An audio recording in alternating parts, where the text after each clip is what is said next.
Do as I say. Give me a disgusting helmet. That's not it. Try again. Oh shit!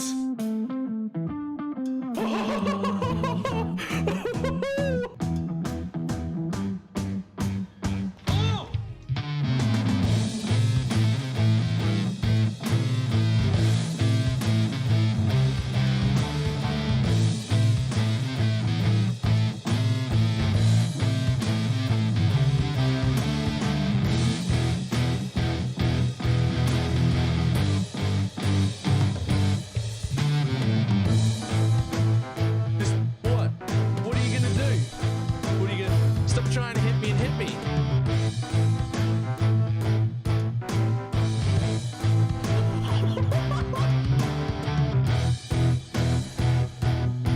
Hello, sir? Hello, sir? Sir? Sir?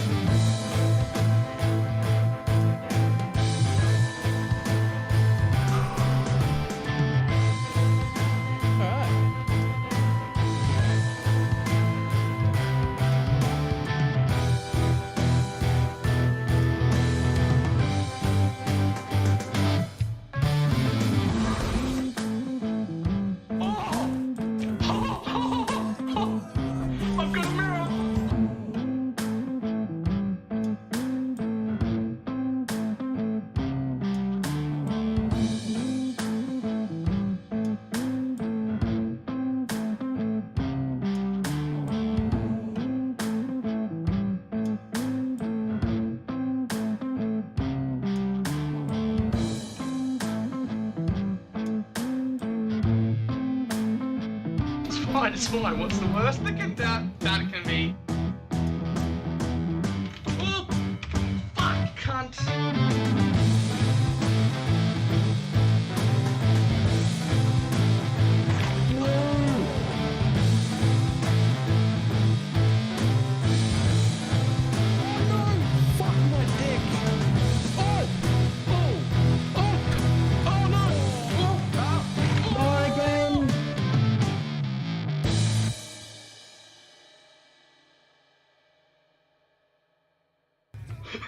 Did not work at all.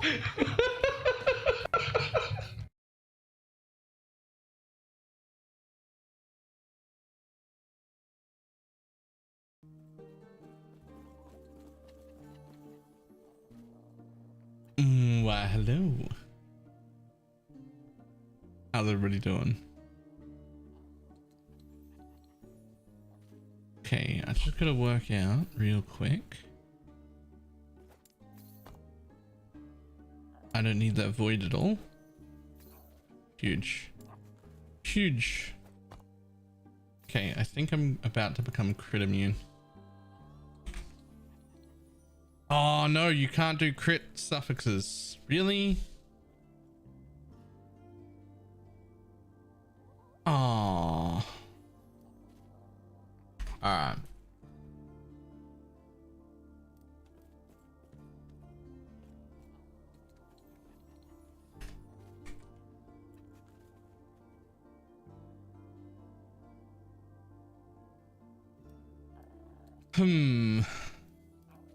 Alright, well what else do I put on here? Don't really need chance to shred. Don't really need frailty. There's like no second suffix that I care about. That's interesting. Very interesting. I mean, I guess necrotic resistance is something.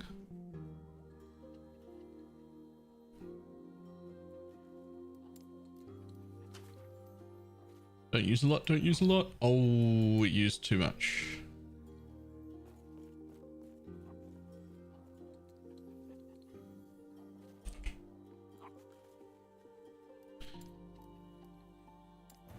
Oh, that's an upsetting amount.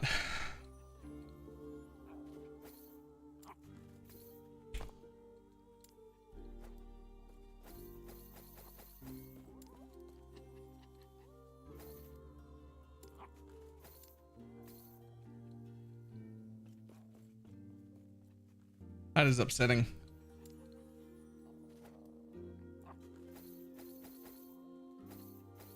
Still want it. Still better than what I had.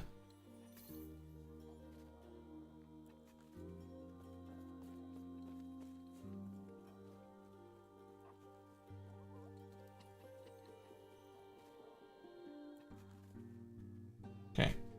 Gloves. As nice as that is, it's really not. Do I have any better gloves? Don't need fizz, tell you that much.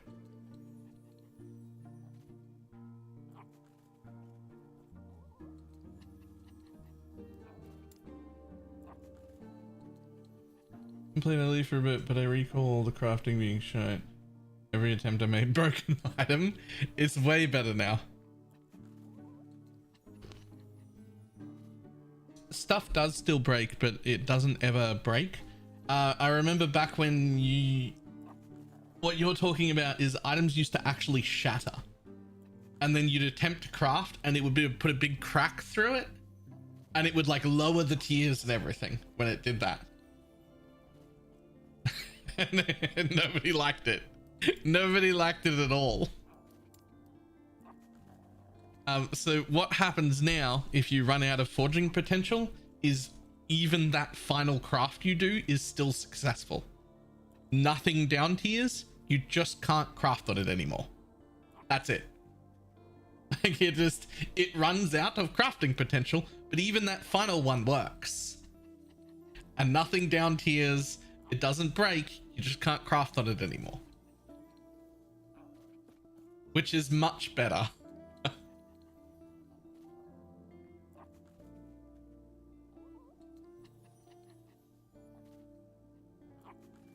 It's good because now like the failures are still usable, right? Whereas the original system, if it failed hard enough, you would actually ruin the item. Instead of improving it, you would make it worse. And then you'd be like, why did I even try? Why did I even try to craft? What a garbage piece of shit. But it's not like that anymore. So it's okay.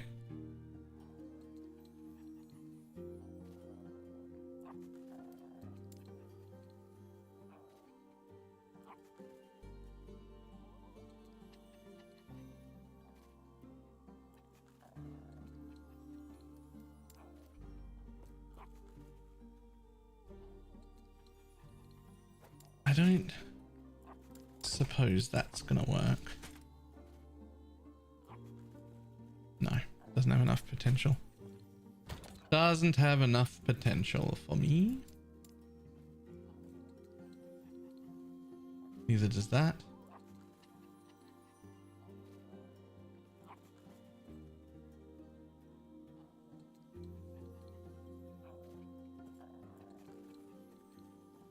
I'm actually quite surprised, Coffee, that you haven't been playing this. It is quite a bit better and quite a lot more casual friendly. Yeah, quite a lot more casual friendly than it was.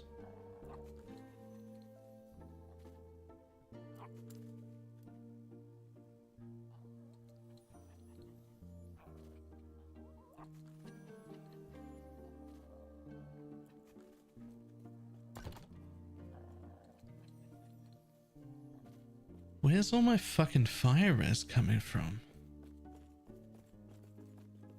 Ah, I need a better catalyst. Mostly I need better suffixes. I mean...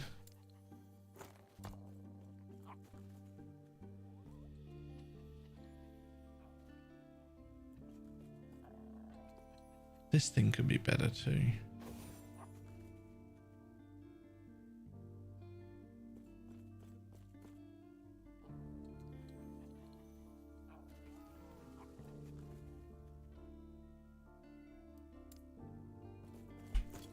Okay.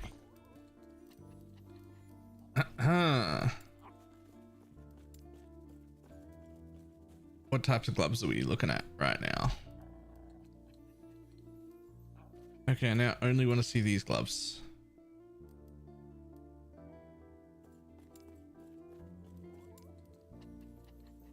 type of boots are we looking at right now?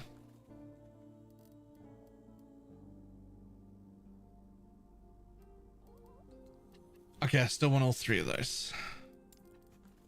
What kind of belts are we looking at right now?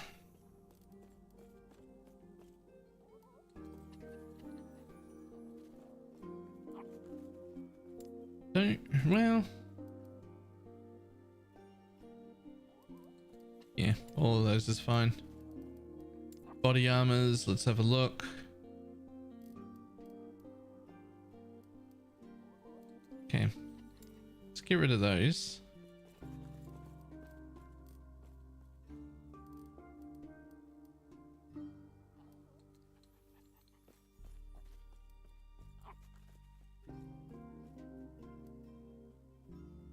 Let's get rid of that.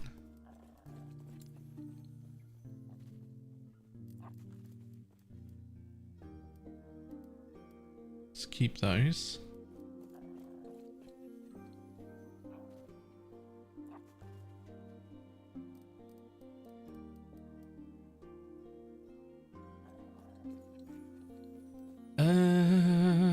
Minion damage leads to health. I don't want any of that.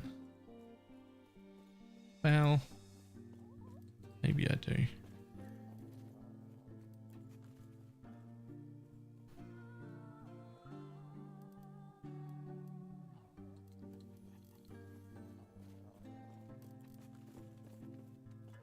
Rogues.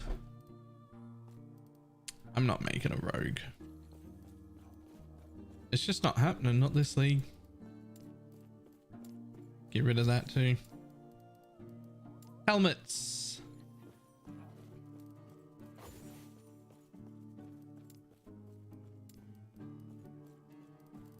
Not making a primalist. There's a chance they make a mage.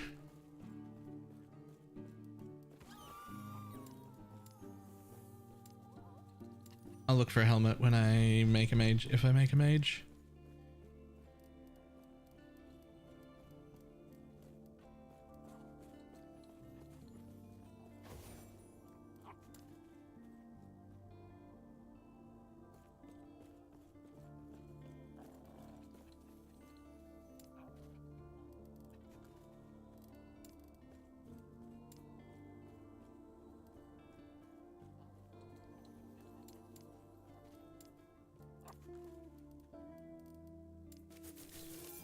Well, hello.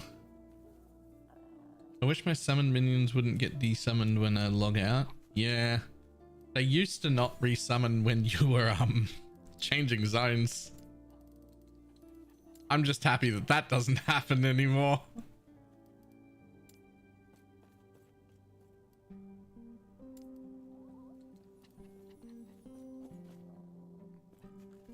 Do we think the league PoE is Easter weekend? Hang on. Let me pull up a calendar real quick. I think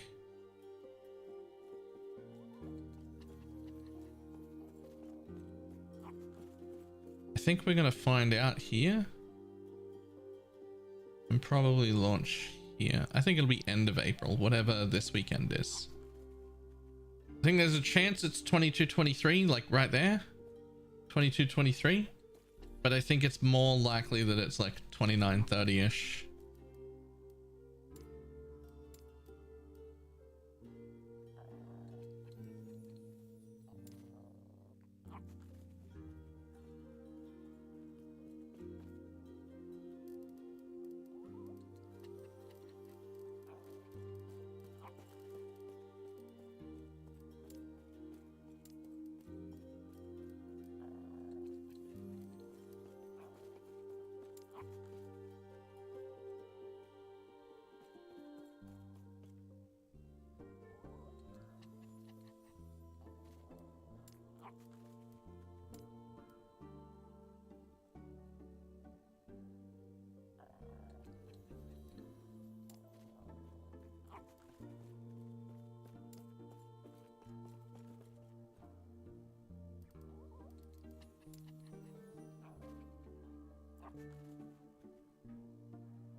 Okay. All right. I think that's everything that I'm going to use.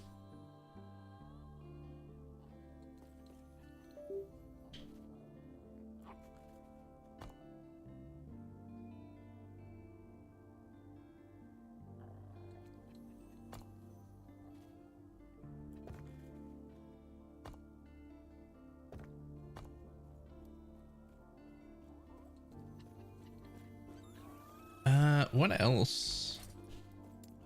How else can I see?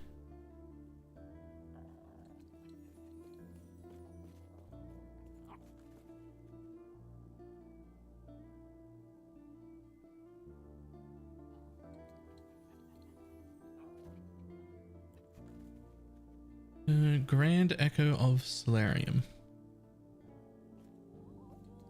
Shit, which one are you?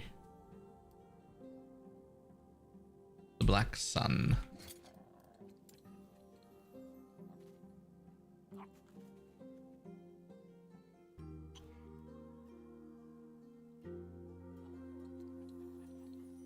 Shred Void. Oh man, I don't even know what the rest of these things are. I'm not gonna lie, some of this endgame stuff could definitely be made just better. It could just definitely be made better.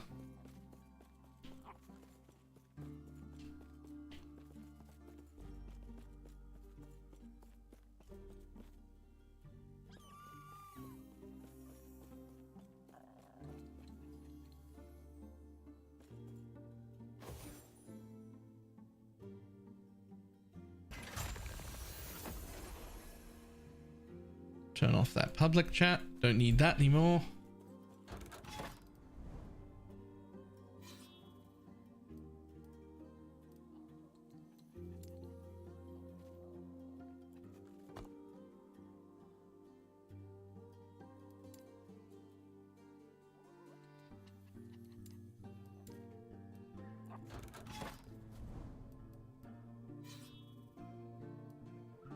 Okay, so you're at 213. So that's nice. And what happens when I go over here? So you're only at 140, but you should progress really quickly, in theory.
So what I really want to do is get this Warlock to level 100.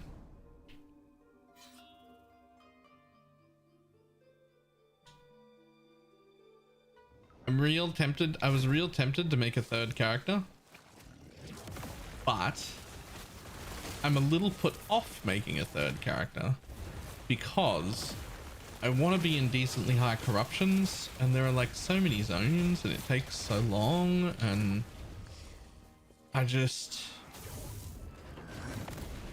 I wanna have to start again.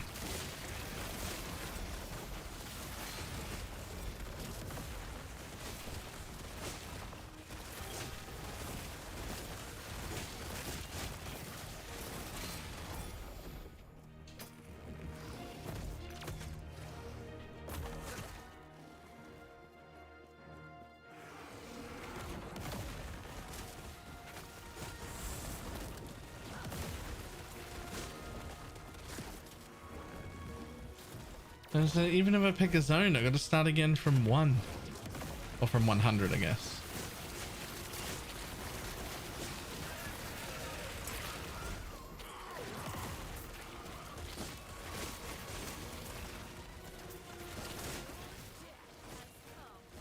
That just feels like too much.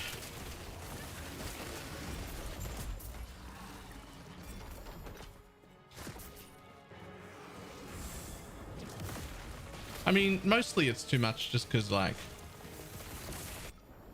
I'm gonna take a few days off pretty soon, and then by the time I get back, it's probably time to be like building PoE shit. So like, I only have like what, five more days or something.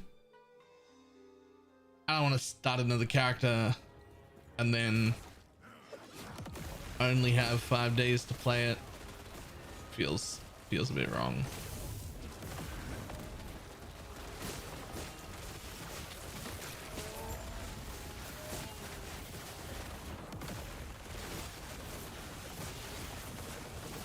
There's 2 solo characters, but I want a corruption climb again. Yeah, it's like really fun, and I don't mind. Like, I'm not bored of the game, but I don't want a corruption climb again, right? Like, that's. And I wouldn't mind if it had the same catch up. It really just, they've already got the system, the catch up mechanic that already exists. Just make that account wide, and we are fucking golden.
Oh man, necrotic and damage over time.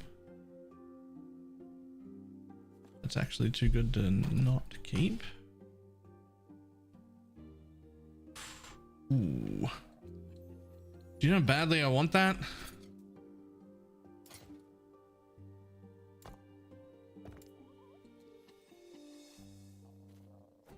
Surely that's better than 4 levels. It's 123% increased damage or 42% spirit frequency. But my increased damage is already 677 to damage over time with 370 on necrotic. So that's 1,000%.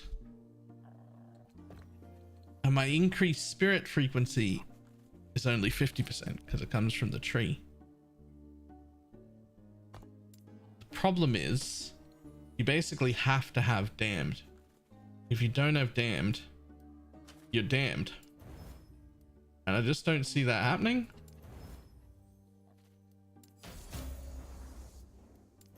No, it didn't happen. Okay. Really?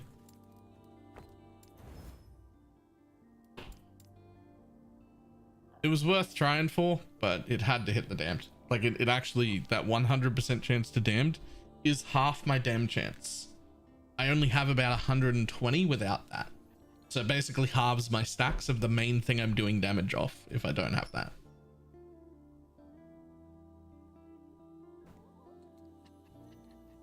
So damned is the most important. Was it not worth trying to implicit the thing? Maybe, but it also had like pretty terrible suffixes on it. So in order for me to be excited about it, it needed to get lucky, because I wanted to also be able to move a suffix as well. So what I do with those items that are like, well, that would be really good if it had just like one more roll on it, is I just fucking chaos spam the roll. And if it hits something cool, great. And if it doesn't, oh well.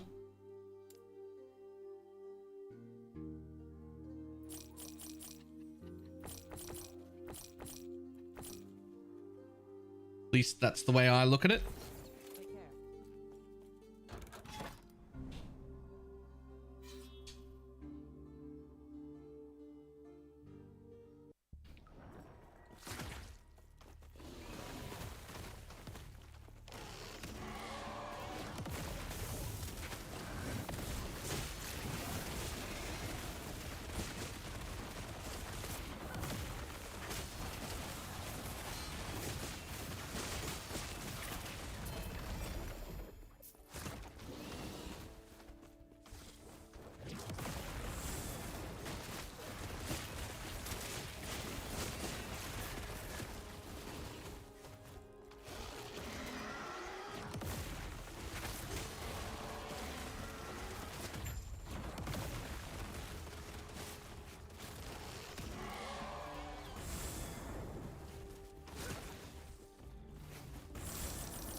All the quests in all levels in the monoliths. What do I do after? I mean, corruption. So there's like a bunch of stuff that doesn't even drop until you're pumped up to 200 corruption. That's like the basic, like, I've unlocked the ability to drop everything. Is just 200 corruption. Are you going to do the Bone Prison Infinite Ward thing? No, that seems really boring. And also, it's 2 extra buttons.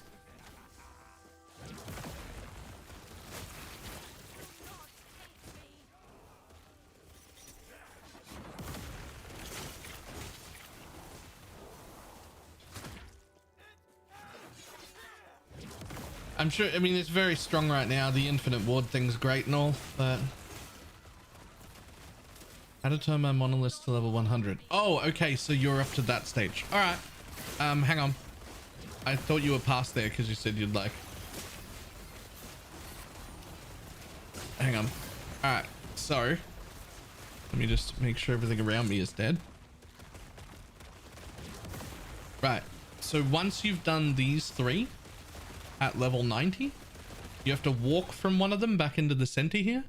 And this will give you like a cutscene that I have no idea where in the story that fits or what it means. But there's a cutscene that happens, and then that unlocks the level 100 version of every monolith.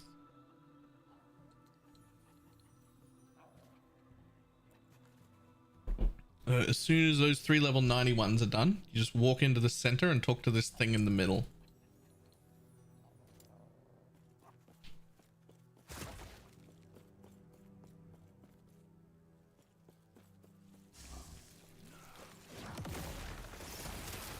And then that is assuming you're coming from PoE. That's basically the equivalent of getting to red mats.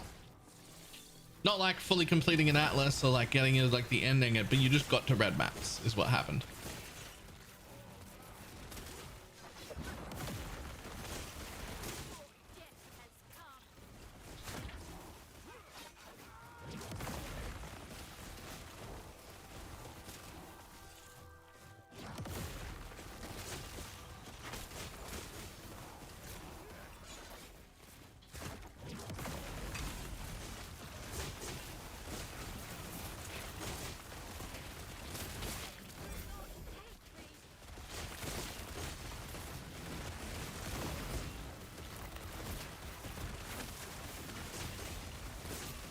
Yo, actually, what happened to the rest of my title?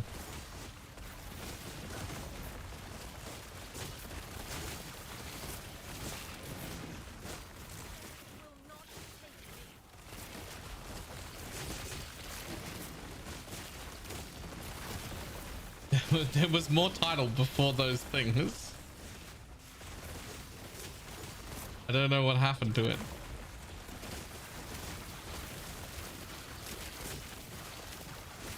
This is as large as that yellow circle. I mean, my bone course is pretty big. Not that I ever cast it manually, but look at its size.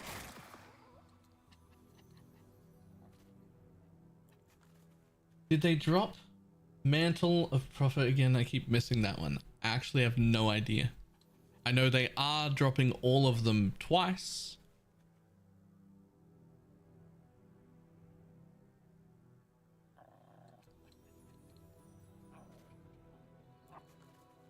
But I don't know when.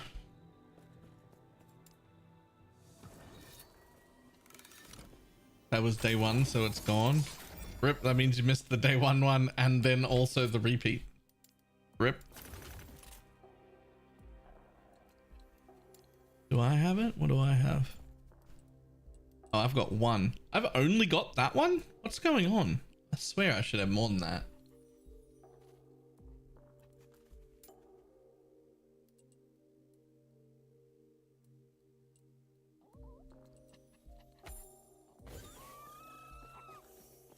Are you COF or merchants? COF.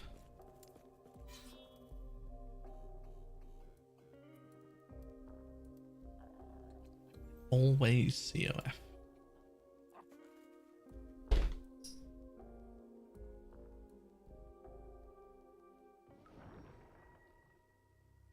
Ooh. Okay. That's not bad.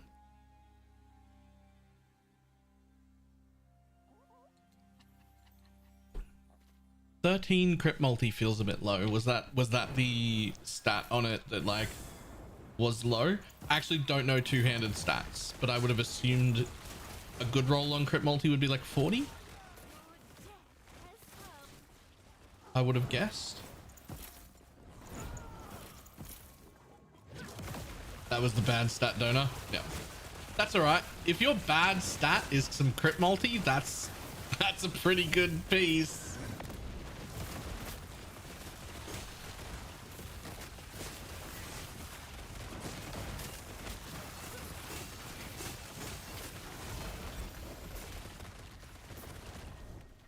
Right?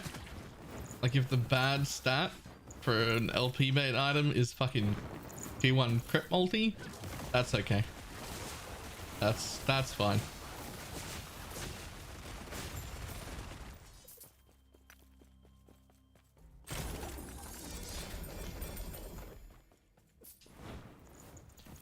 What level are you up to?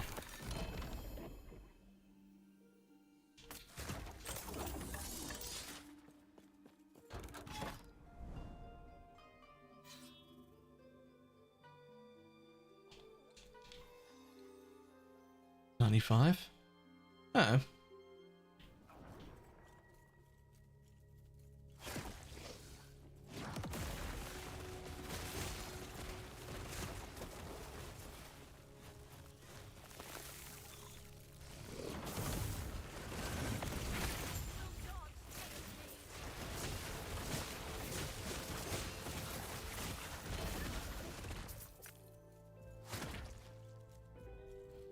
I think I'm gonna level another falconer for that bow.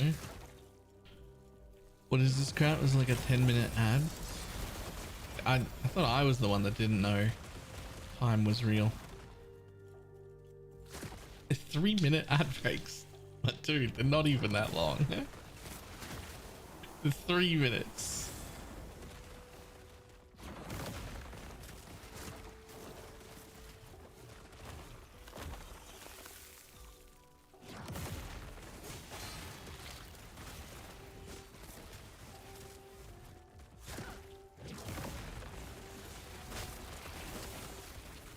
Uh, 2 minutes and 50 seconds too long.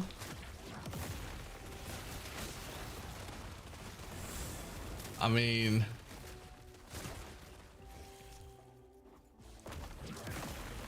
is it?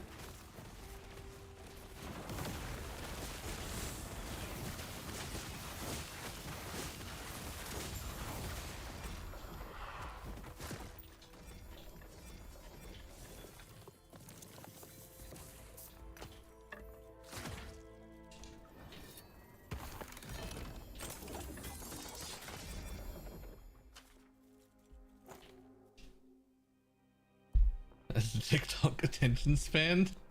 No, TikTok's a whole different thing.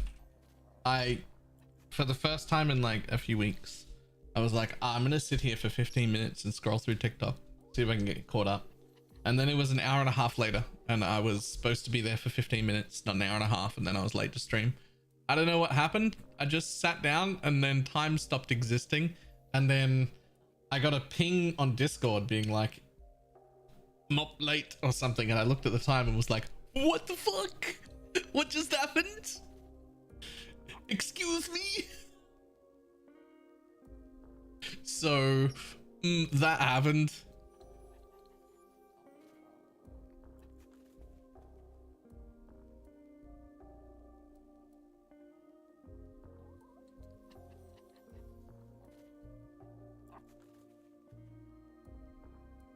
Yeah, that one. It was that emote.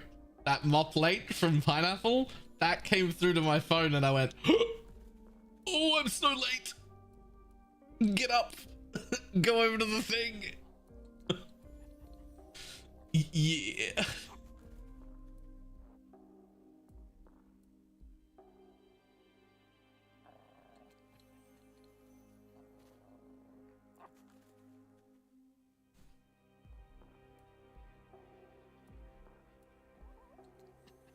You can ! elite profile. You can have a look at my character if you want to.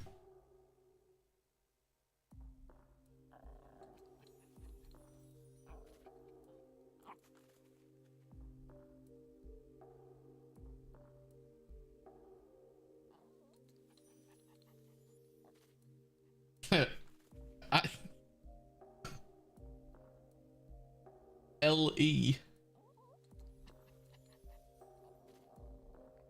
LE, like last epoch. You're not the first person to do that. Is that like a pronunciation thing? Is that an accent thing?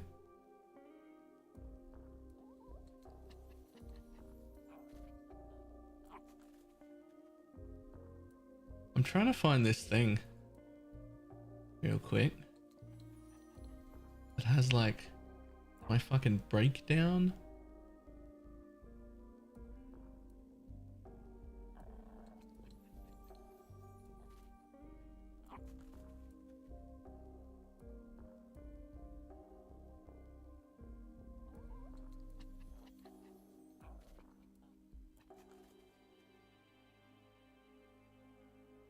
Here it is.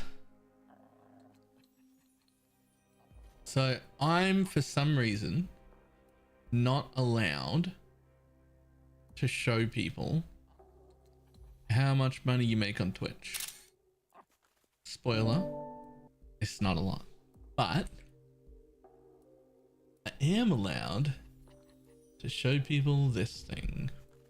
Just so that everybody who complains about ads has an idea about why 3-minute ad breaks are definitely not too long.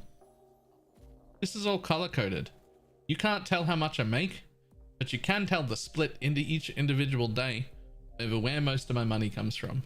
And this color is ads, which is the majority of every single bar. That's literally where most of my money comes from, is ads.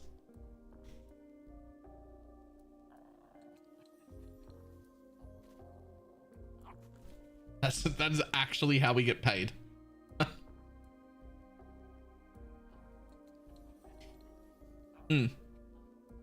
Except February 9th, which was just a it's just a buttload of gifted subs. Which is that's going to be very sad in a few days time, because we're already below that 300 and we're going to lose that in a few days, whatever happened there. But yeah, there's the bar, there's the breakdown. That is a lot of ad revenue. That's ads as the main form of income. Yeah.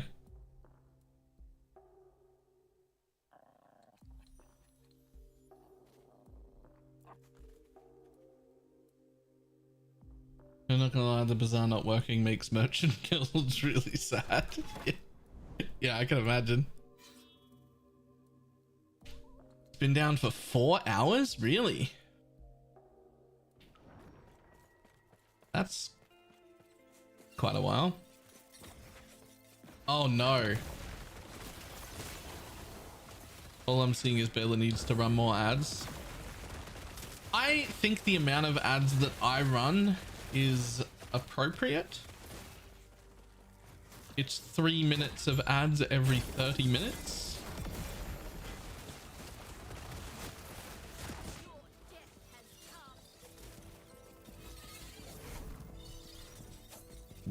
That feels okay. That puts me in a position where when somebody complains about ads, I'm like, that's on you, bud. Like, if consuming content for free, you get to watch ads. Whereas if I like doubled it and it was like 6 minutes of ads every 30 minutes, then I'd start to feel like, yeah, actually that's too many fucking ads. How about fuck right off? Like, I wouldn't want to watch that many ads. Which is, by the way, how much Twitch wants you to run. They want you to run 12 minutes an hour, which seems insane. The Twitch chat doesn't seem to be showing up there today. Wait, that means I'm not getting... No, that means I'm not getting their chat either. Okay, let me reload the bot. Let me try and recombine the chats again. Please, bot, work. That means I haven't been seeing YouTube chats either. Okay, I refreshed it. Test.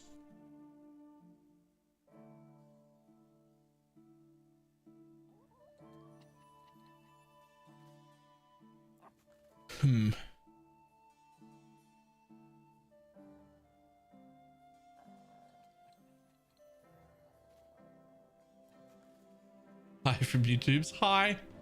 Apparently you're not showing up again today.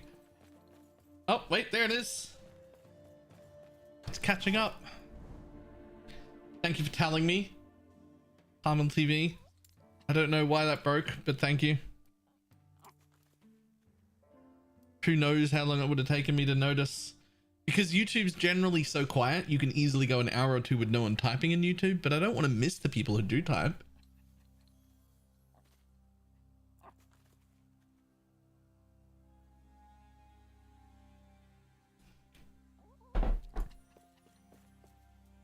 Yay. I think I need to find a better bot that's more reliable though to merge the chats together.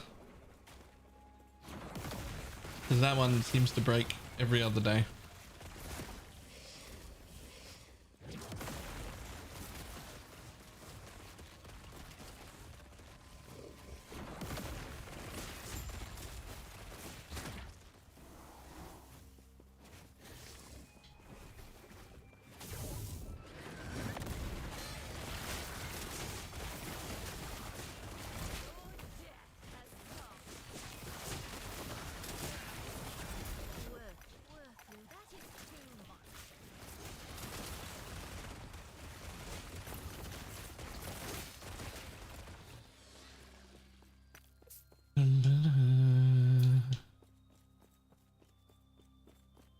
Bills on YouTube more. I hate seeing it spammed for some reason. I mean, it kind of has to though, right? Like, what other way could you do it?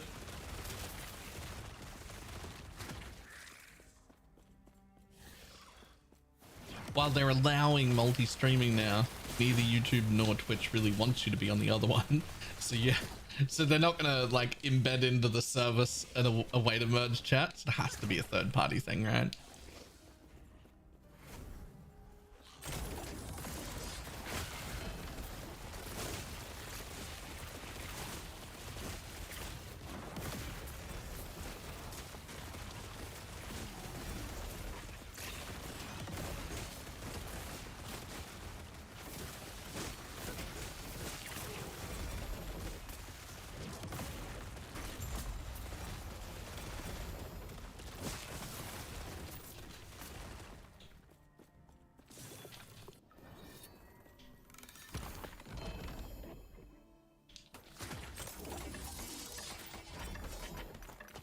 as someone who like lives on Twitch, I'm still not entirely sure why people prefer to watch on YouTube at all.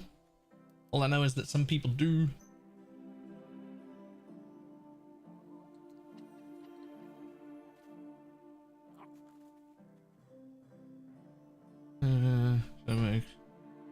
Just have their name. Oh, you mean like it doesn't have to say YouTube or Twitch in front of it? Like it could just be the person's name? Wonder if that's a setting I can do. Should we have a quick look? Let's have a quick look.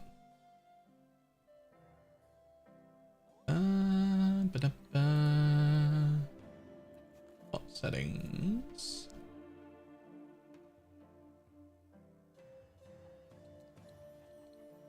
I'm on YouTube, so it's ad-free. Not sure whether I hope they share with you. YouTube does. YouTube actually shares me the 70-30 split. The one that I'm like struggling to get from Twitch. They just give it to you. YouTube just gives it to you automatically. Also, if you're after the cheapest ad viewing experience, it's YouTube, because I have a $1 sub over there as an option. You can choose to pay more, but you can just do $1.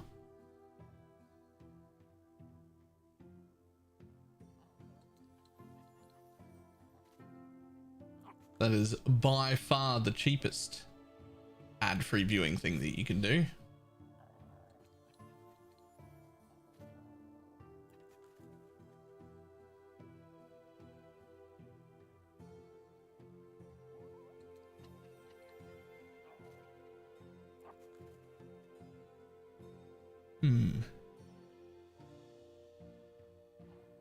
I don't see any settings for how the chatbot behaves, which is unfortunate.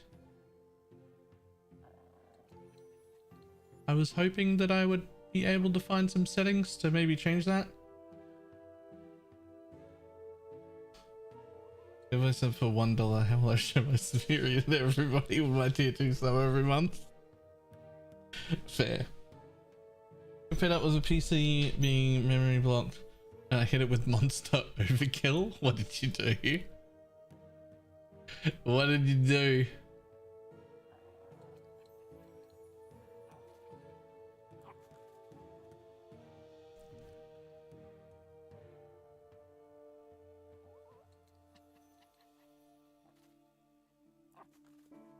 $64? Oh, is that even monster overkill? Is it even though?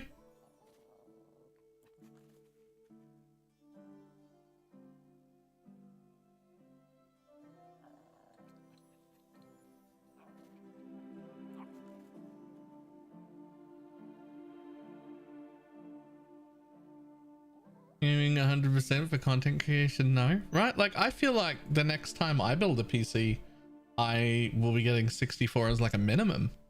But also I plan on the next time I build a PC, I plan on going back to a 1 PC setup, not 2, which is why I want it to be a very good one.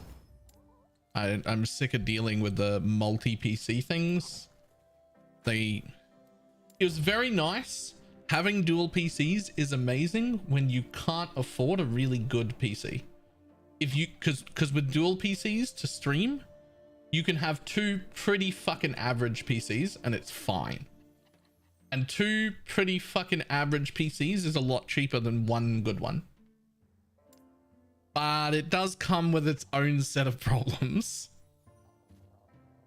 It comes with its own set of problems, and those problems have started to annoy me enough that I would rather just spend good money and get a good PC.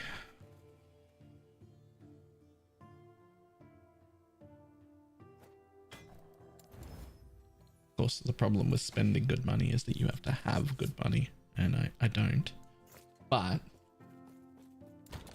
when I am actively saving for a good PC now.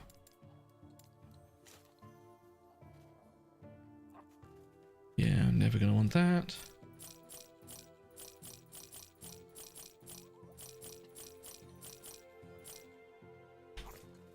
Oh, Tanky. I'm converted. I just hadn't played enough. I'm sick of it. I want alt catch up mechanics. I don't even care how. I just don't want to. I don't want to be in these low corruption things anymore. I'm actually not making a third character because I don't want to do it again. I've got other characters in mind that I'd love to play. I want to play more characters. I've got other plans.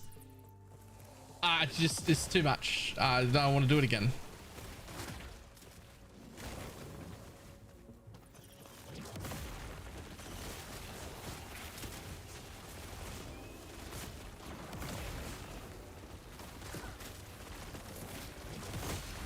I don't care what way the catch-up mechanic happens. I really don't.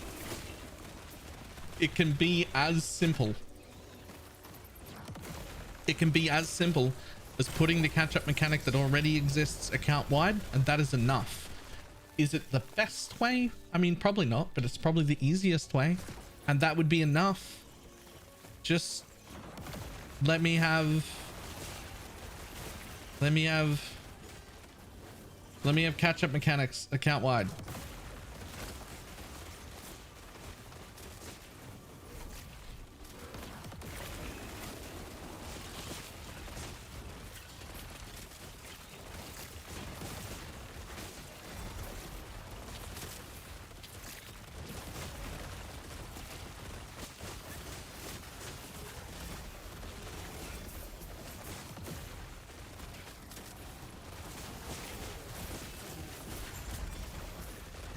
I'm sorry.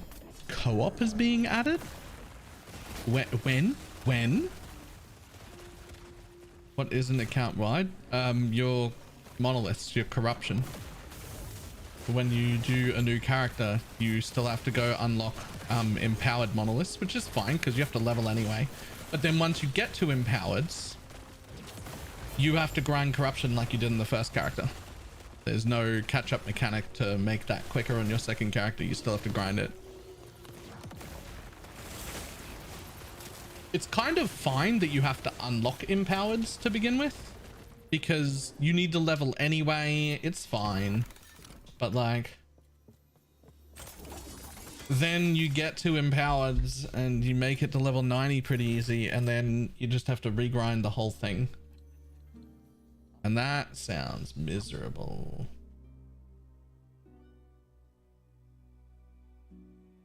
Invincible champion preseason and co-op. Oh, fuck off with the ad pop-up bullshit. I gotta put an ad blocker back on fucking max roll, man. A few months ago they did that thing where every time you open up the website it like blacks out the whole thing, puts this thing up, and you've got a countdown, and I'm gonna turn back on an ad blocker for max roll. I'm sick of that. That's some fucking bullshit, is that? Okay.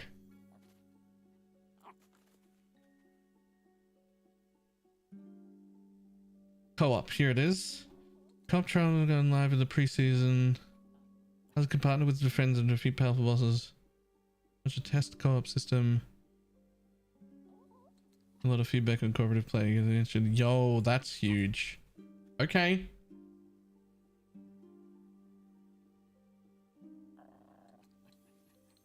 It shows up unless you subscribe. No, I can block that. I know what I'm doing. I will 100% block that. As soon as I remember while I'm not live, I'll get rid of that. It's gone.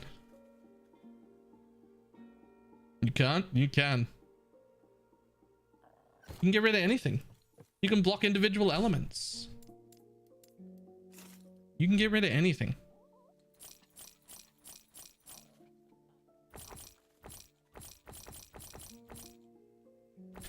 I'm generally fine with ads on websites and shit. Like, I literally just showed the breakdown of how I make money. I get it. Ads make money. But you're gonna block me from using the website for like 6 seconds every single time I open it? Dick move. I'm gonna block that. Bye. See ya.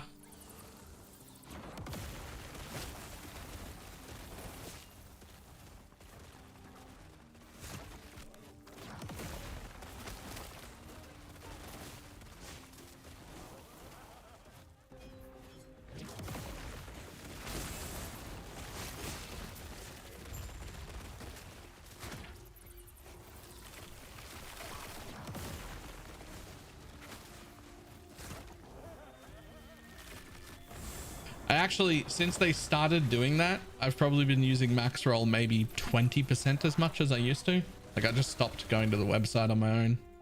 I just because of that ad really fucking annoying me.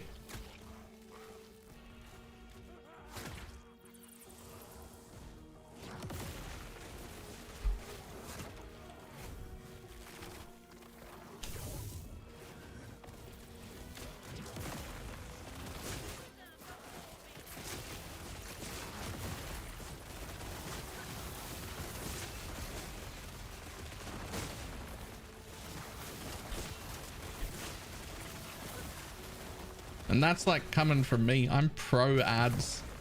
Like, I understand how much money you make off ads. I get it.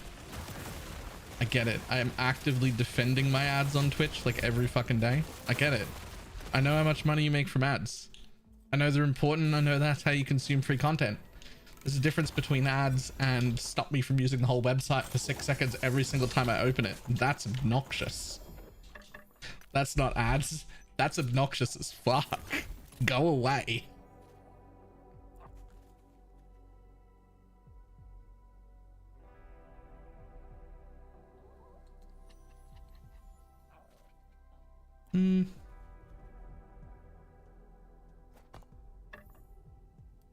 Probably gonna be trash. Well, just put that away in the good tab. That's maybe usable.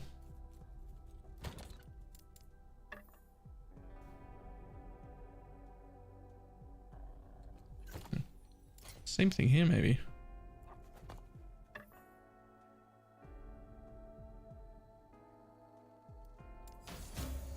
No. No. Maybe. Somewhat usable. Everything else can go.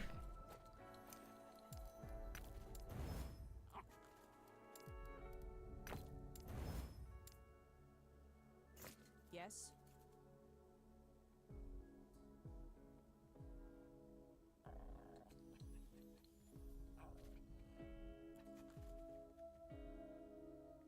The problem I have with most places make ads so obtrusive and annoying. I can't stand it, so just blanket block everything and then whitelist places and people that I want to support. Yeah. I don't know, the last year or so, I just have had my ad blocker off by default. And then what I do is when a particular website or place or whatever decides to go the like really obtuse, obnoxious way, then I block that. I put them back on for that site that's trying to be fucking heinous towards me.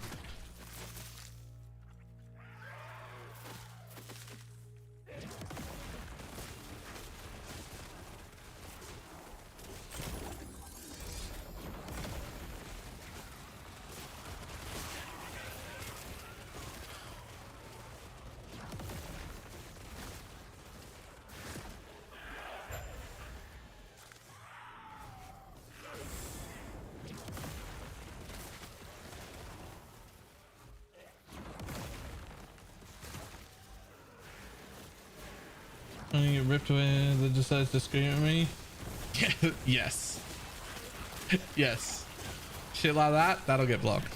But my default is no ad blocker. My default is no ad blocker because, like, I want to support people. I don't want to be stealing the content. I don't want to be stealing the money from people who make shit. I don't want to do that. But, like, sometimes it's a bit too much.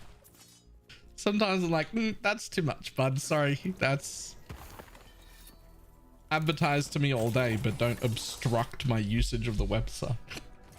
Don't obstruct my usage. That's all.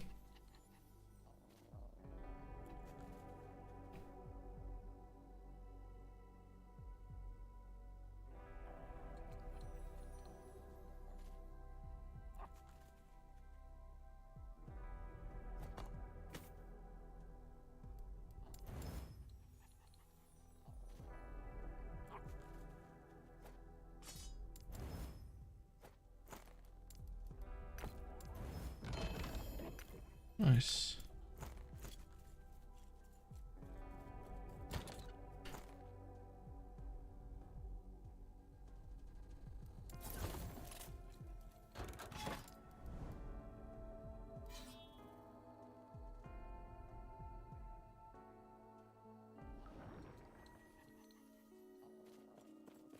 Which TV shows and added specific websites and ad blockers allow me to pause the video without getting blind. I know exactly what you're talking about. I know exactly what you're talking about. Not that I would ever do such a thing. I would.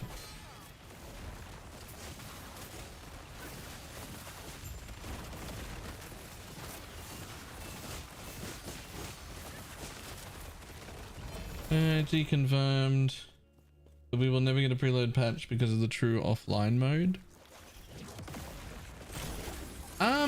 So there's another solution to that, which I wonder if they've even considered, which is making the patch live on Steam even just an hour or two before the servers actually go up.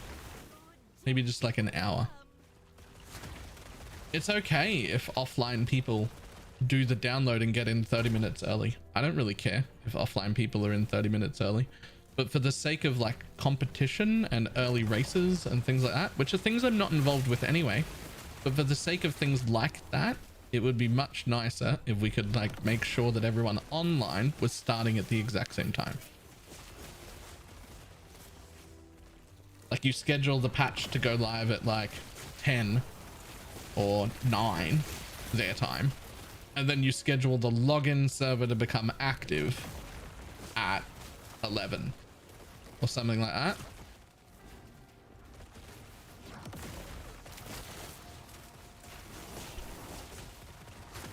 Like I don't care if offline people, oh, I got my download finished, I can play for half an hour before the online people. Like, yay, good for you, you're offline, who cares? What about the racing, right? What about the competitiveness of a league start?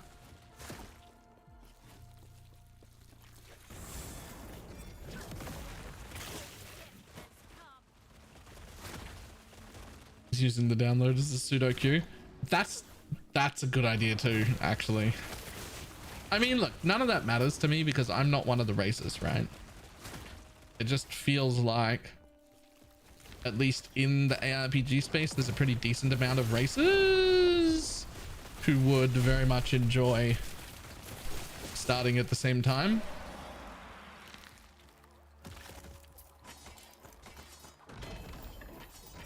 I mean, like, technically, I completed that one. Technically, I completed that one.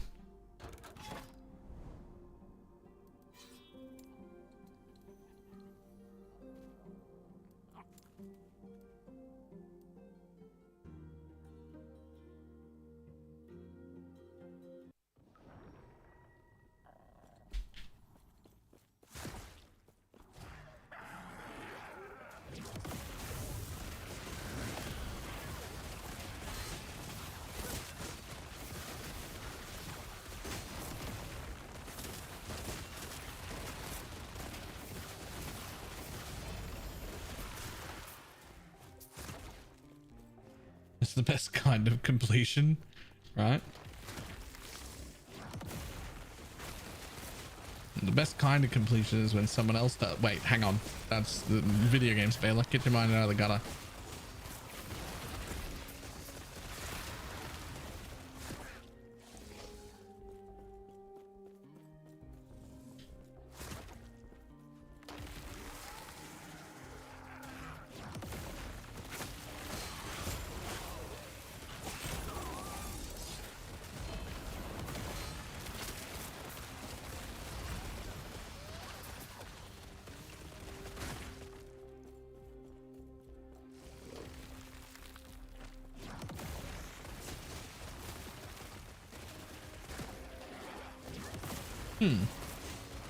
I think it's just LE profile. I don't like have a guide or anything for this. I'm gonna do a few videos this week before I go away for a week, because otherwise people will forget I exist. I haven't done a YouTube video in like a month. But at least I've been streaming every day. But if I'm gonna stop streaming for like 5 or 6 days as I take a holiday, there better be Baylor videos coming out while I'm gone, or everyone's gonna forget I exist, man. I'm so worried about it. The closer it gets, the more nervous I am. I'm gonna be stressed as fuck. It's not gonna be relaxing at all.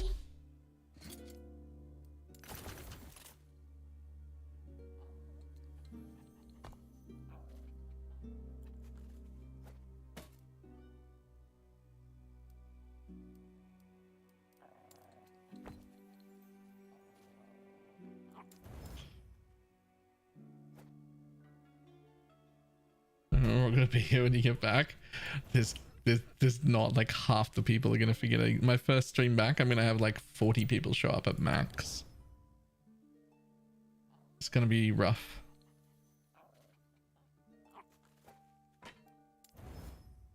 Five days is a long time.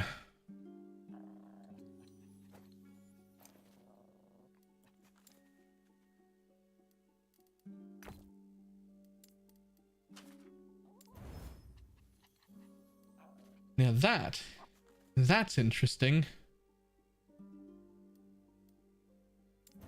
I don't know if I'm going to use this or not, but that is 120% minion damage on a fucking belt.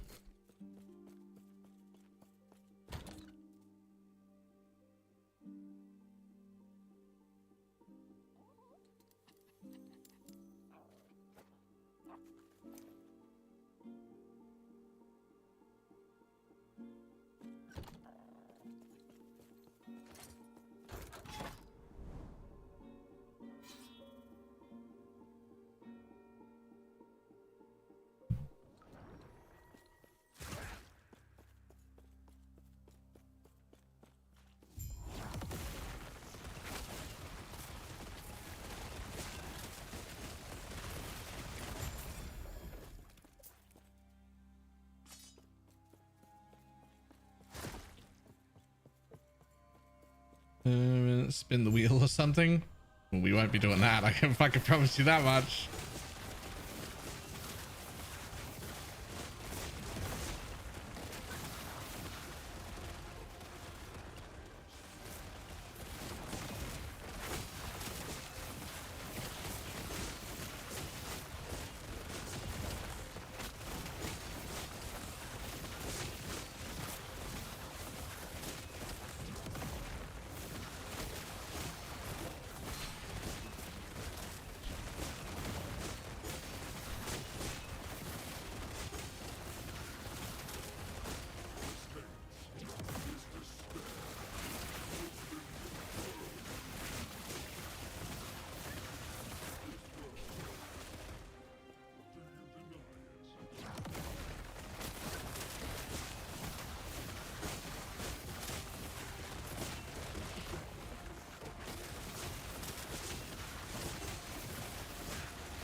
Oof.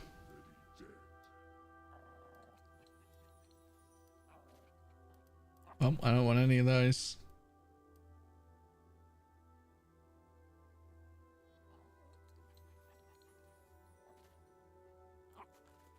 But my access is broken. Rip.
Yo, the boss fights in this game are so fucking good. Like, they feel mechanically interesting, but not confusing. Like they're not so simple that you just walk through them unless you're overpowered. But like, except the moose, fuck that guy. No, I like that fight. It was a good fight.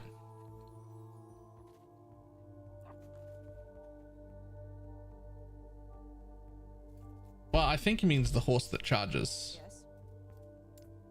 Veritania's horse is what I'm calling it. I like that fight. It's a good fight.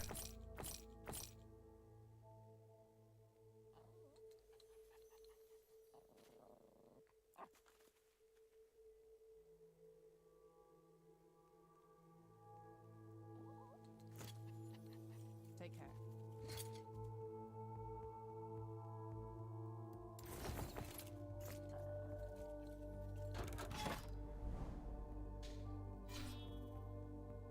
Oh, must be walking time though. I'm gonna go to the bathroom real quick. And then it's time to be on a treadmill. Time to be a treadmill person.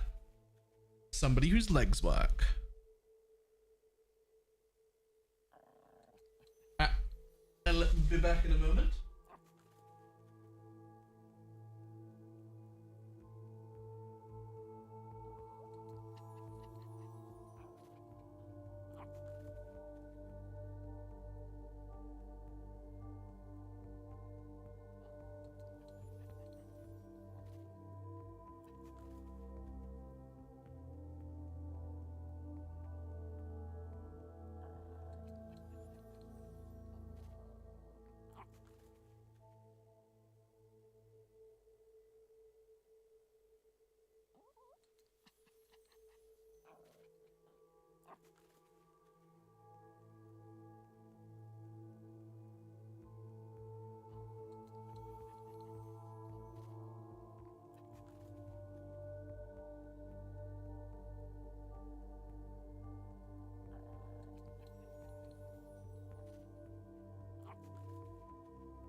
Alright, where'd my little remote control go? There it is.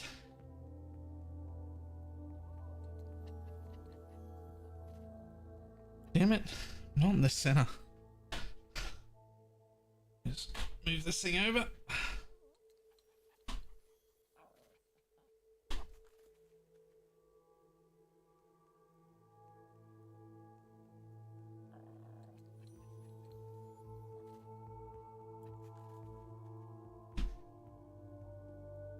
There we go.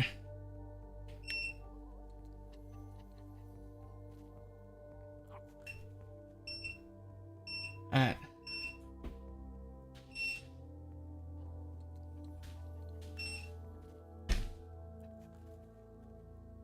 Here we go. I'm walking here.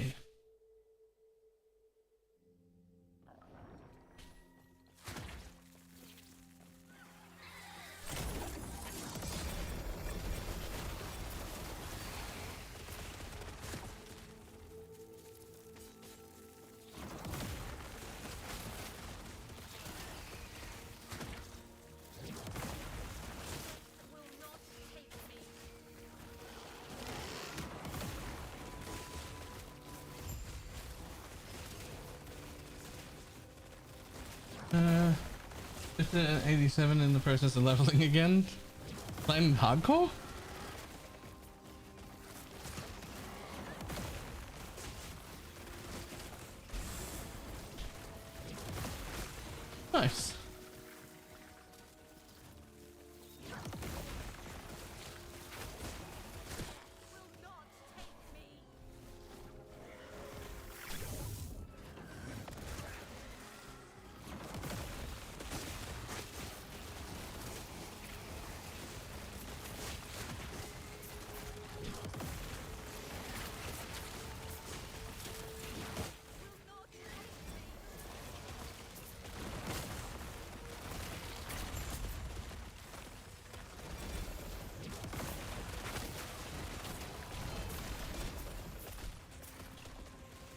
Lots of people playing in hardcore in this game. More than I was expecting.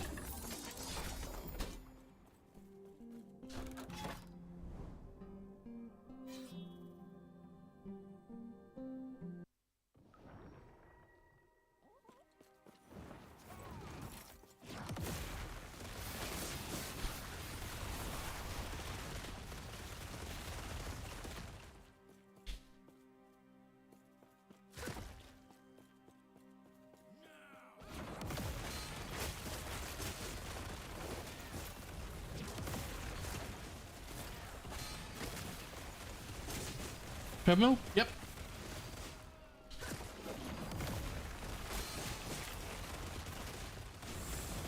Doing a bit of walking.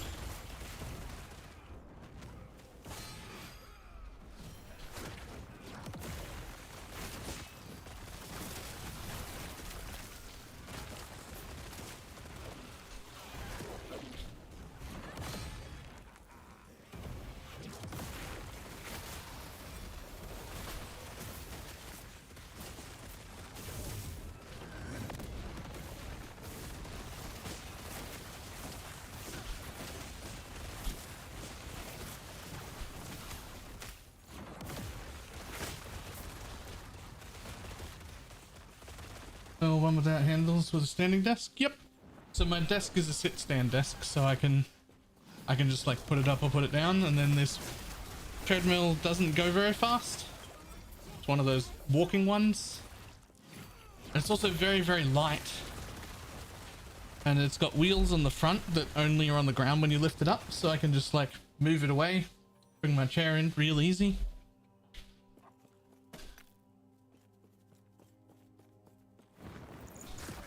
Willow Weavers will add into 22 willow. Nice.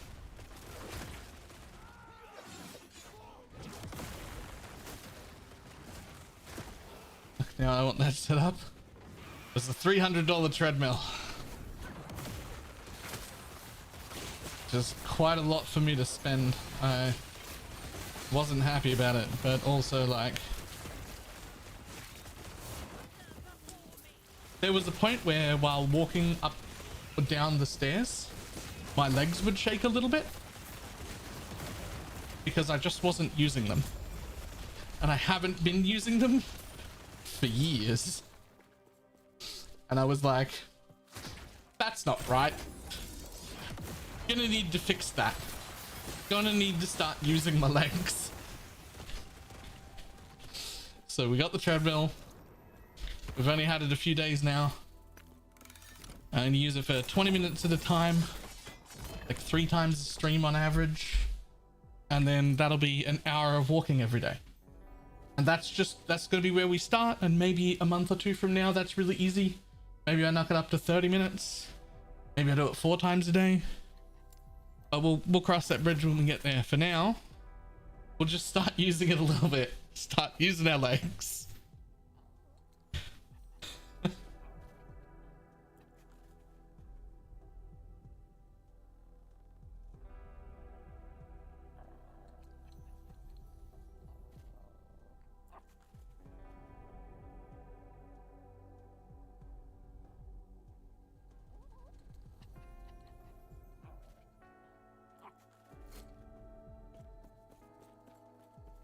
Yes.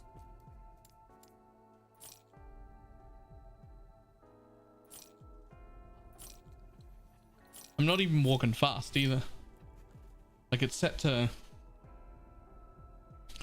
2.2 kilometers an hour speed, which is certainly not fast. Yes. Take care.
Looks cool, but I don't get it.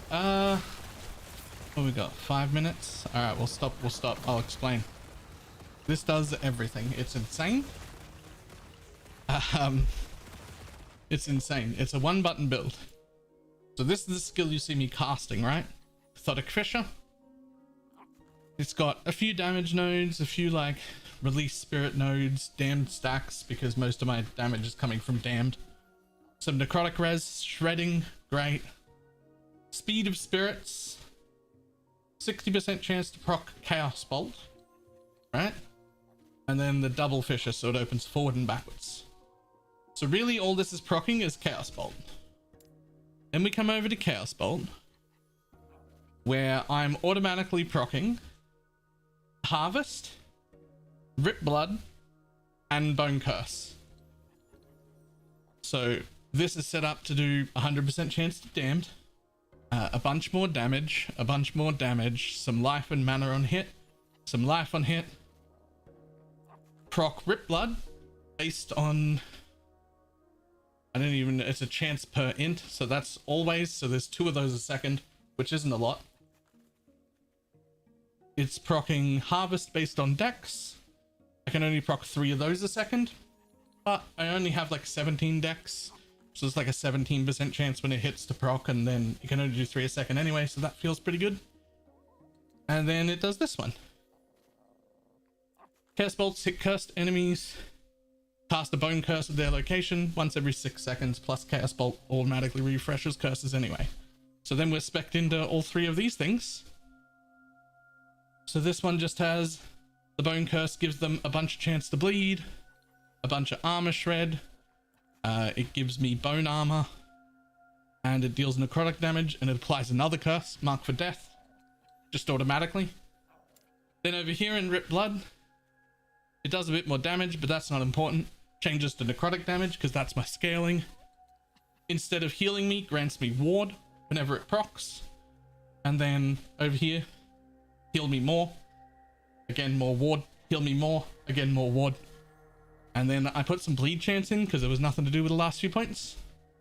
Then over here in harvest, I got this node, which is a 12% cull. Remember, this automatically procs, I never cast it. I got this node, which means every 13 mobs hit gives me 10 mana back to help me deal with mana. Again, automatically procced. So that gives me a cull and some mana return. Then I've got some ward gain on hit, a little bit of flat, not a lot. Then this one, which is 1% of my maximum health as ward. A bunch of area so that it covers everything. And a little bit more necrotic shred. As well as some poison chance, but I don't know about these points. I don't really need that poison chance. I could put it somewhere else, but don't really know what else to put it in, to be honest. But yeah, that's everything procced from here. This is the only skill I need to cast. Is this one? Is Balor on a treadmill? Yes. So technically, I do sometimes cast my own chaos bolts as well. When there's like tanky single targets, I will put down the Fisher, which automatically cross bolts, and I might hold my own chaos bolt button down for a little bit as well. I would estimate ideal probably 30% more DPS if I hold chaos bolt down as well, because I'm already casting it from like all these locations. So there's like 2 locations in each Fisher, and the Fisher's doubled, so there's like 4 different locations that are casting chaos bolt right now. So I can add my own into it as well by casting it manually, but it's probably only about 30% more damage. And there's nothing else I have to do. There's no other buttons. That's it.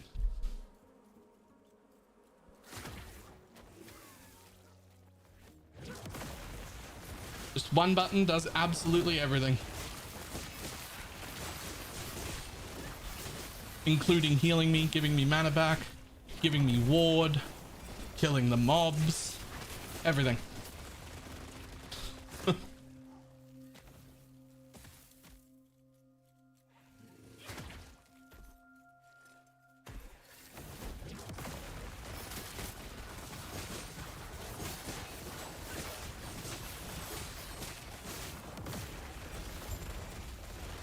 Controller support been nice, despite having a controller available. Controller support's been great. Yeah. Is that something you swapped into from a leveling build? Nope, I did it right away. I leveled like this from as soon as I got the skills. Obviously I didn't get every single proc automatically all at once. But the first thing I did was go over here, get Chaotic Fishes and Chaos Bolt. Do not take this while leveling. You cannot afford the mana. Mana is a huge problem. You cannot afford that mana while leveling. So you just deal without that point. You just have one Fisher. It's fine.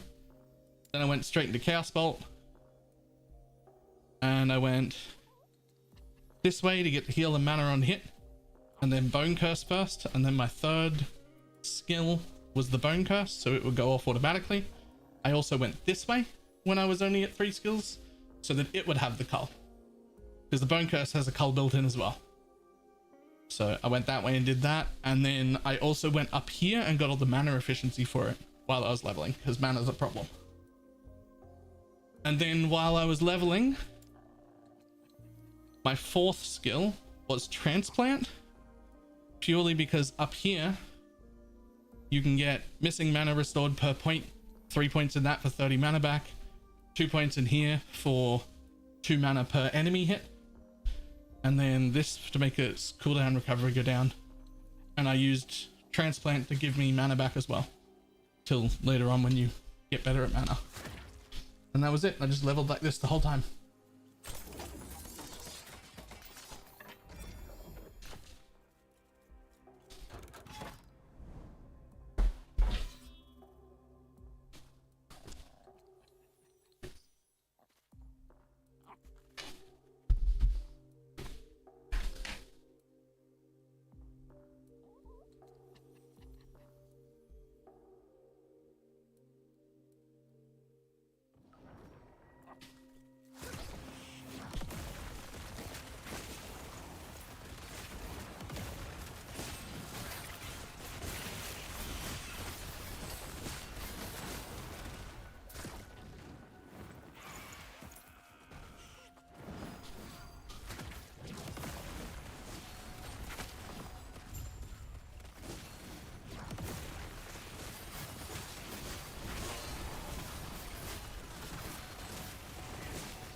Oh, probably don't stand in that, to be honest. That feels a lot like my fault.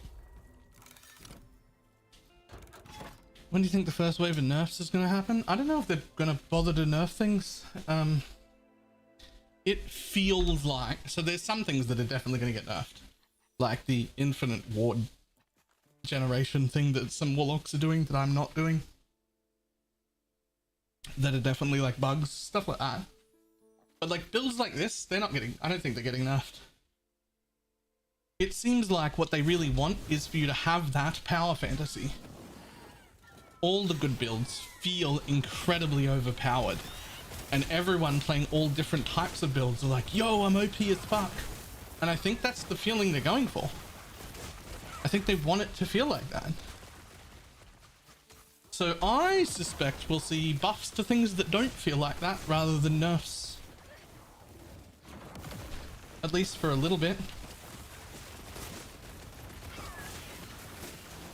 Like I said, the outliers of like the actually infinite ward generation, where people are like using a particular combination to walk around with like 150, 200,000 ward all the time for basically free, those are going to get nerfed, right? Those are certainly going to get nerfed. But I don't think that they're just going to nerf like powerful fun builds. I think the exceptional outliers, sure, but I think the main focus is going to be on making other things feel as good as the things people are enjoying.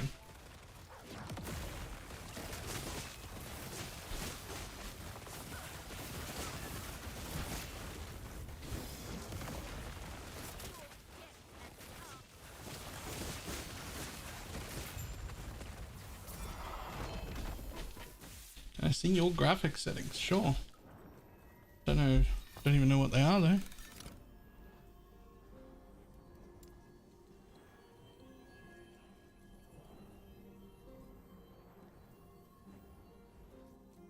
Good. They're all on ultra.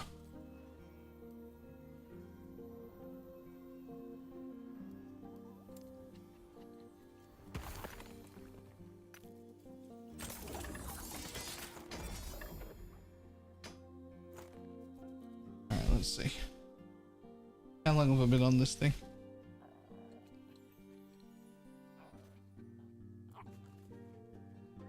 Alright. Only got 1.5 minutes to go. Sort my inventory. And that'll be enough.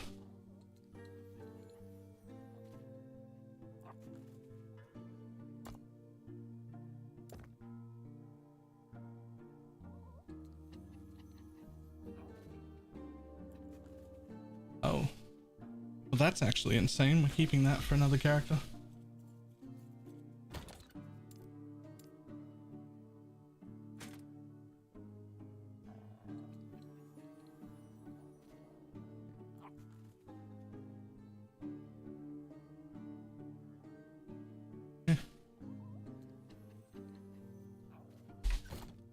Yes.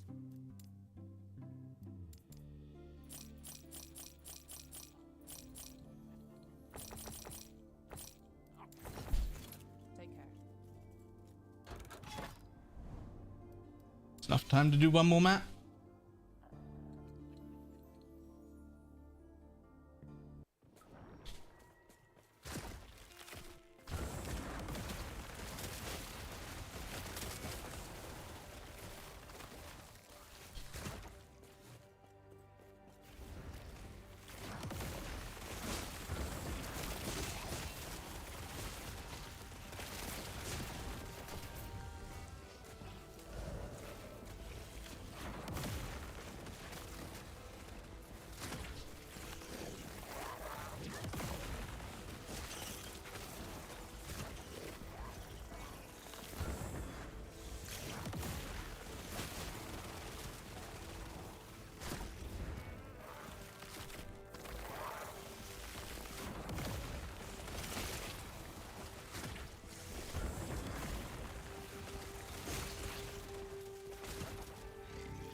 Does build have room for 100% crit? I mean, the way I've built it is a pure damage over time build, so there's no room for any crit.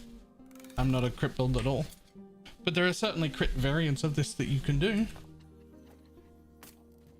Like the important things that I've done of just like one skill triggers another skill, triggers another skill. There's a lot of variance within that. So like I've gone full damned, right? I haven't converted anything. I've gone full damned. I've really leaned into damned super heavily. But there's some base crit nodes right here. You can start straight away crit. You can do fire conversions. You can do physical conversions. You can give up all the extra projectiles and have one giant big projectile per cast that does way more damage. You can add that way you can scale spell damage, because spell damage doesn't do anything the way I've built it. You can still start scaling a lot of crit on your build. There's also this harvest skill. While I've gone and added cull and mana, you can actually get cull from Bone Curse instead up here, which is not a huge stretch at all. Very easy to do, right? And then instead of bothering with the cull section over here, you can actually come this way. And over here, improves harvest's base crit. Doesn't really matter, harvest is a support skill. But 3% base per point.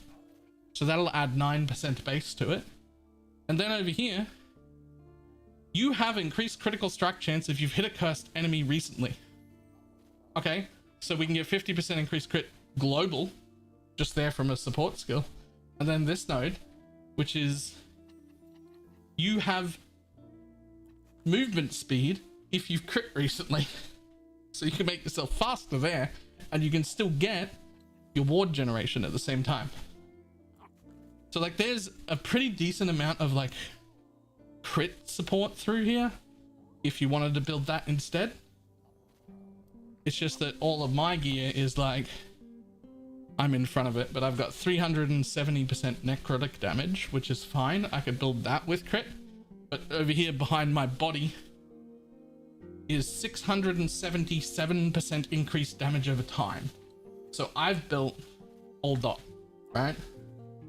But most of that's coming from like my gear all over the place. I could have built crit instead, right? I just didn't. But I've built a ton of damage over time. That's what I've done. But you can build crit if you want to. The same outline of a build will work with necrotic damage, damned damage, all damage over time. You can do it as bleed, you can do it as ignite, or you could do it as crit. And as crit, you could do it as either ignite, either fire, necrotic, or physical. Like there's a lot of room to play around what you want within the setup of the same general set of skills. All right, that was 25 minutes on the treadmill.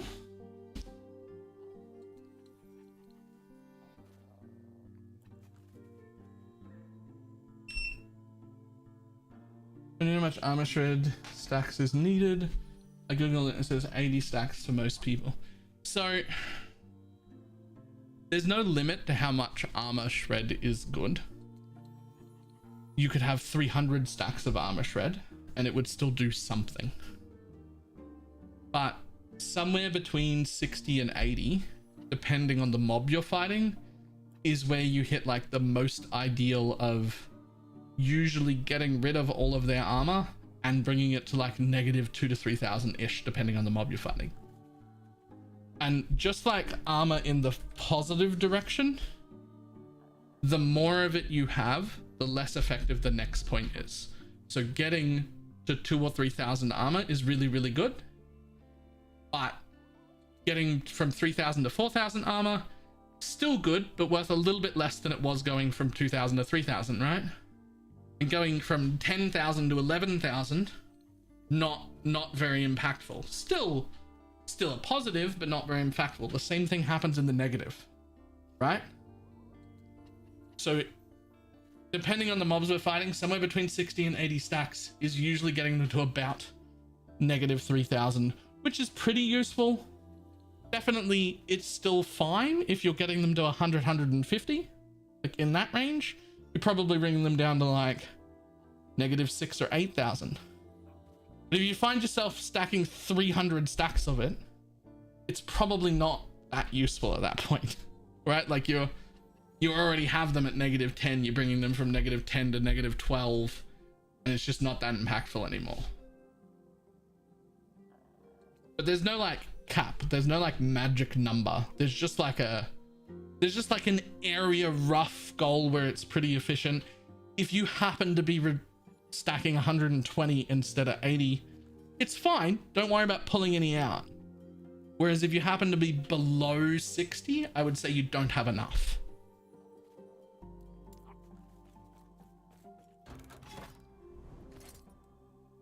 Make sense? There's no like hard magic number. Nobody can be like, oh, this is the magic number, because it depends on the mobs you're fighting. It depends on everything, right?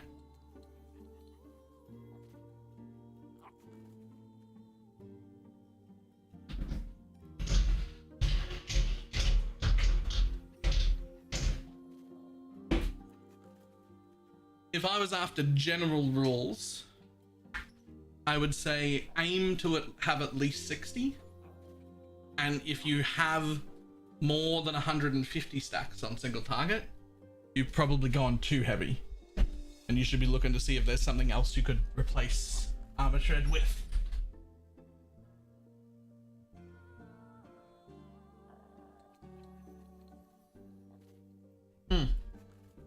To be clear, we're not talking about percent chance to. We're talking about how many stacks a mob would have. right?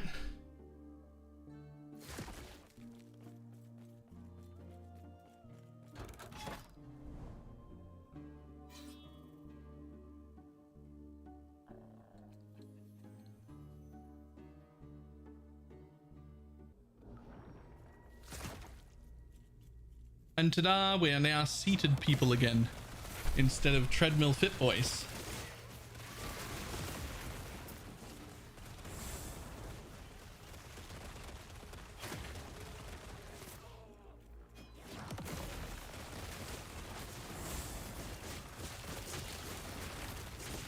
And boss normally hits about 90 that I've noticed.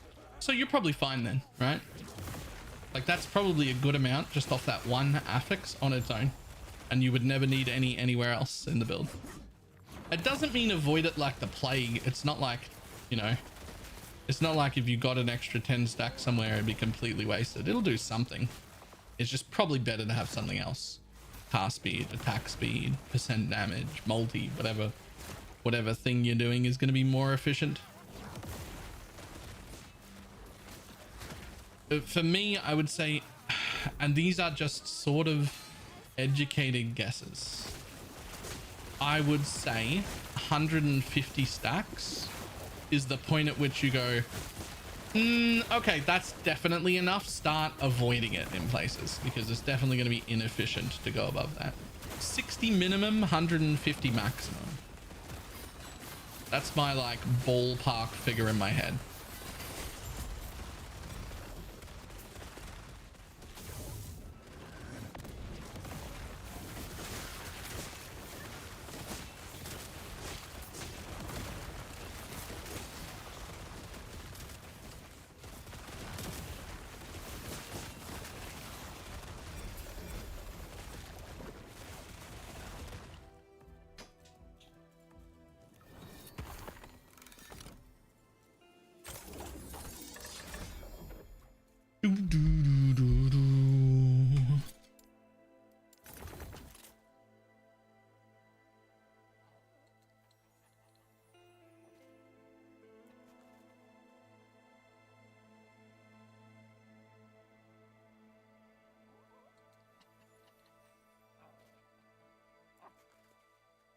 Interesting.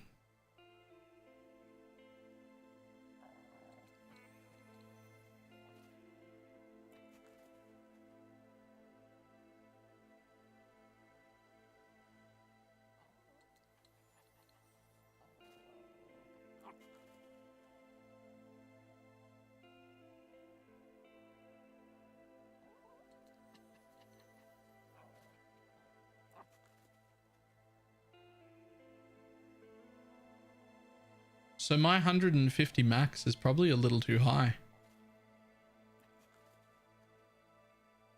60 is a pretty good minimum. Getting right there, but only if you're physical. If you're non-physical, you're probably looking at like somewhere between 80 and 100 being like your stopping point where it's becoming really, really useless. If you're physical, you probably go up a little bit and just be like there, like 100 to 130-ish. If that's still accurate, 100 stacks is more than enough for non-physical and maybe 120-ish as a goal for physical. Because like it really tapers out after that to fucking irrelevant. However, I will say, oh lord, if there's no armor shred in your build, just the tiniest amount will make a huge difference. If you've got 0 to 20, that's massive.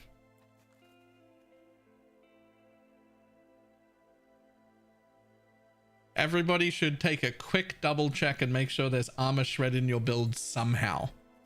Some roll of armor shred somewhere. Holy crap. If you have 0, you need to get some.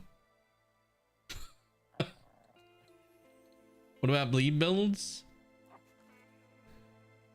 I would say if you're a damage over time build, sure armor is less effective, well, not effective against damage over time, but even if you're a damage over time build, a portion of your damage, a pretty decent portion, is still hits. Looking at that chart, if that's even remotely accurate still, I would still say even on a bleed build or a damned build or anything like that, you're still going to want one armor shred roll somewhere. Just try and make sure we're getting at least, you know, 20 to 30 armor shred on a mob.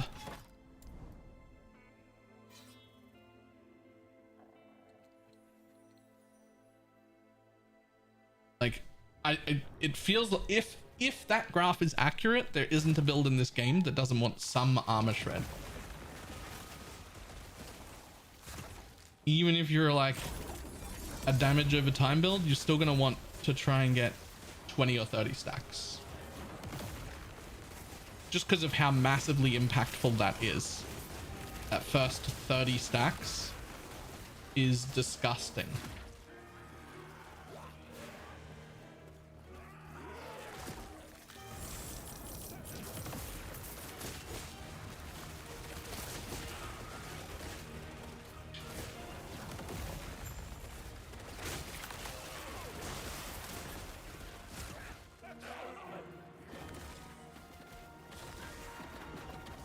Especially since it'll be for the cost of like one affix. Armor affects all types of damage, but only hit damage, not damage over time. So like it affects fire, cold, lightning, void, necrotic, everything like that. All damage types, but not damage over time. But even when you're a damage over time build, you're still applying that damage over time. Like you're a bleed build, you're still applying that via hits. And you're still scaling a lot of percent fizz. You might be scaling percent damage over time as well, but like half your scaling is still fizz and you're still hitting. So even in the instance of being a bleed build, one single armor shred affix somewhere to get that basic first 20 or 30 armor shred on a boss will still make a pretty significant difference, I think. Still certainly enough to warrant doing it.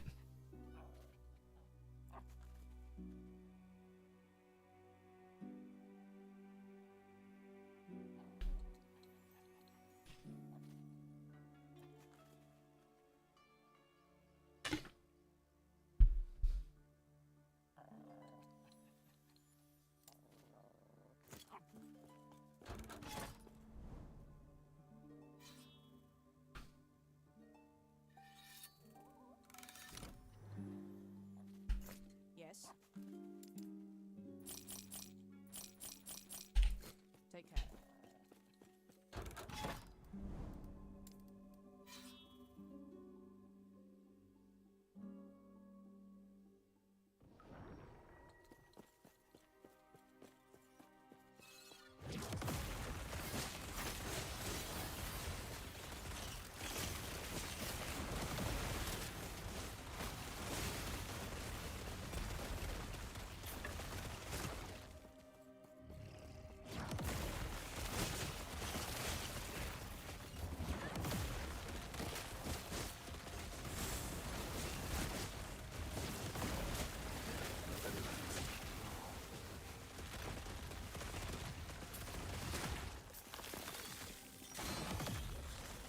Ooh.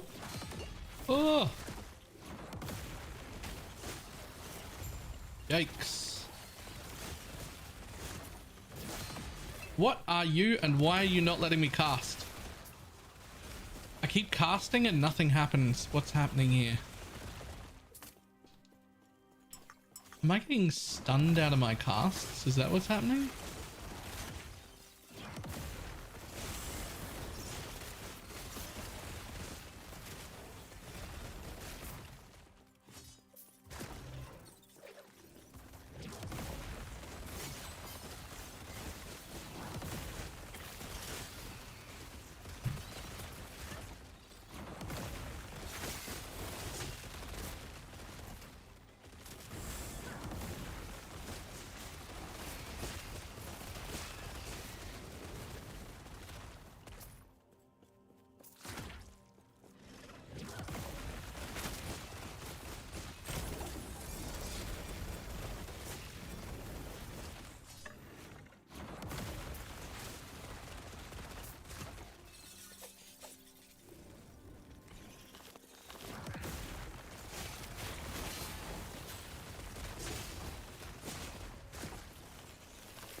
Ooh.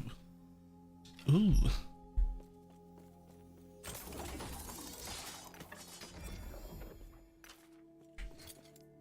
Can I fit you in somehow? You're only 3. How much of these do I need anymore? Warlock or Falconer, which is better? I mean, they're both really good. Yeah, unfortunately, I don't have like a build guide for this or anything yet, but !LE profile, you can have a look at my full profile if you would like.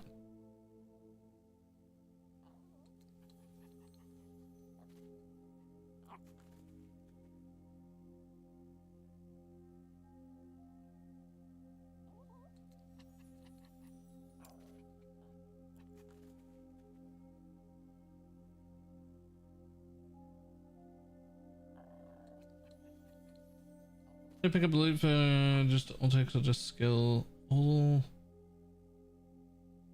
I don't know if it was like my character keeps moving and I misclick. Because I don't use a mouse and keyboard is the answer. The actual answer is because I use a controller while mapping, and looting with a controller is insane. You just walk near something and spam A and it picks up anything that shows through the filter. It's actually fucking fantastic.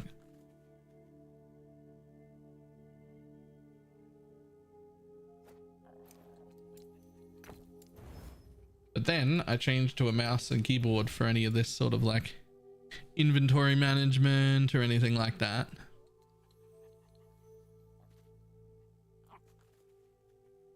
Lose not just the way it's done. What I don't know is why they don't have a pick up loot button for my keyboard, so I can just run near stuff and press space to like pick up the loot that's near me, just like the controller functions.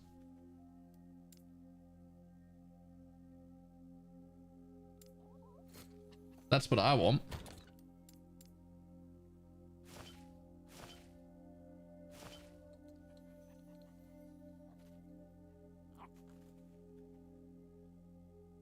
Spaces for the movement skill? Well, whatever. I want it bindable. I don't want it locked into space. I just want a button that I can press to pick up loot when using a keyboard. That's all.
still prioritize these XP tomes every single time I see them.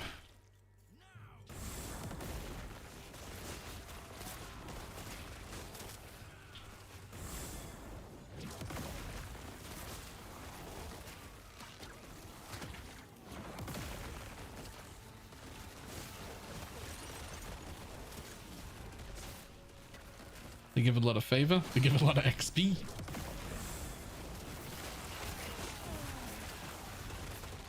I gotta hit level 100, man.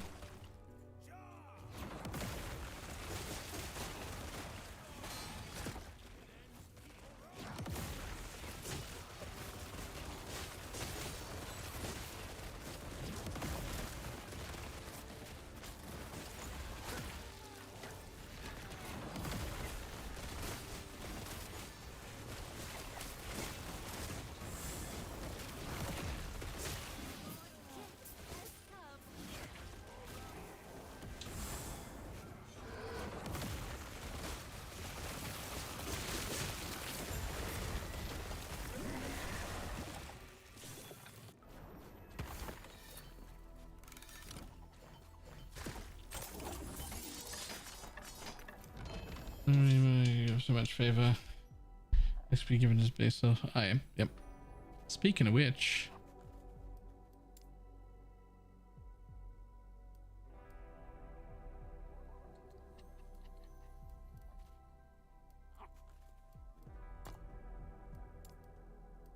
visit the observatory. 70,000 favor to spend. That's 140,000 XP. Uh-oh. Uh-oh.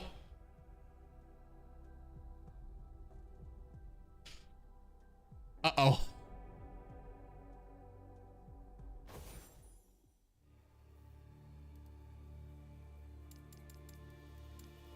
Got a little risky travel over to the observatory.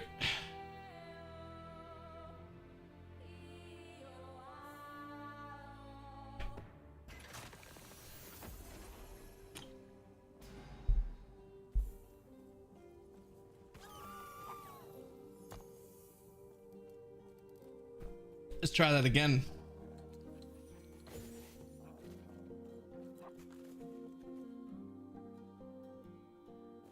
Bazaar still down. COF next time.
I assume it might be a struggle to have gotten that back up quickly just because of what time of day it happened.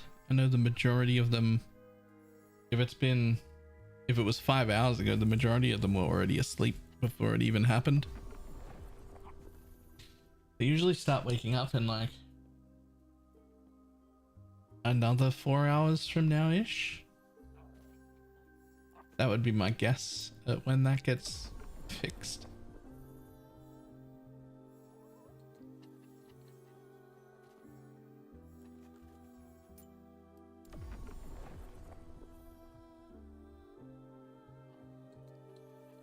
An American company, mostly European, right? I mean, they're all over the world, but like I thought they were EU, like majority.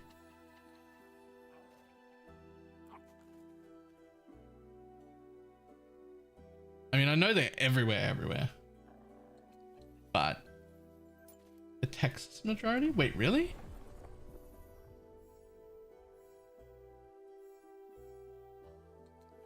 Okay.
I got hurt by a pickaxe.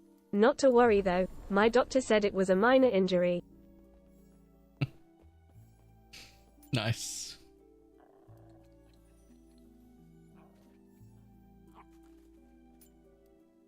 Oh no, my prophecies are full. Alright, we're gonna find some to fuck right off, actually.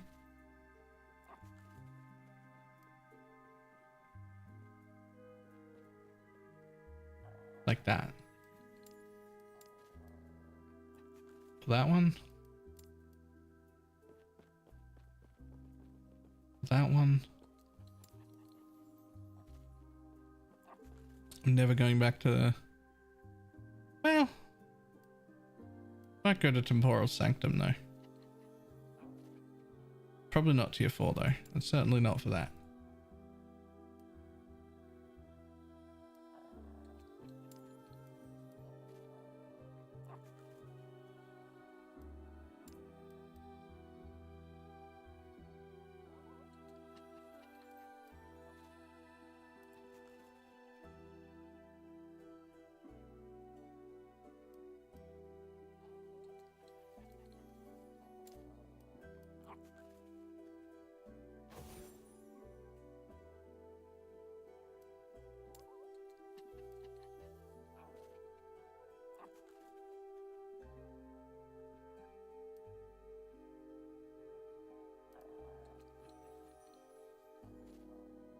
Okay, that's better.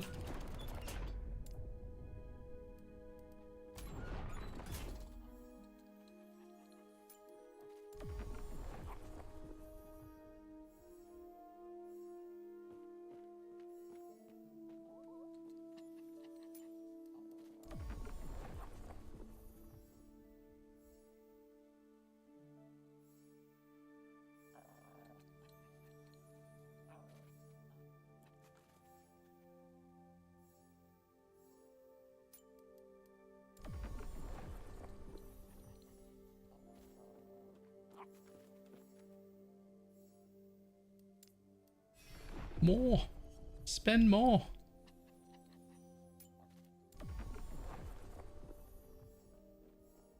No arena though.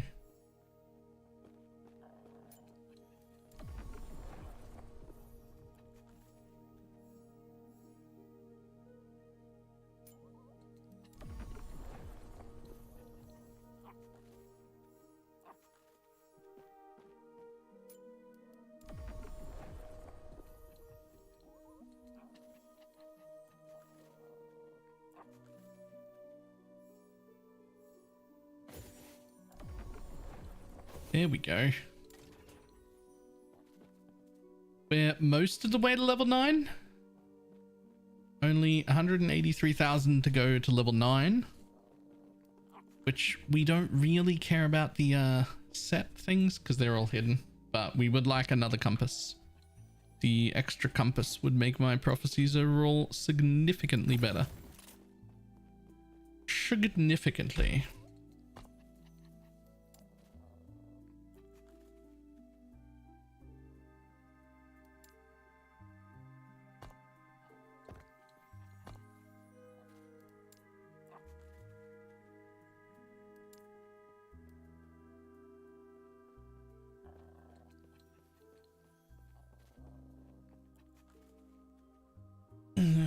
Dallas would have surprised me because it's one of the few major cities.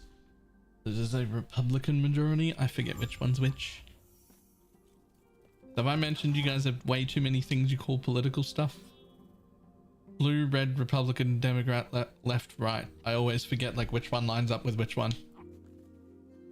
I literally can never. There's like 3 different things that they're all called, and I can never remember which one's which.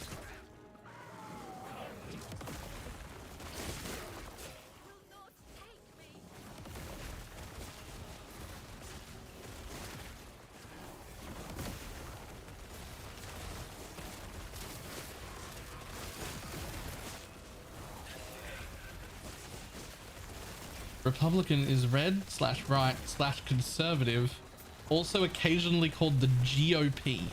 What the fuck does GOP stand for?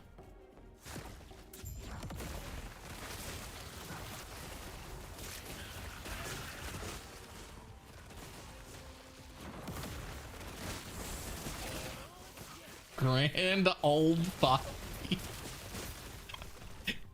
Okay. Hang on, so Republican, GOP, red, right, conservative, all the same party, all the same people, 5 different names. They're the that's the same group of people.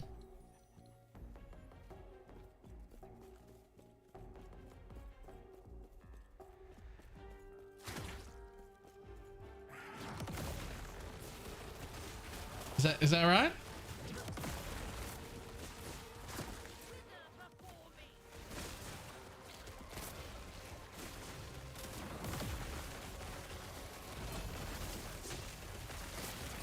And then the other one is Democrat, blue, left, or liberal. So they have 4 names, and that's the same group.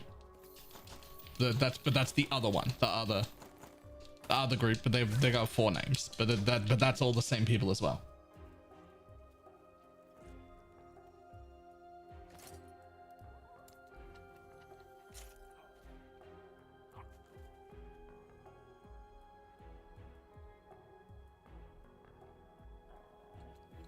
Okay. Next question. Which not really, but generally this is the same category. Which side is the one that's more concerned with trans people who want to pee than their children getting shot in schools? Which one's that one?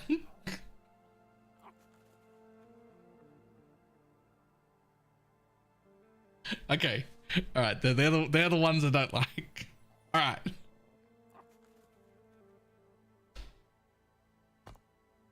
All right. It's hard to keep track of this stuff, man. Like when you don't live there, it's real hard to keep track.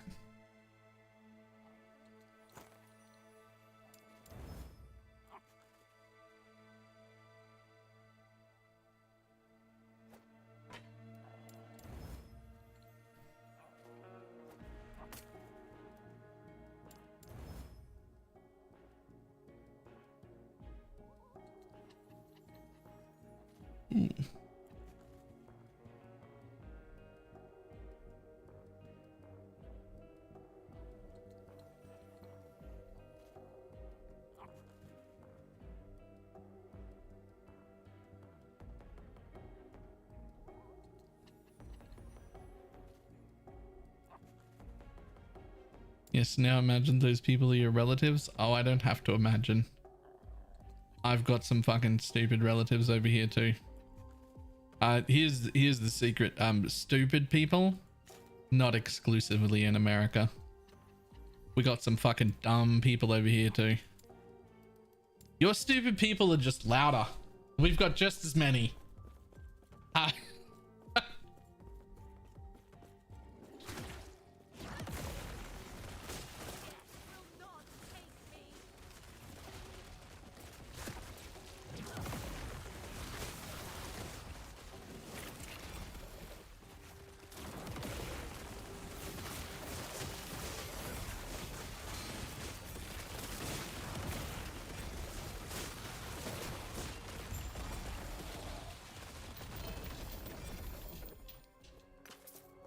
Okay, well, thanks for all the prophecies. I've got like the world's strictest fucking loot filter and my inventory is full after one map.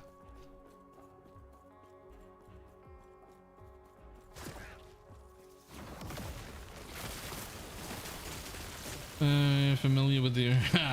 Vaguely. Vaguely.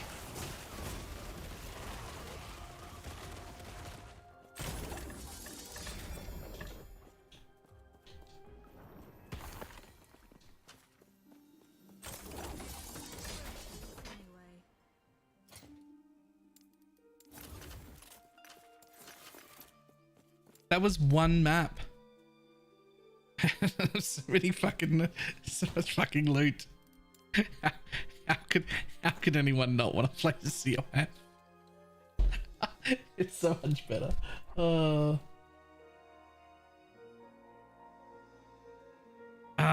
Okay.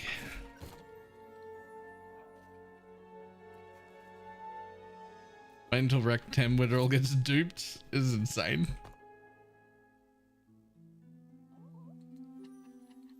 You know your vape is illegal now, right?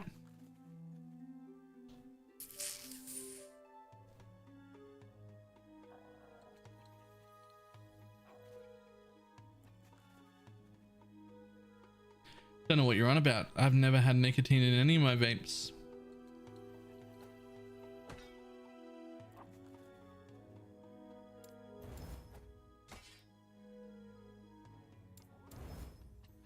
These are just for show. I just do it to look cool.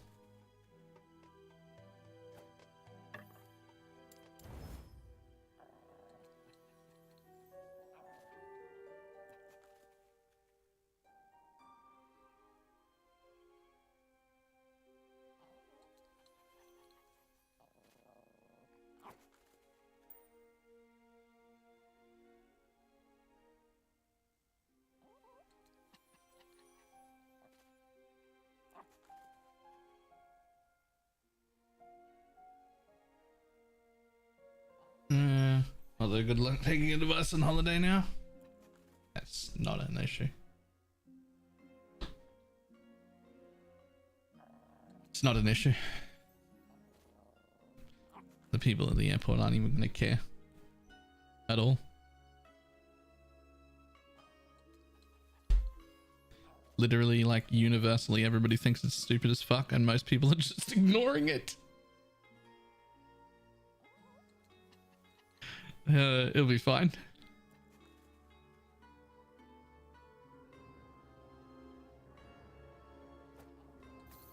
Gonna keep that.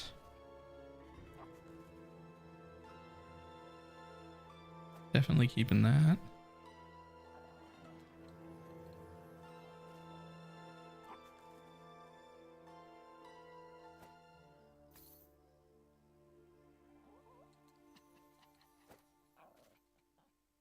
Did you actually ban nicotine? They banned nicotine vapes specifically.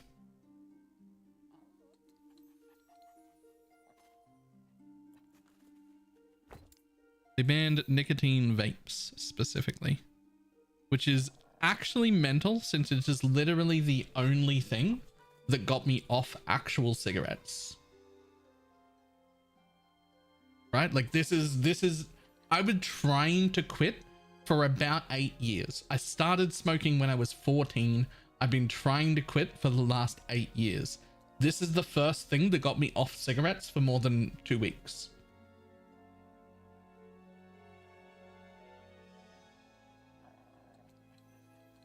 I was a pack a day smoker up until what, like 8-9 months ago.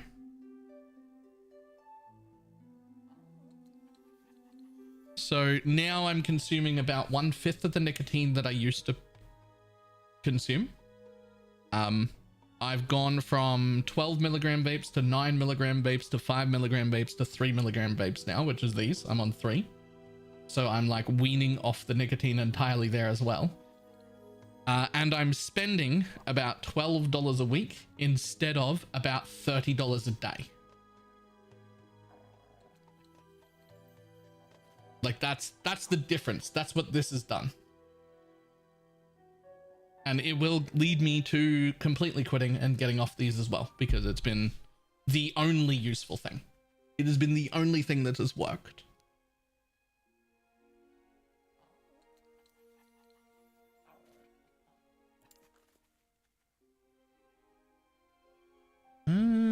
Nah.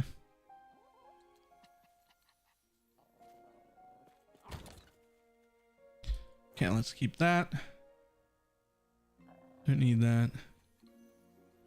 Don't need that, don't need that, don't need that. Do want to keep all of those. Those are great. I think everything else is going to get vended.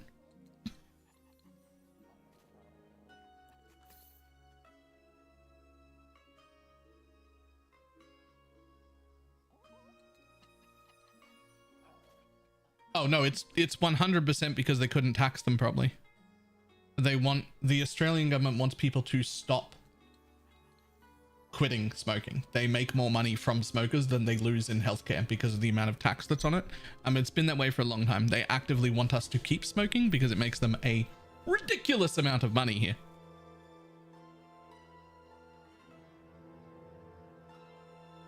Like a ridiculous amount of money here.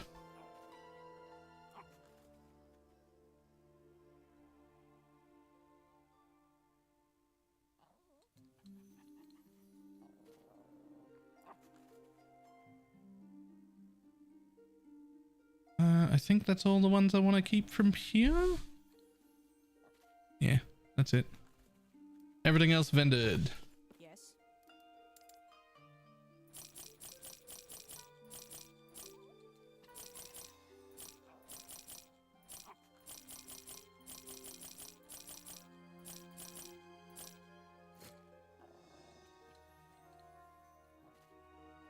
Yeah, 20 minutes cigarettes and the truck gets a $3 margin. Yep, unless you buy them off the back of a truck, in which case even here in Australia they cost about $4 to $5 for a pack of 40, and the people selling them are still making a profit. The rest of that is tax. All the rest of that is tax. All of it.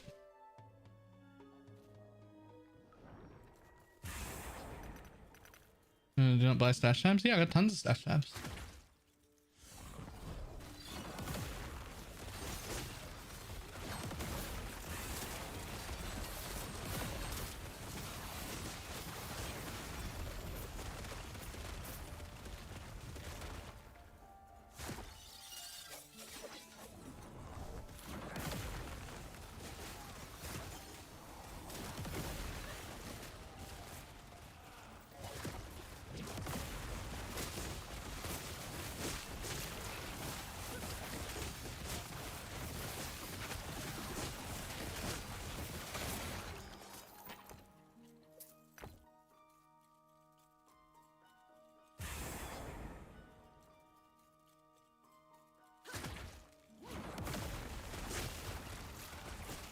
COF makes a ton of money, Lupus.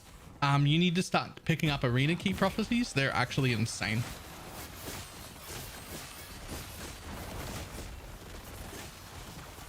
You pick up an arena key prophecy and then it drops you 12 arena keys of memory on the ground, and they sell for 7.5k each. And it costs you like 400. Like, whatever it is, faction rep thing. Like, COF make a ton of money.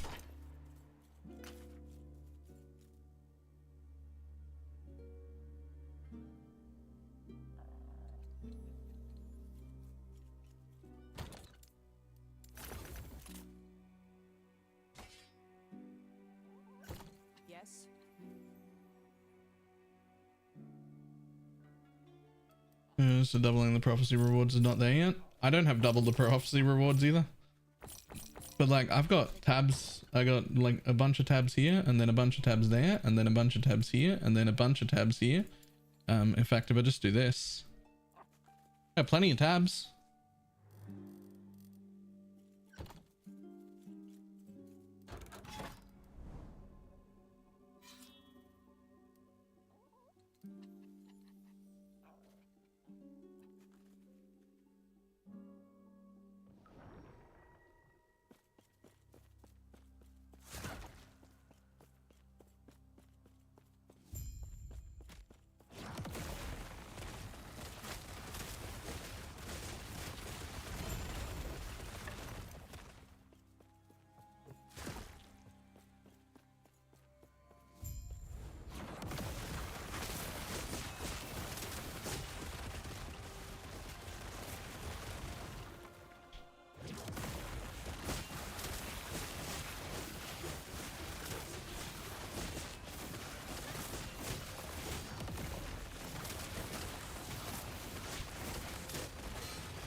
Easy. What do you got? 71. I mean, I don't need the void resist, but I also don't know if I need anything else.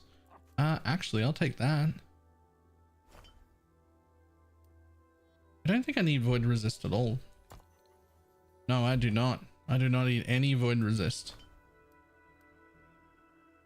Where am I getting all my void from? Ah, but I will if I replace this chest, and I kind of want to.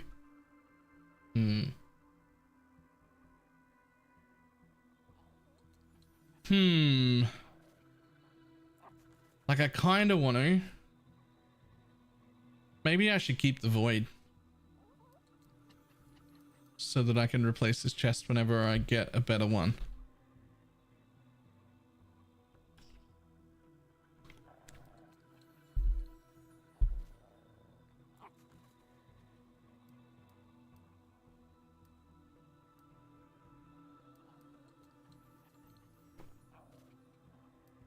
Could also go crypt multi and try out the crypt build.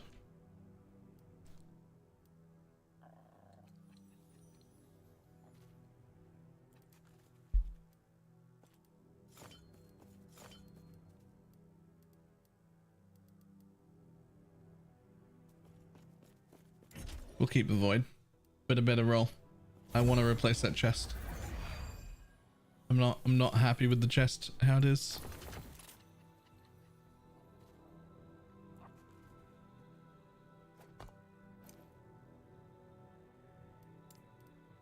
See if you become something good. Not fire. Ooh. Maybe.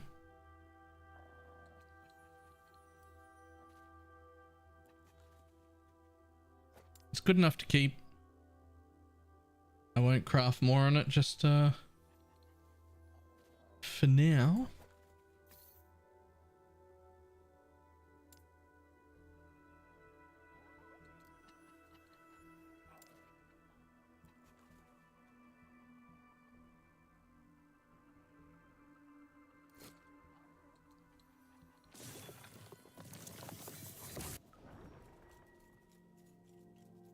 I wish there was a stash tab out here when you came out. You've got to run one more map to get a stash tab back.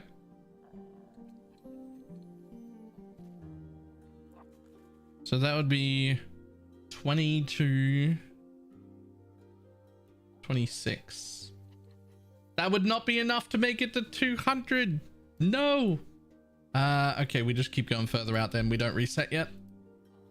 We gotta keep going. The next reset needs to make it to 200.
Gonna play Deep Rock Galactica Survivor today. Man, I really enjoyed that.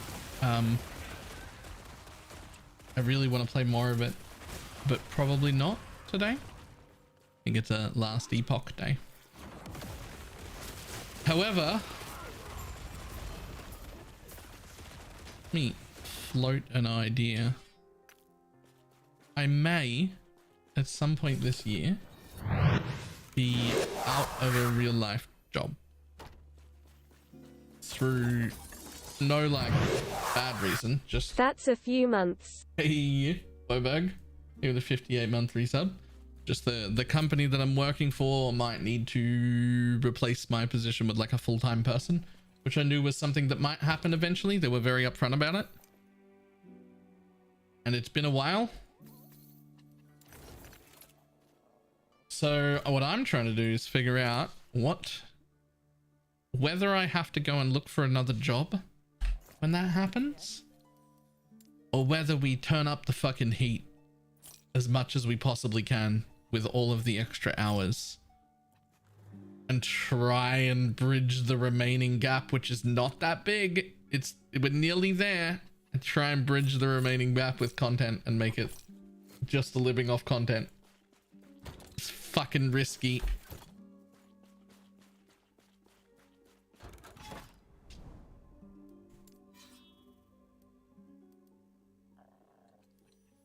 Can you turn up the heat on YouTube? Yeah, well, I mean, I work 30 hours a week right now, plus an hour and a half or so travel every day that I do that. So we're looking at me gaining between 35 and 40 hours a week total to do more content.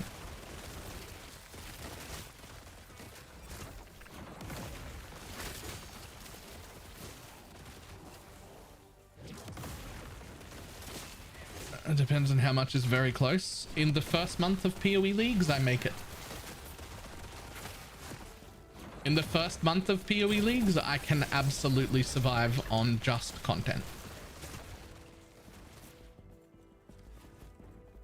But not in the second month and never in the third. The third is too far away. I need to make the third month make me as much money as the first month does now, and then we're good.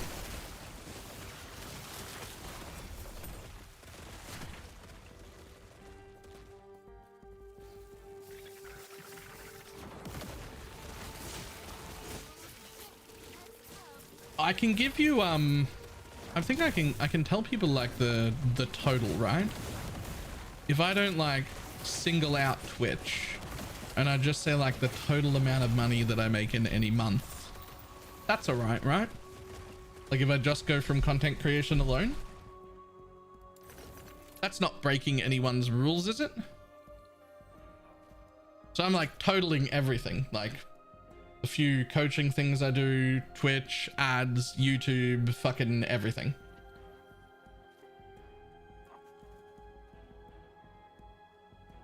Let me double check so I can get this right. Hang on, I've got it all written down.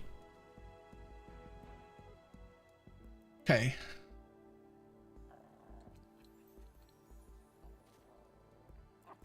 So the first month of the league,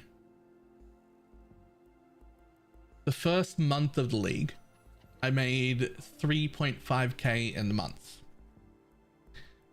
that's good. That's fine. I can live with that. That's absolutely fine. I can absolutely live on that. That is no issue. 3.5k in a month. That's before taxes. Remember, I have to pay all my own taxes and everything like that, but don't worry about that shit. That's the total. That's a livable wage. That was all content creation combined. That's what we average in the first month. In the second month, it's 2.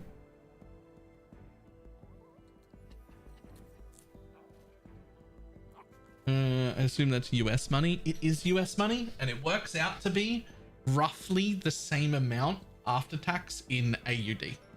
So if I just take the US money and I pretend that that's AUD currency, the difference is the tax I pay normally.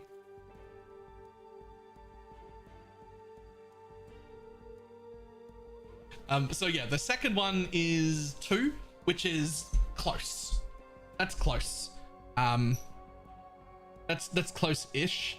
It's definitely not comfortable, but you can just make it. And then the third month is about 1100, which isn't good at all. It isn't good at all. The third month is 1100 for the whole month. That's miserable, and you cannot live on that.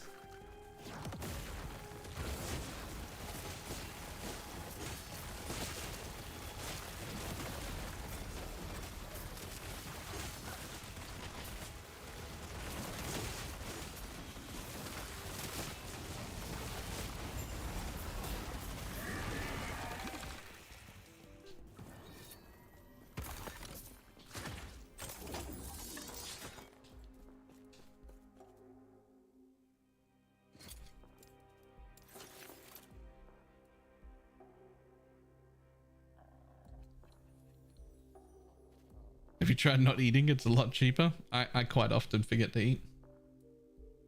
Numbers, but how has the LE launch been shaping up by comparison? Certainly nowhere near the PoE launch. Numbers wise of like people showing up, it's been quite good. But there's been 2 hindrances on my personal income when it comes to Last Epoch. Two hindrances. One, the people showing up to stream, very good. Right? Numbers on Last Epoch have been great. However, in Last Epoch, we basically never make that daily sub goal. While the same amount roughly of people show up, people do not press the sub button here compared to PoE. Like we do not make that. When PoE launches, we make that daily sub goal every day for the first month. That's why it's a livable wage. I already worked out that's roughly what we have to hit every single day for it to be a livable wage. First month of PoE, that hits for like a month straight. Last Epoch, I think we've hit it twice since launch. That doesn't happen here. So that's a hindrance. The second hindrance is, and this part's on me entirely, I haven't made any Last Epoch content on YouTube at all. And that's a problem.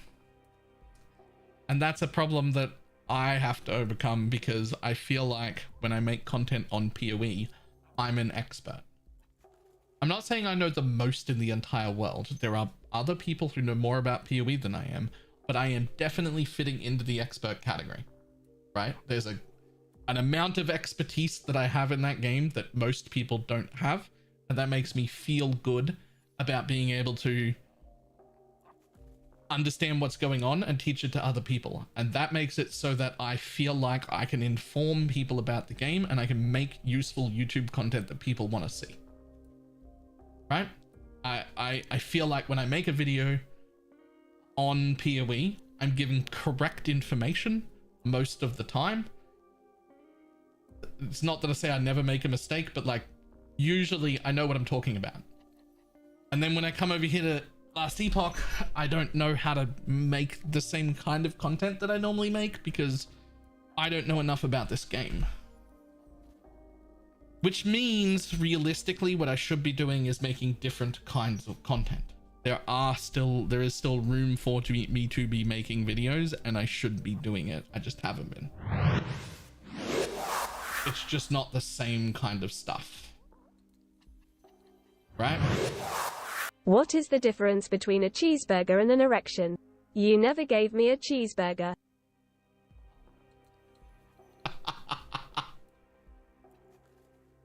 Nice. Anger Elbow over the 30-month resub.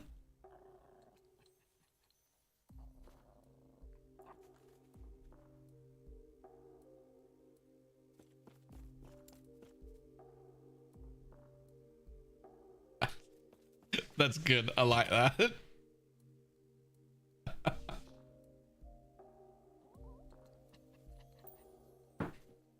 What's up?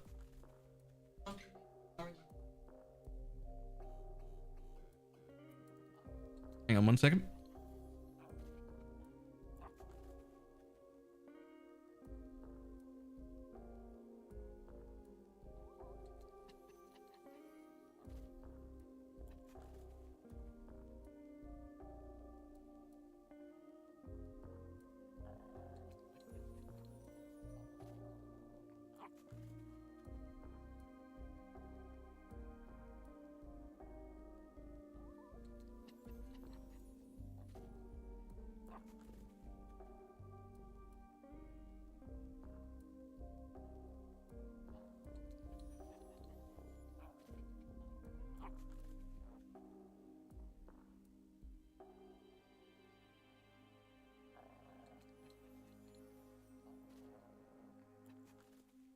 There we go.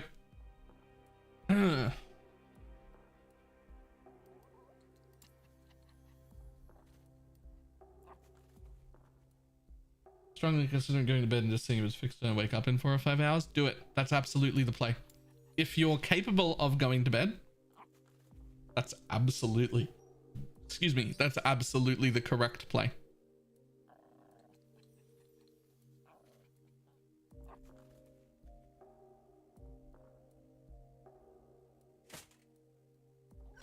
Yes.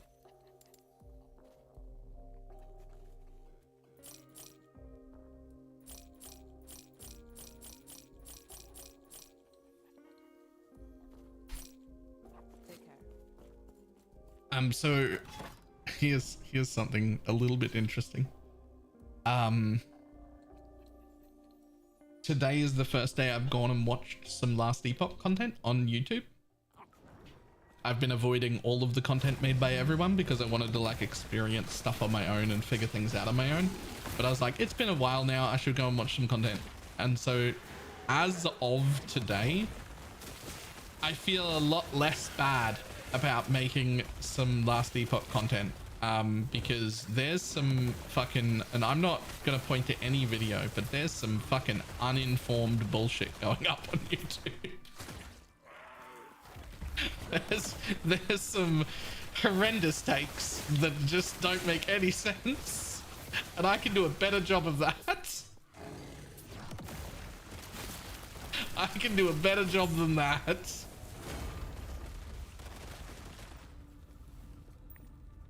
I feel attacked. It was a bug. Not you, Tenky. You're fine. But you know that. But yeah, there's some bad stuff out there. I'm not saying any of the takes. I'm not pointing a finger at a single person. I'm not interested in that sort of drama at all.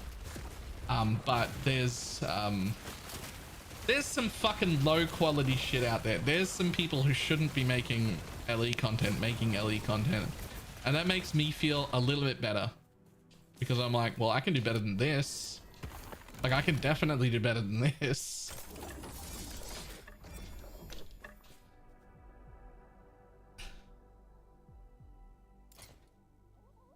And so that's, you know, maybe I'll maybe I will.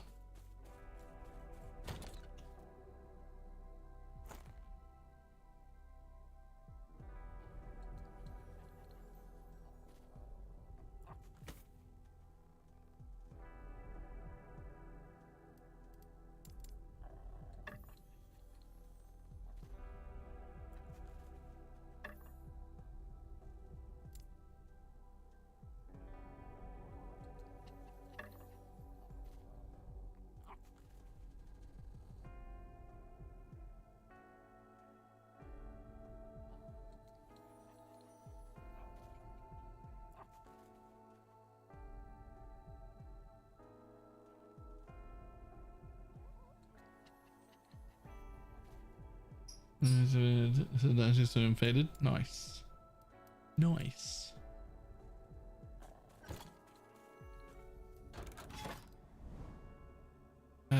Math. 10, 10, 10 is 30 and 5. 35. That puts me above. Yeah, that puts me above 200. Let's go for that one.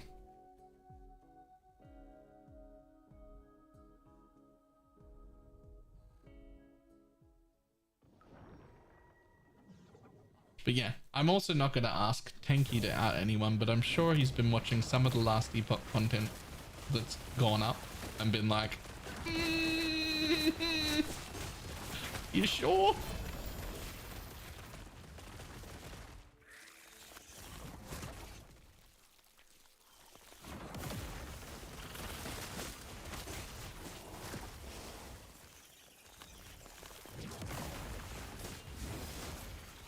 So time to look around again. Yo, that's the same. I literally also only looked around today, and there's some good stuff out there, don't get me wrong. There's also a few content creators that I didn't know existed that I ended up having a look at and been like, oh, they've been making LE content for a while, and some of this seems pretty good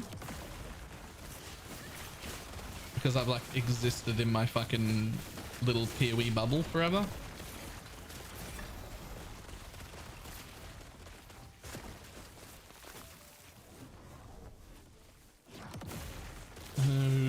Some creators are good. If I remembered any of their names, I would. There were some good ones around though. Like or at least there were some good videos. I was like, yo, these videos are good. I followed them, but I don't remember who they are. I just expect it to show up on my feed again now that I've followed them. But there were also some stinkers. There were some stinkers.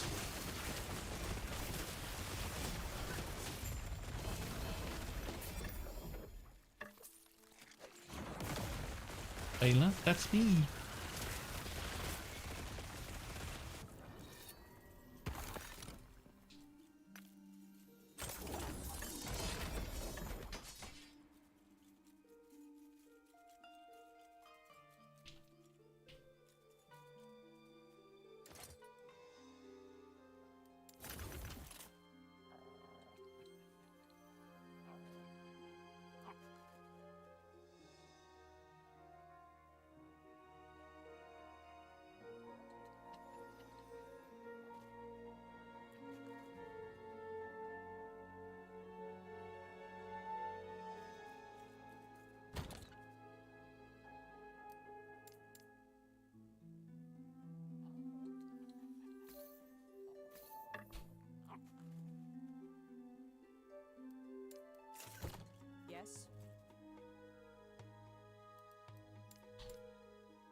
Yes. Take care.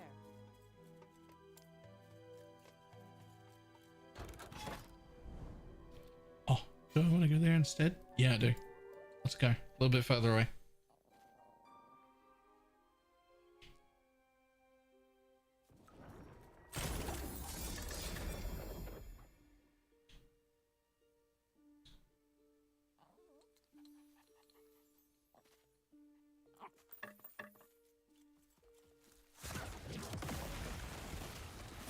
I've seen a lot of builds come with post monolith filters. Doesn't help somebody leveling as a noob.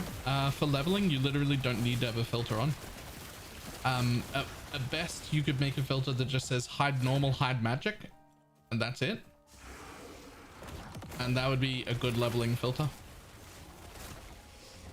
That would be the main reason that people don't include leveling filters, is because they just don't need to.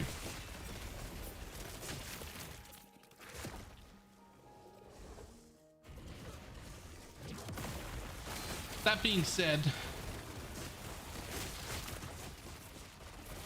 I could probably include leveling filters in mine.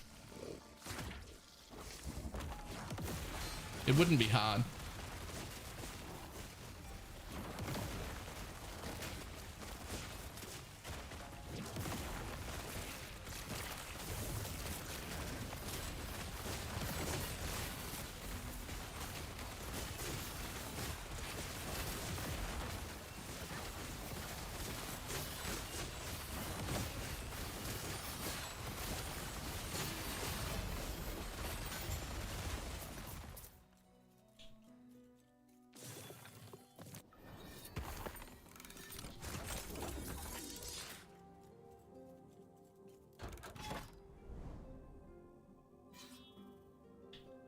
Oh man, we're so close to using another gaze though, but this will put me over 200. But I could get another gaze by just going a little bit further.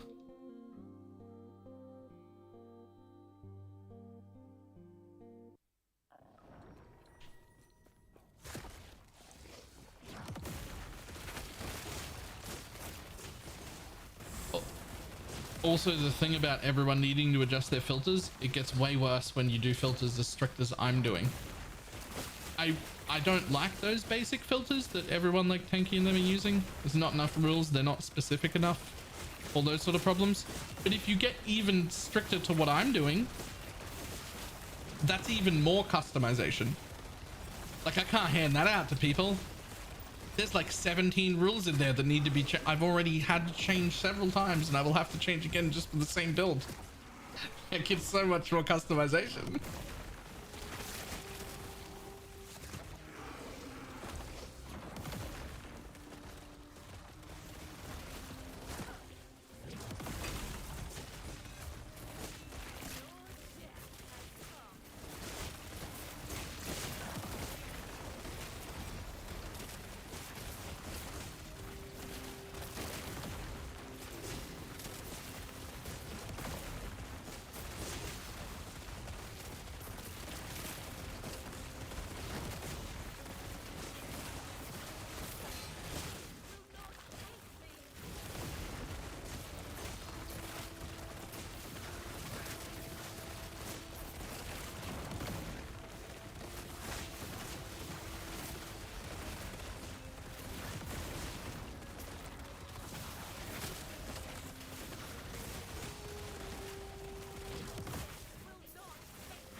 Yes.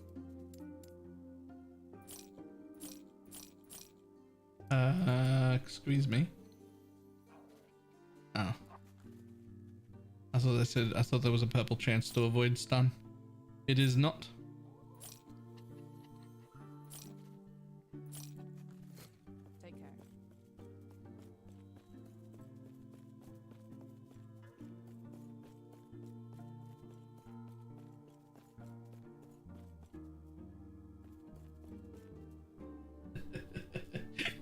Junk spillway off isn't the most useful feedback. I'll give you that. I know the feeling, but like, it's not particularly helpful. It's funny though.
Dum, dum, dum, dum.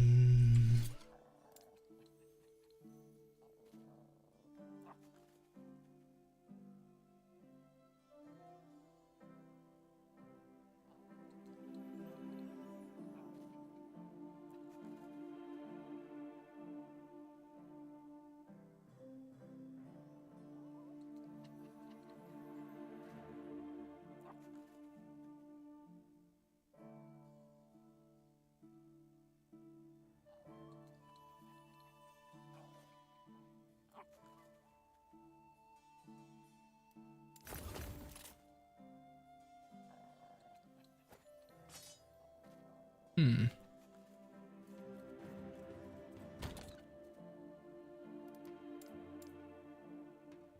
Keep that. Yes.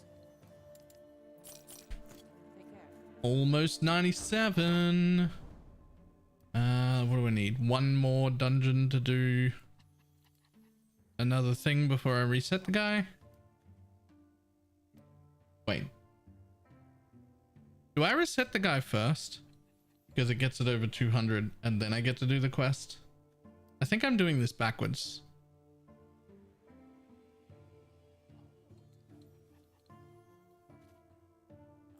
I think I reset the web first so that when I do this, it's over 200.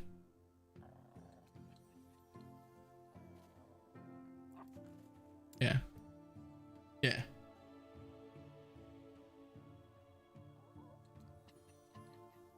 Hello, is the market still down? Yes.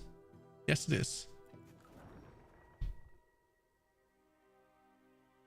Was there an update on that?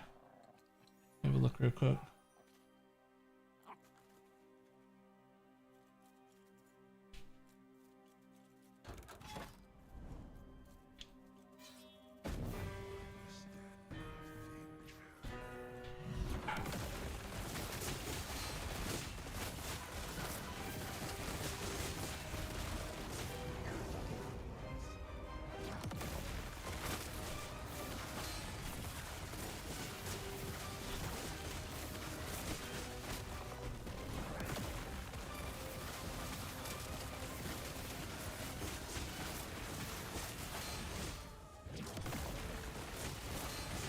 Ow.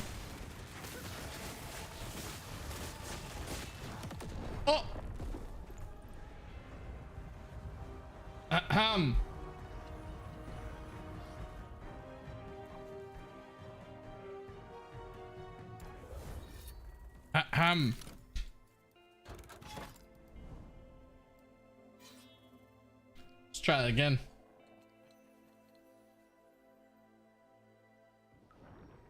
Wait, does that eat my gaze?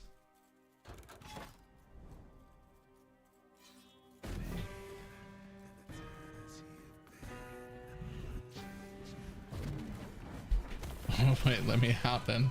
I don't want to kill it anymore.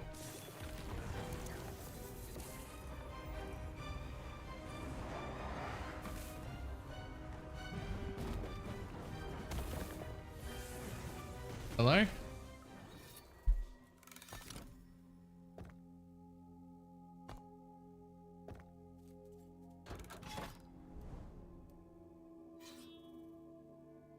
Do I still want to kill it? Oh, I was wrong. I can still kill it. I didn't need the gaze. I just want that to hit 200 before I do another quest. So I don't actually need the gaze for that. Okay, that's fine then.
Okay, that supposed to be at 204.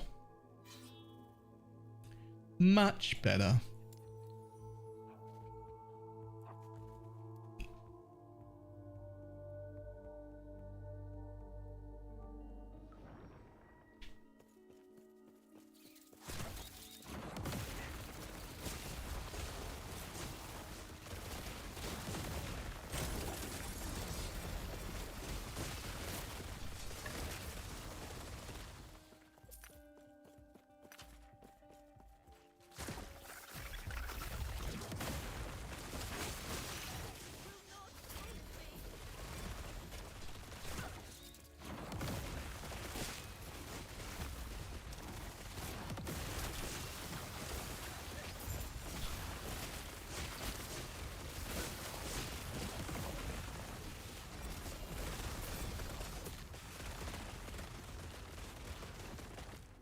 No corruption for Sarah, probably 1,000 plus.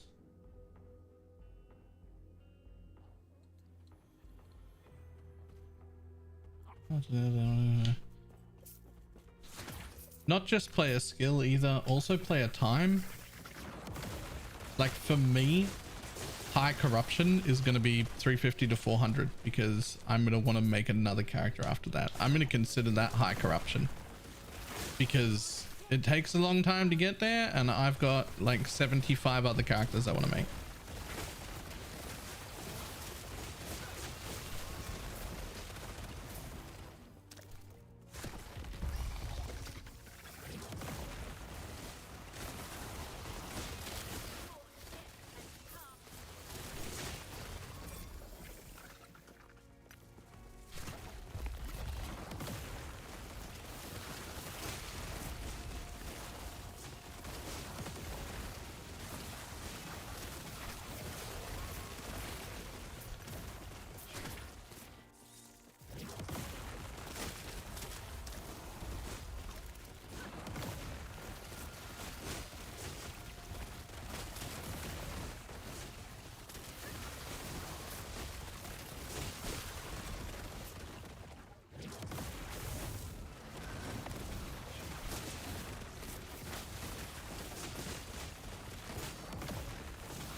Just playing ward battery with it. Just until that bug is fixed. Is the Warlock ward thing that's happening with the bone, whatever it is that like confirmed as a bug? Is that actually on a bug fix list at all? Because I didn't think that was a bug. I mean, it's definitely OP as fuck, but it does exactly what it says on the box. Nothing there's working differently to how you would expect it to work.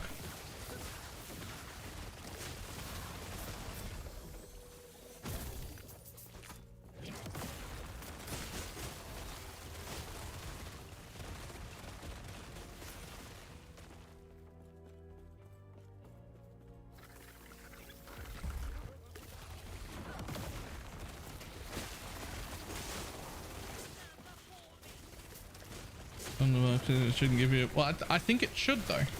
I mean, obviously I think it's unbalanced and it shouldn't in that form, but like when you read the nodes they're using to do it and the 800% increased health on the base health that they're adding to them and then the amount of targets there are, it is unbalanced as fuck. But I don't think it's a bug. It's unbalanced as fuck, but it's just, it's doing what it says it should do.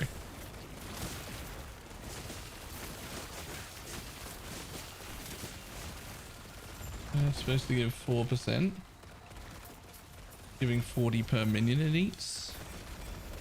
Is it? I was under the impression it is giving 4% per minion. There's just so many targeted minions in that area and they scale the life so high that that's how they were getting it all anyway, because the different bone bits of the different bits of the bone wall were all so many different targetable minions that it was just like a buttload of them. That's what I thought was happening. Did I misunderstand it?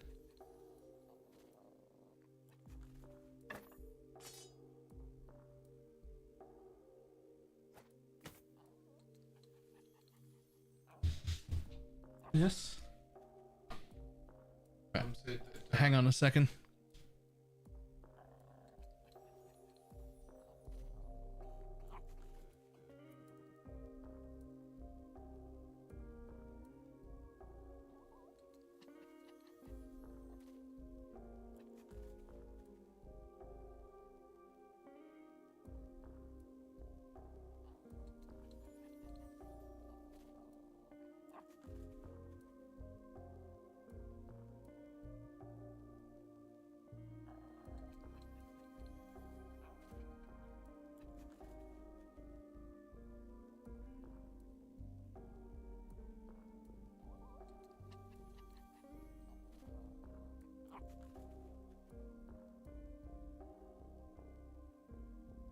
Doom, doom, doom, doom, doom, doom. Just have one servers are not find. Hang on.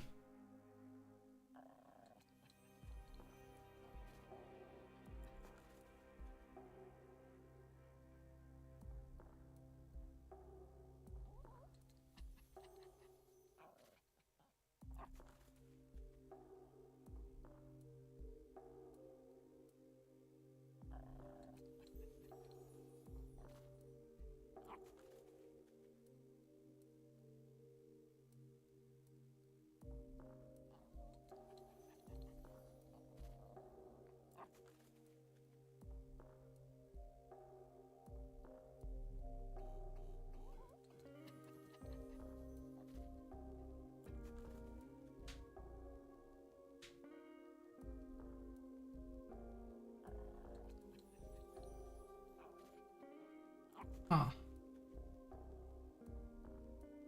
Okay. All right. I didn't realize that it was bugged at 40%. I knew like what was happening. I just didn't realize what was causing that to be as gross. That still looks like it'll be decently strong, even if they fix that bug. Like having an extra 19,000 ward is not an irrelevant amount of ward. That's still quite good, right?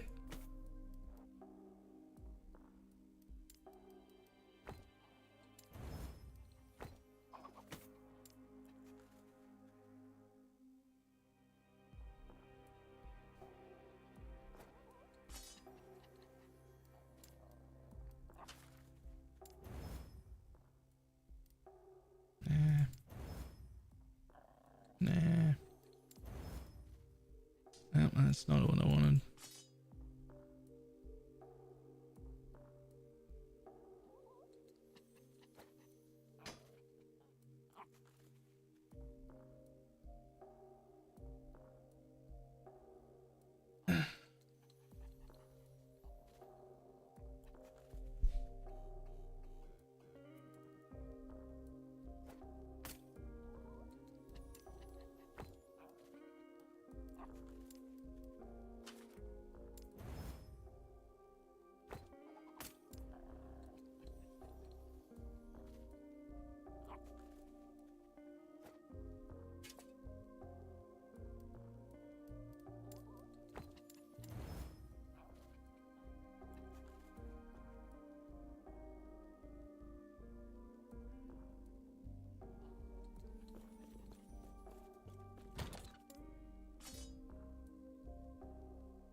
Yes.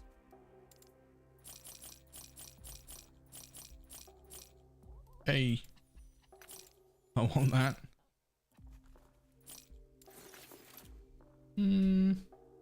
Honestly, we might keep that too. Take care.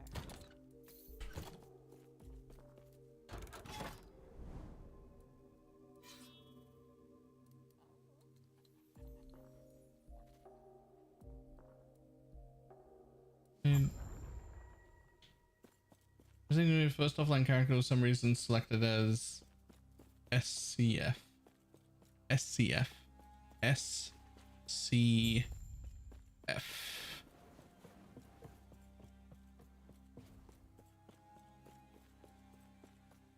Oh, solo character found. Right, okay.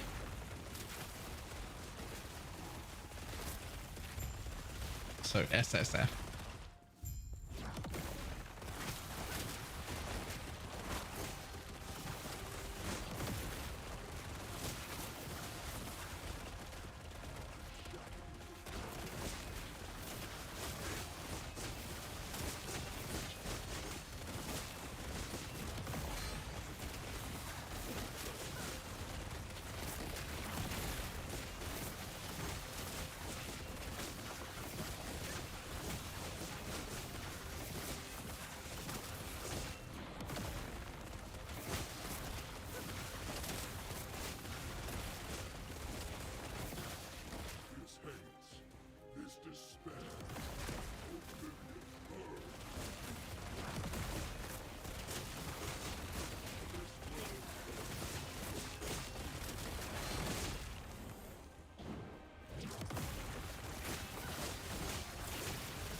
What do I have here? Void.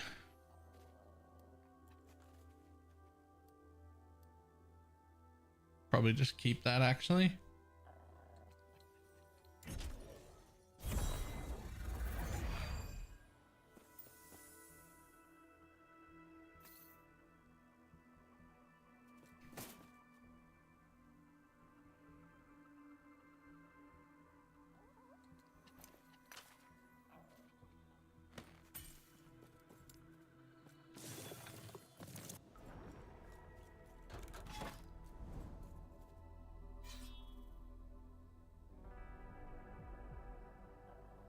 I'm intended or not, but that pie segment with the void wave things, you can just run back down to the bridge and ignore it.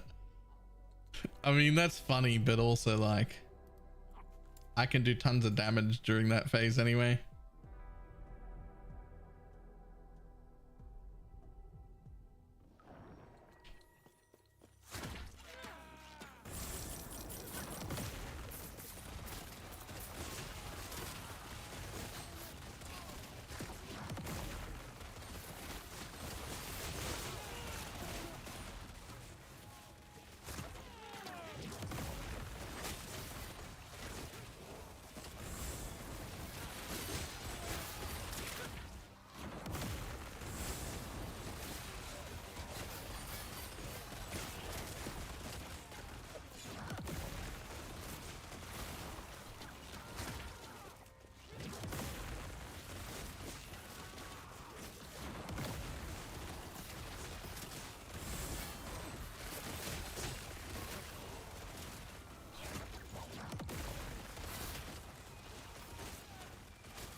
I'm gonna do red ring, here I come.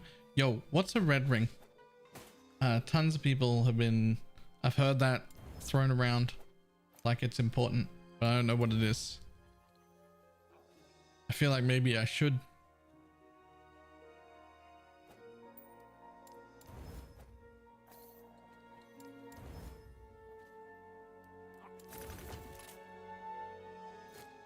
Yes.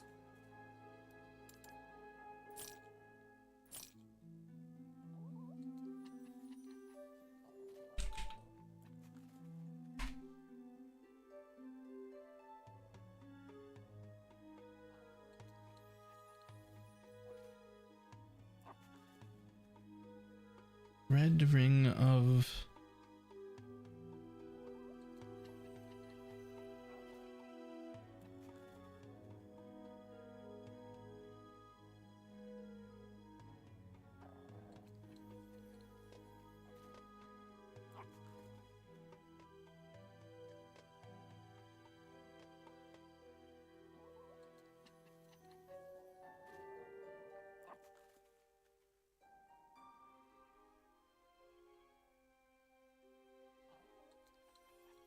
I don't understand why this is so good.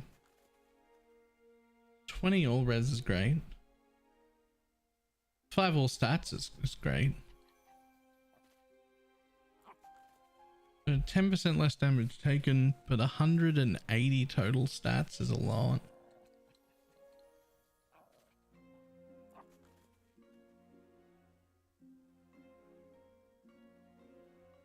LP4 chance number is so small and needs an exponent. Yeah, there's a lot of those actually.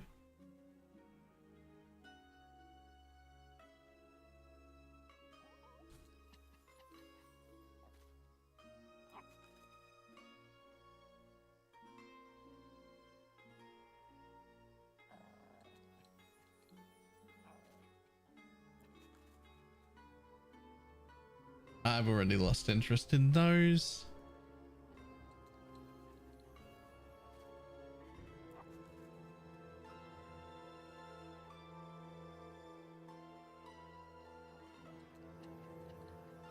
That's not even like, those aren't even words.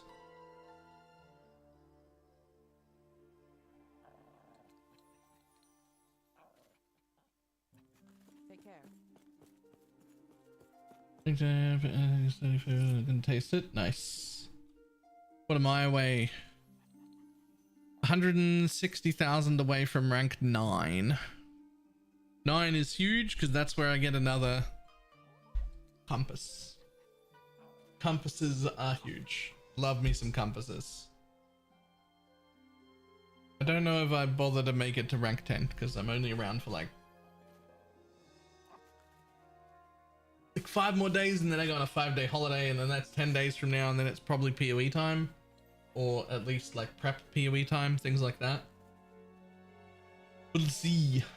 Alright, I'll be back in a moment. I need to heat up some food.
Oh shit, 900 points until I can highlight a message. That's gonna be the biggest waste of channel points. I already read all the messages, man.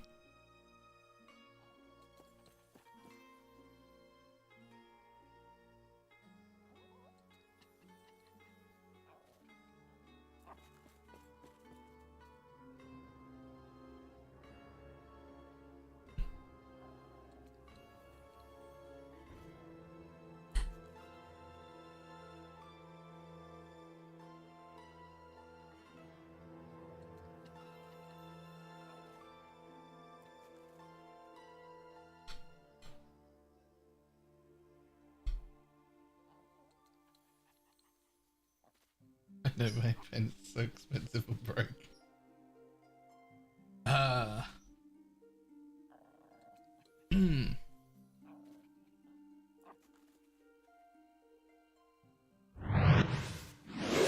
The medicated 09. Thank you very much for the 5 gifted subs.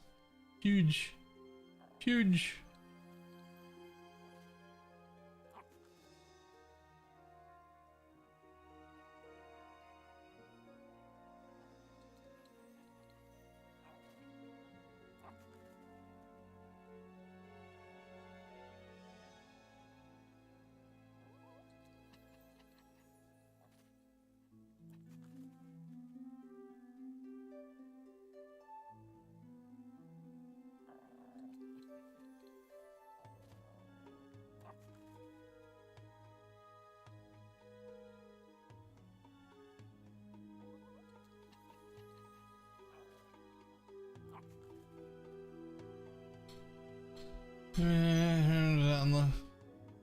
Unlock a random emote. Oh, but that, I mean, Excuse if you're me? gonna get a random Mommy? emote, that's Sorry. the one. Mommy? That's Sorry. Mommy? my cutest Sorry. emote.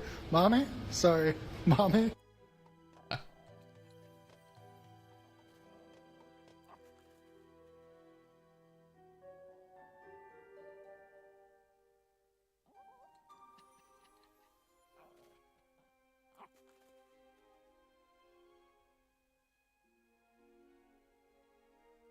What the fuck is this link? I don't know what the fuck that is. Oh, alright, we got some food.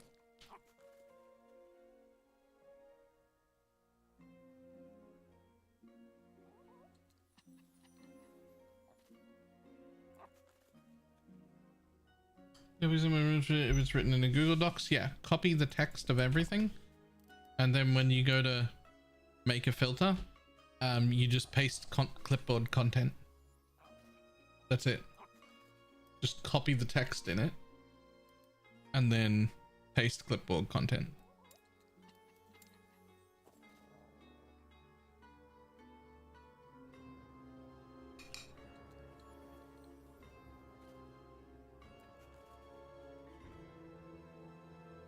Direct copy and paste. Yep.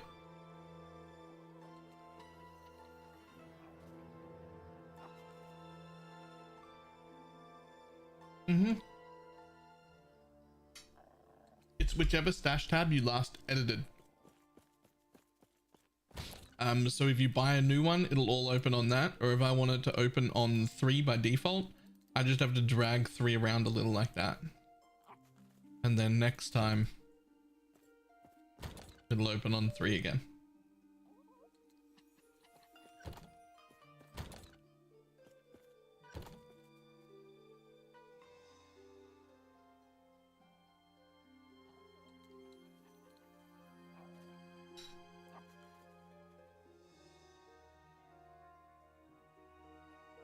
Ooh.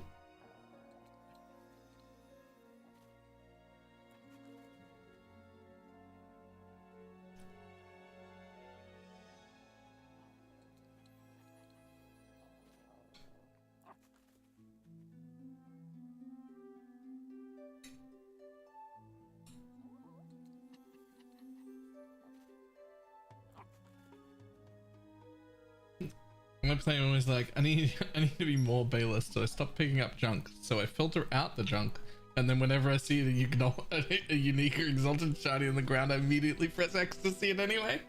First of all, you shouldn't be hiding any uniques. Even trash uniques that drop with like 3 LP, like these, I can turn them into disgustingly good leveling items. That's a level 5 helmet. It can get 3 level 80 mods on it and be put on it. Oh, sorry, it's a level 10 helmet. These are level 1 gloves that can get 3 things put on it, right? This is my 3 LP tab.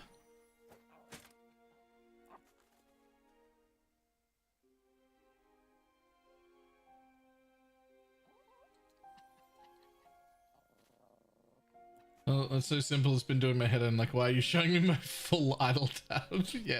Yeah, it's weird that it does that. Let's see. Back to tab 3. Whichever one was last moved or bought.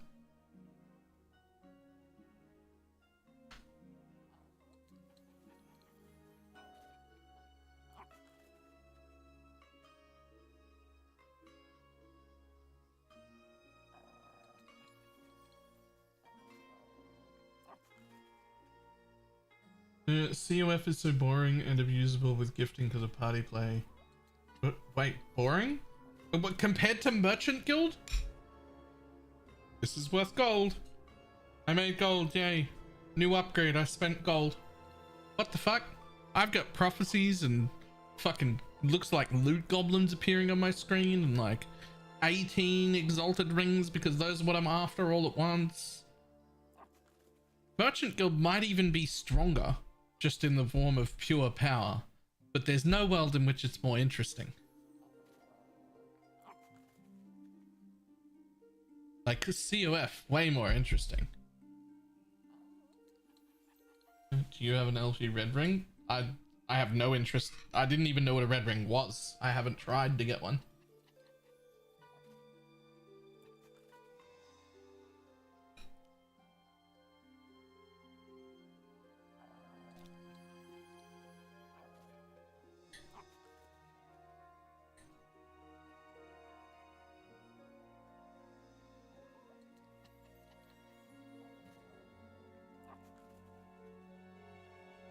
Yeah, I just found out about it today. So I mean, I haven't even targeted it. I haven't tried. I haven't been picking up ring prophecies or anything.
I need like in game there needs to be like a list of all of the things that can drop,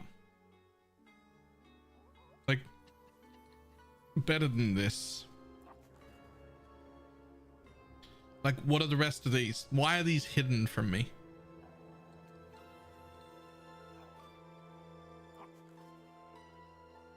Like,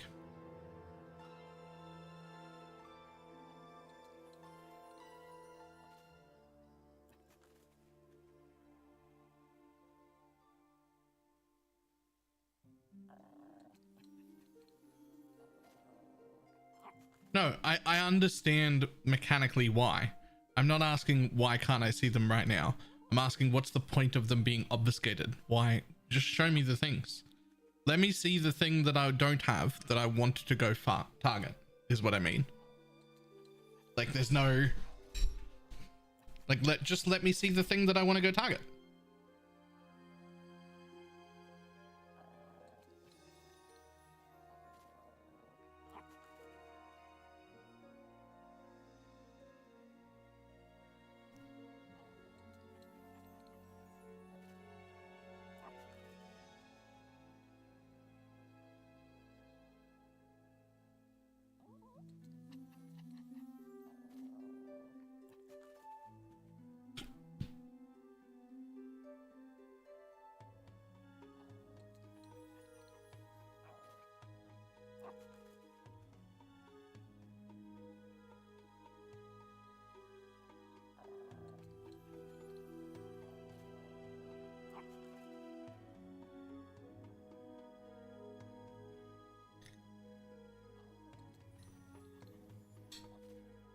Yeah, those are very different things though.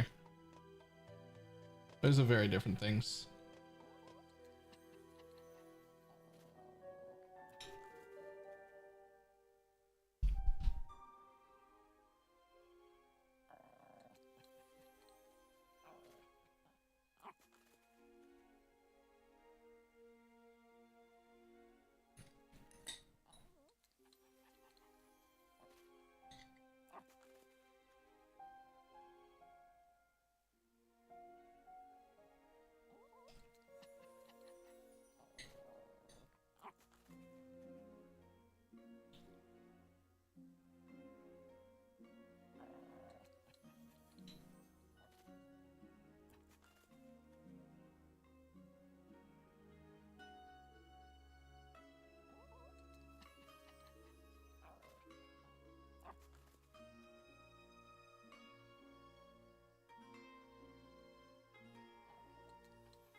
Yeah, like these. Like, I don't think I need this frailty on here.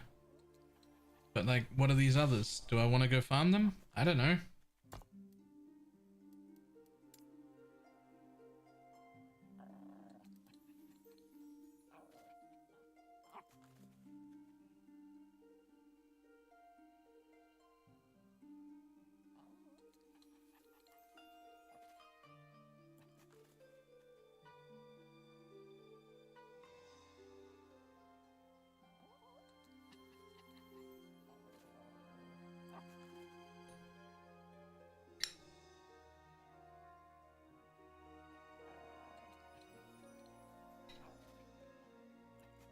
There are like a few minor things like that. Like, there's no reason to have those, and then also there's no reason for me to, at least in my mind, at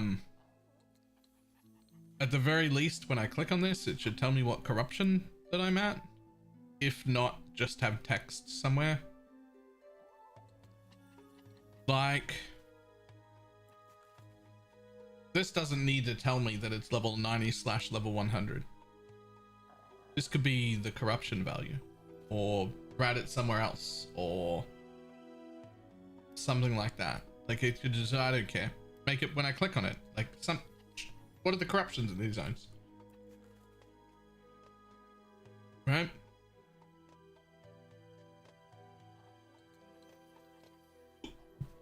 Stuff like that would be very cool.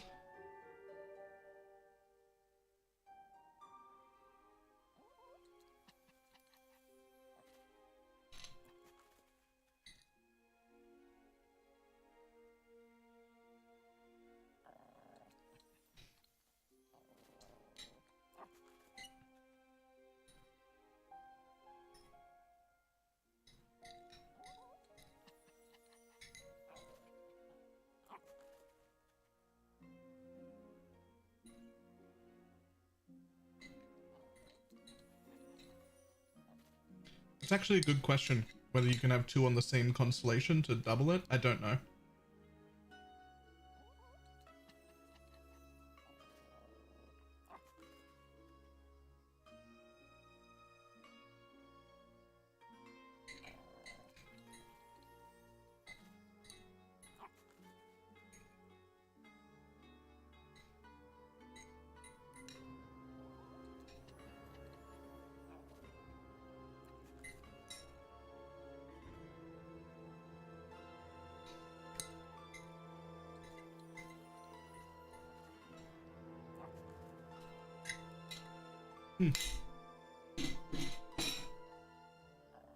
Good spaghetti bolognese.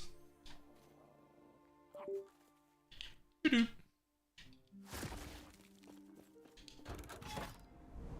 Good biscotti.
Dum, dum, dum, dum, dum.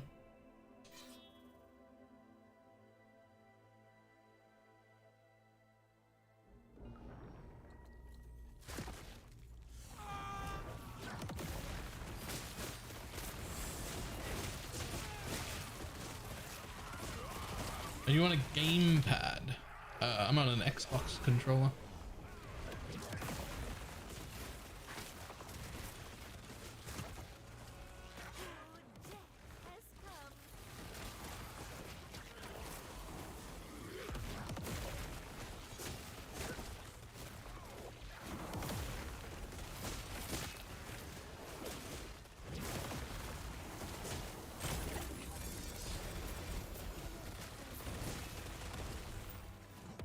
It does not move your stash tabs? Ooh, rough. Is gamepad support good? I mean, I'm just going to assume that that means controller and that those are the same thing. Because if they're different things, then I don't know. But controller support seems great now. There were some very questionable things in the beta. Even like in the final week of the beta, it was pretty dodgy. But most of them have been fixed. Controller works way better now.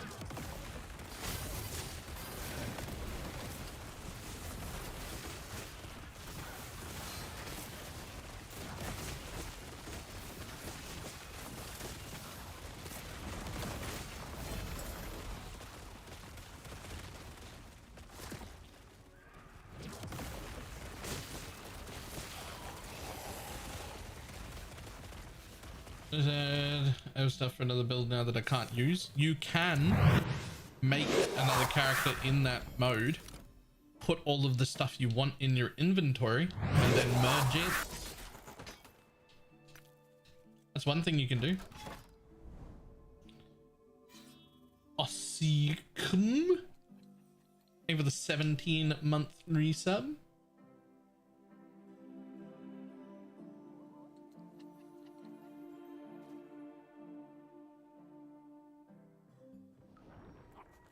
The solo account found and solo character found. Oh. Oh.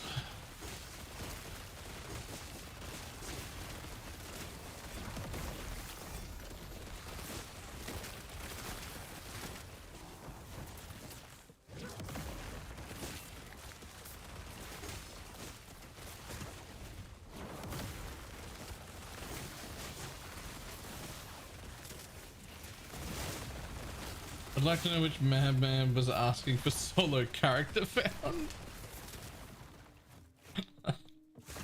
Yeah, yeah, that's mental. Like solo self found isn't enough. Gotta make that solo character found. Every single character needs to be fresh. And you know there's some masochists around playing solo character found self hardcore only. Who are just like fucking completely fresh game every single time they die. You know there are. And you know what? I bet they're fucking loving it too. The person who's playing that mode is like, this is exactly what I always wanted. I fucking mental. Absolutely mental, but someone is loving it.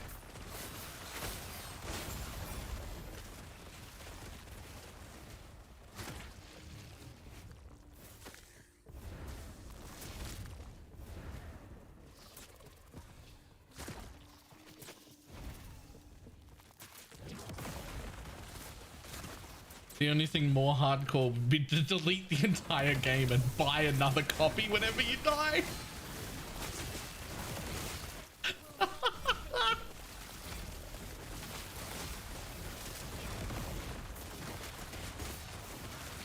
Don't give Blizzard any ideas.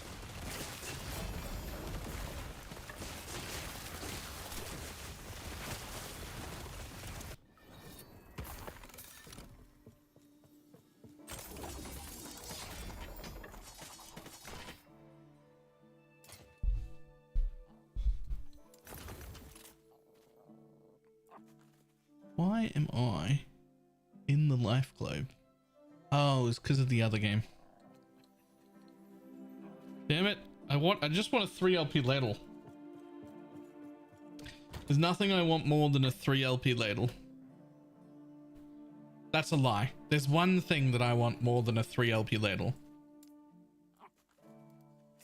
That is a 4 LP ladle.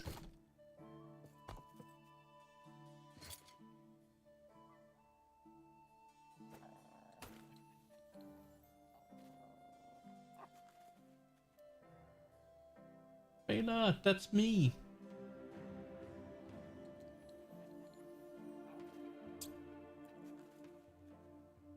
What build for the ladle? I mean, if you had a 4 LP ladle, does it even matter?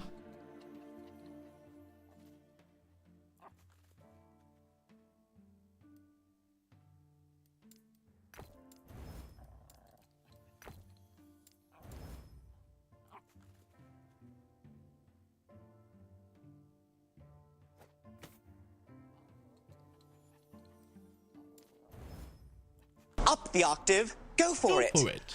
Berries and cream, berries and cream. I'm a little lad who loves berries and cream. Easy peasy.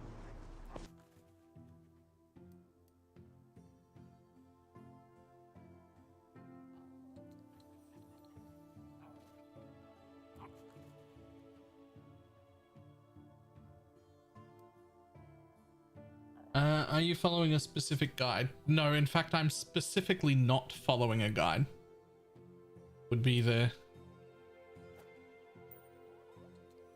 As in, I intentionally looked at nothing, and everything that I'm doing right now is just stuff that I came up with while playing. Any similarities between this and other builds are purely coincidental. I literally haven't looked.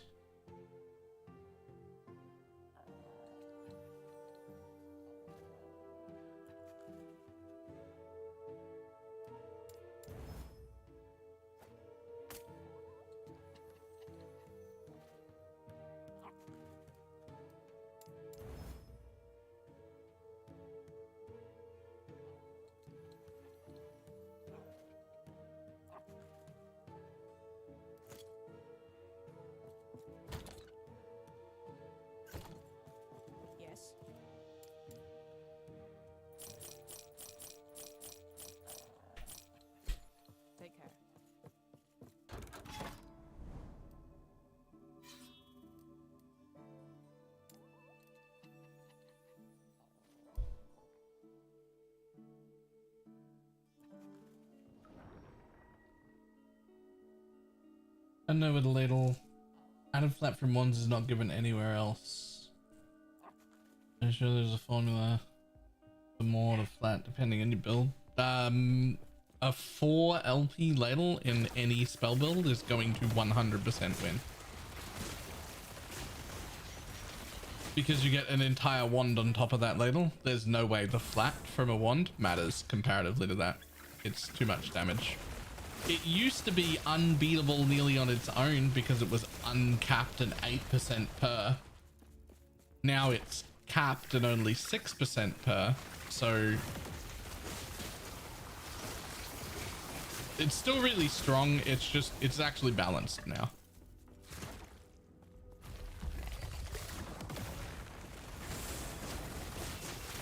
Somehow, shockingly, 11th Hour Gaming, the essentially new game that just came out, was able to nerf something that was OP and make it really good still, but not busted, instead of just deleting it from existence so that no one would ever use it again. Fucking magic, to be honest.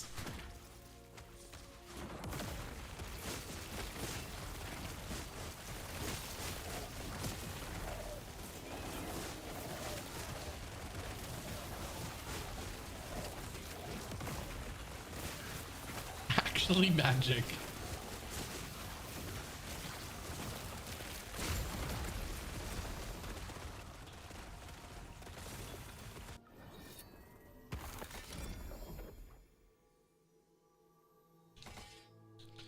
Ellie's potential is so high. Honestly, Ellie's current state makes it the second best ARPG on the market.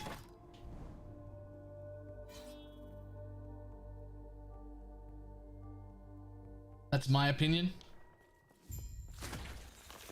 And it literally just launched. Like, what's it gonna look like in a year? What's it gonna look like in 5 years? Like, that's insane. Like, you just launched and took #2 spot.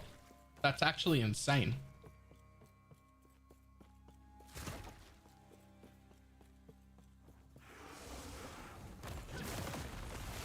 Like, this exact combination of skills I'm using, not even variations within Warlocks, this exact combinations of skills that I'm using, you can build 5 different ways.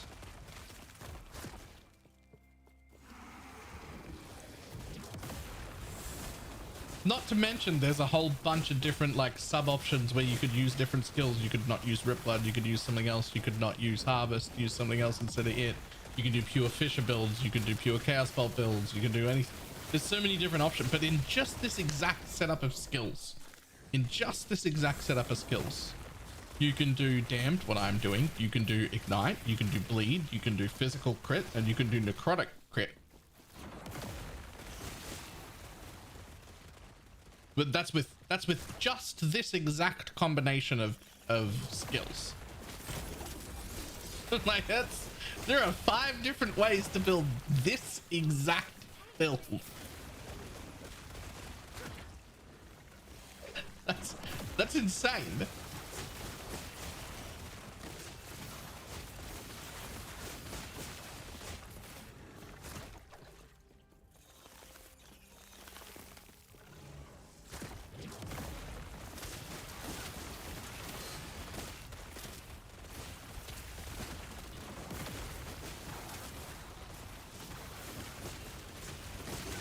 After a cycle, will characters stay permanently in Legacy? Yes, as well as your stash tab and gold and crafting materials will also be merged into the Legacy server.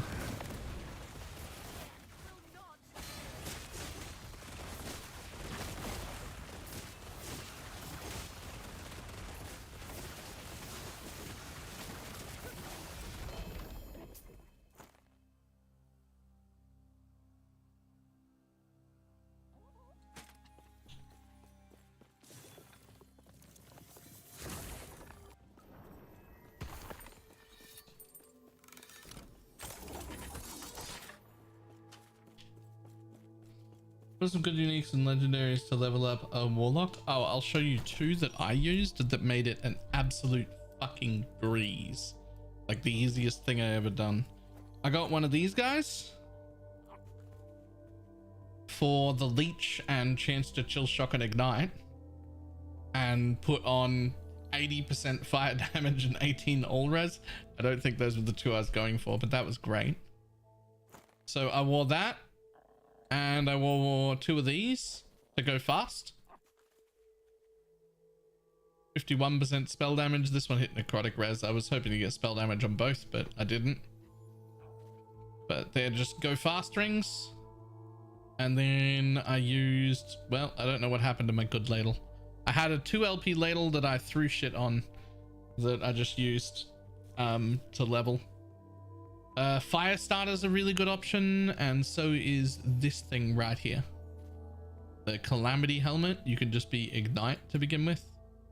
And yeah, the fire starter is an insane weapon for leveling. This one right here. -4 on the mana cost, more fire damage to enemies affected by spreading flame, % chance to get inflict with spreading flame. I leveled this build as fire.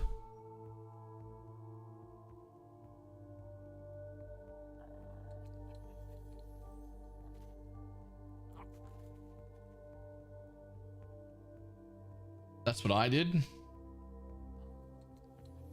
Build for next PoE league. How would anyone know?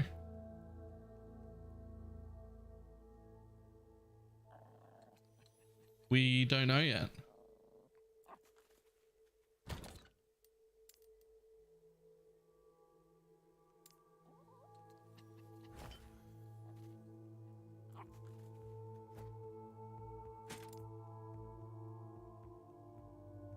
What was the book's name?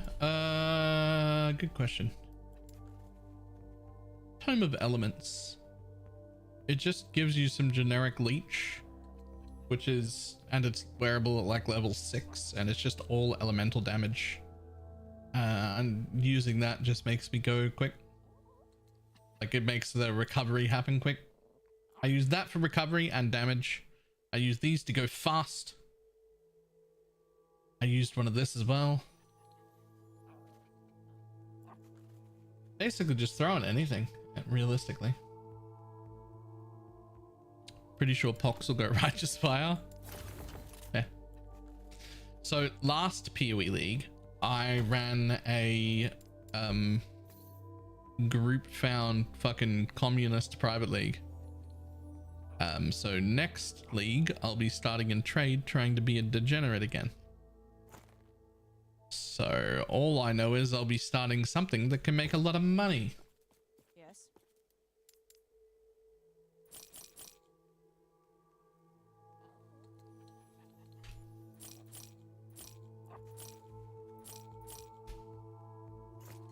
Take care.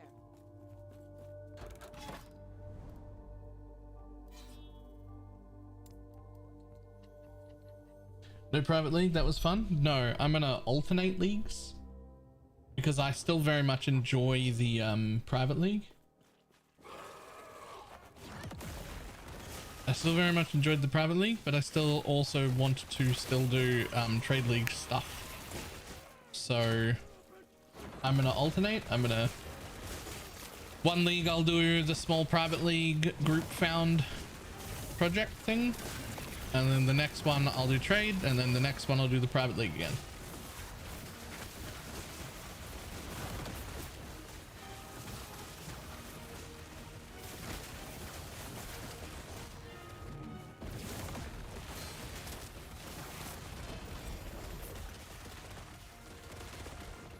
I can do veteran mode. Nah, pass. Do I have a guide for this? No, but my profile, you can type !LE profile and you can see how it's built. I will do a video on it in the next like 2 days.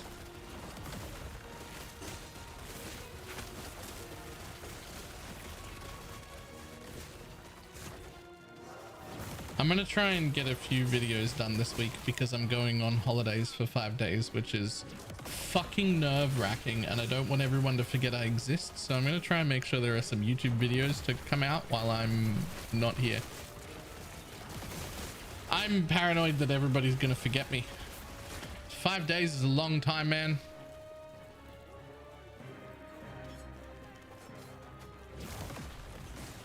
I've already forgotten you, to be honest. Oh. I'm serious. This is a real problem. I've been stressing about it for days. The closer I get to my holiday that I've booked, the more worried I am about it.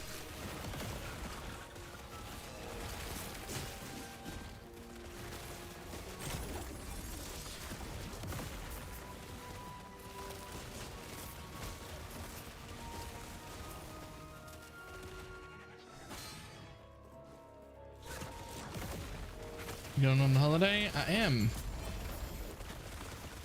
I will be not here for 5 days starting next Friday. Or this Friday? The Friday that comes up in a few days. How do I play Community 2 beta? Do I have to give GGG money? Maybe, maybe not.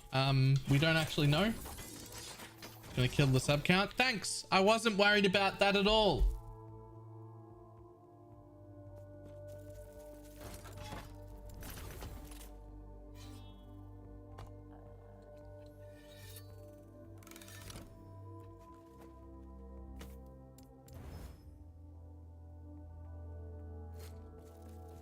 I haven't taken a holiday of any kind in 7 years. Yes. 6 years? 7 years. I think 7 years. Take care.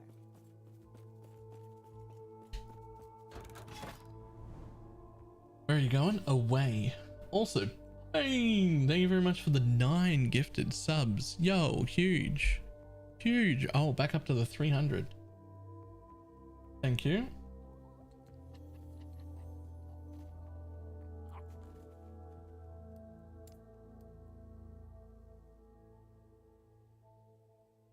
Like, there's been times where I haven't streamed for a week, but those have all been like, I think I went to ExileCon twice, right?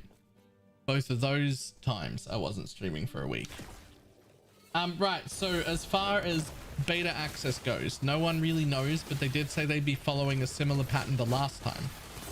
So what I can do is I can tell you what happened last time, and we can assume that it'll be somewhat similar to that. So in the 2.0 beta, when there was a big beta to run, a few things happened. One, accounts that were old enough just got in by default. You were just there if you had been around for a long, long time. Then there was a total amount of money spent in the lifetime of your account threshold that everyone who beat that was also in automatically. Then there was a normally priced like lower tier supporter pack, like the ones that are like $40 that came with beta access. And also came with the normal amount of like a whole $40 worth of points and everything, like it was the normal value that you would get out of that pack plus access to the beta. Then every several times a week they would just send out a few thousand invites to random accounts as well.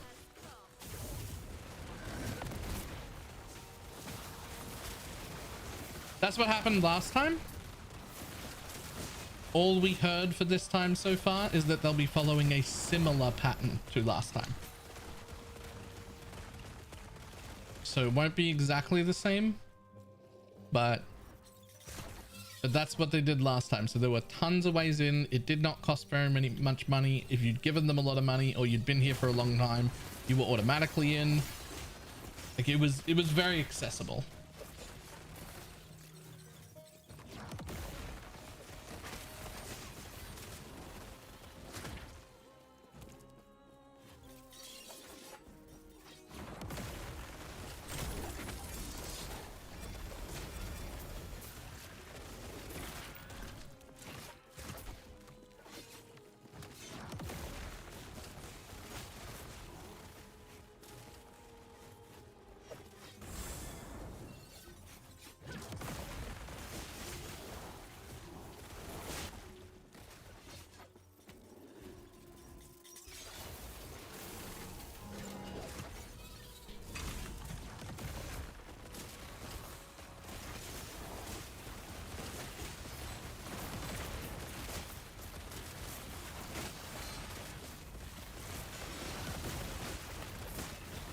If you've been here since the 1.0 beta, you're probably already in. Probably. Again, we can't promise anything because we don't actually know. No one knows.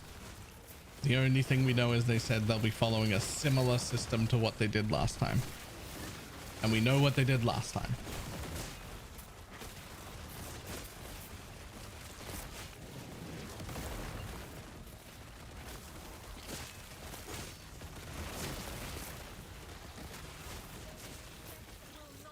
Do we know when-ish it'll be out?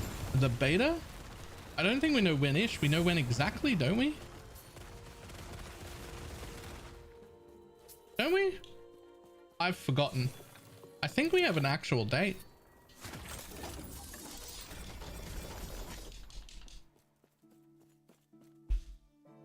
I should find that out and put it in the calendar, to be honest. That should definitely be in the calendar.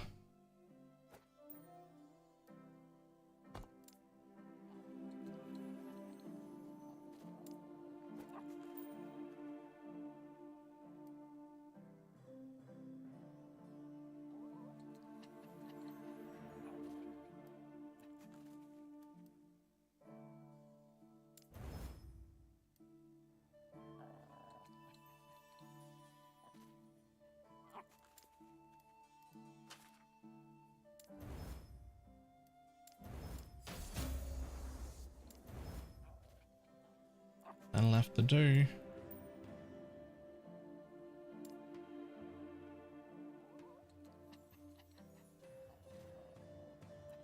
I think that makes me crit immune. Defense, chance to avoid 86, 106. Easy. Unfortunately, it does lose me 7 decks. I don't know how I feel about that. Having to fit in that dex is really awkward. But this is really good.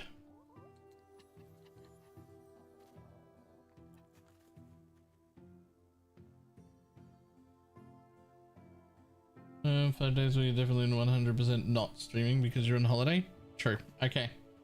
I will add the holiday to the counter tonight, as well as we'll try and figure out when that PoE was scheduled to launch and add that to the calendar as well.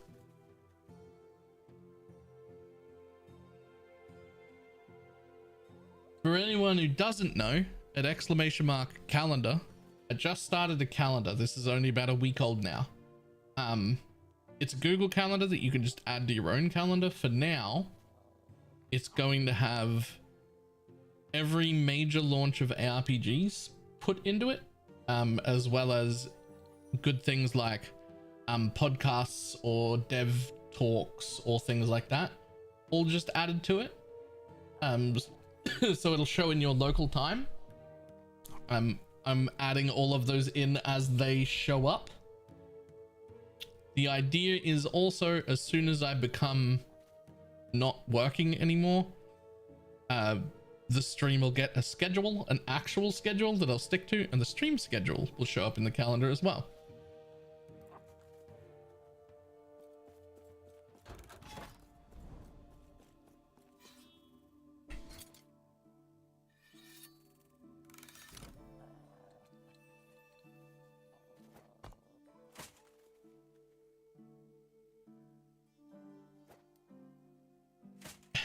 What the fuck?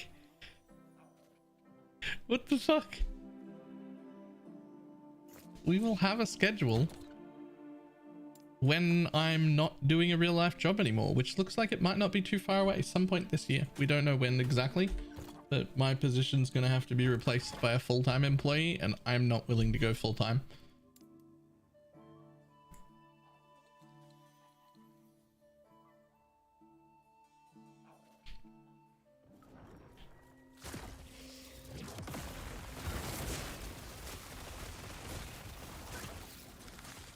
I'm a little bit sad about it because that extra job has been made it very comfortable for me to be able to make content and live, and now I'm gonna have to worry about making that like minimum threshold to live But we're in a much better spot now than like 2 years ago when we started that job because we'd run out of money. So it's possible. And when that happens, I'll get 30 hours a week back, which means much more YouTube, much more other content like shorts and maybe even TikToks. We'll see if those work. I mean, we'll just put the shorts on TikTok as well, just because. And the stream schedule. And I'm thinking about having a second YouTube channel.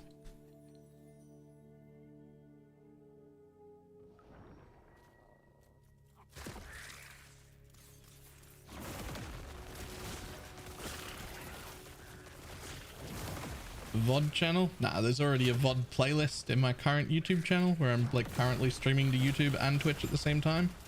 So there are just VODs, there's just a VOD playlist.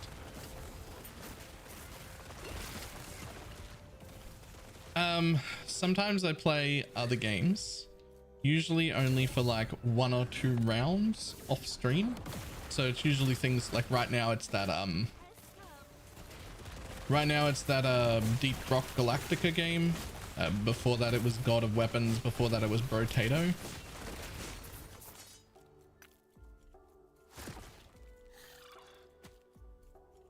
I'm thinking about making a second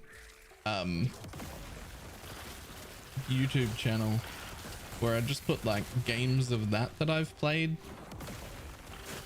on, and like different variety shit that I do either off stream or non-ARPG related.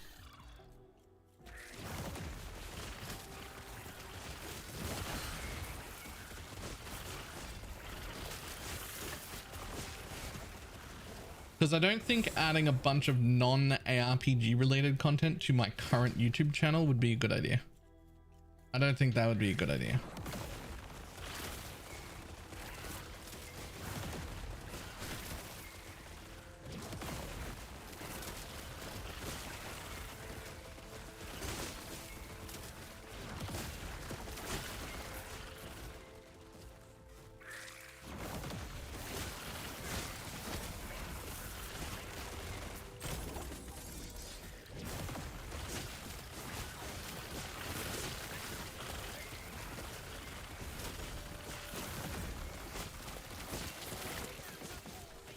And just like raw unedited Baylor for 3 hours playing Cat's Goose Fishing. Unedited, but usually like 1 game at a time. Okay, so there's a few YouTube channels that I watch that have been doing exactly the kind of thing that I'm already doing. I just haven't been recording it. That do these sort of things as well. That I actually watch a lot of.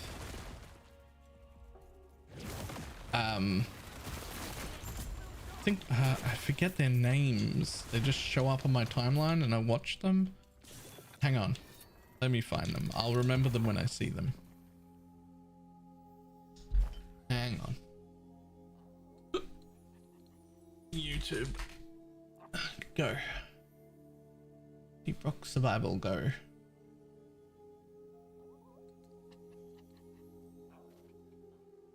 Like Tom versus everything. There's a guy named Dex, but that's not the one. There's one I watch all the time. Where is he? Where is he?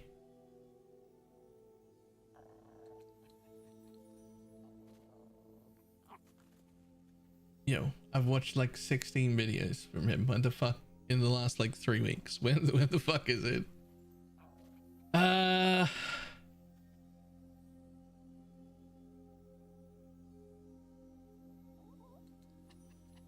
Yo, how do I find my history?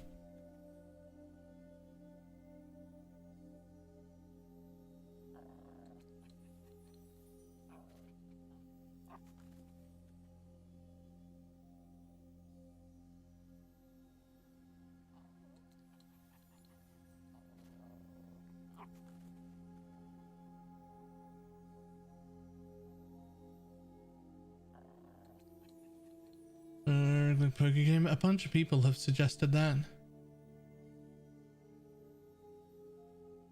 A bunch of people have suggested that. I might have to look at it. Yeah, Tom versus Everything is one of the channels that I watch, but there's another one that does this sort of shit. And I'm just looking for it.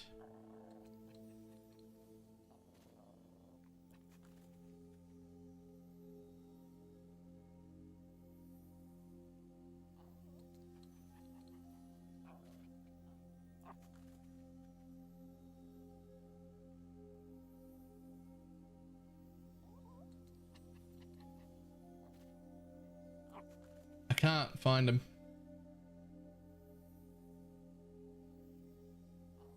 Oh, Gaming with Jeff. That's the other guy who does a bunch of those style games that like Deep Rock Galactic and whatnot that I enjoy watching quite a bit. He does a bunch of them.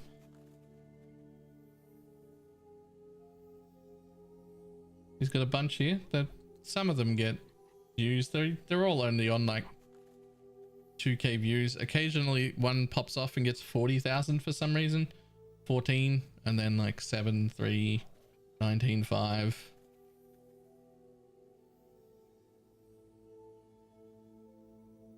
But yeah, this guy, I watch quite a bit of him. I watch quite a bit of this guy. It just shows up on my timeline all the time. I should probably press that button, to be honest.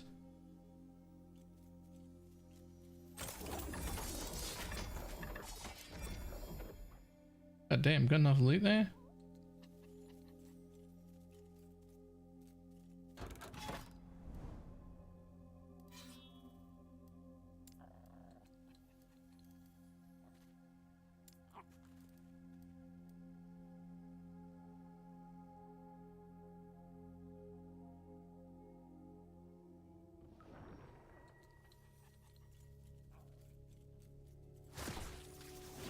But yeah, I was thinking once I'm like not working at all and I've got that extra time, that just like that might be like a secondary thing I do, just like a Baylor Plays channel or something with just non-ARPG related stuff that I just run runs of and just throw them on a YouTube, because why not?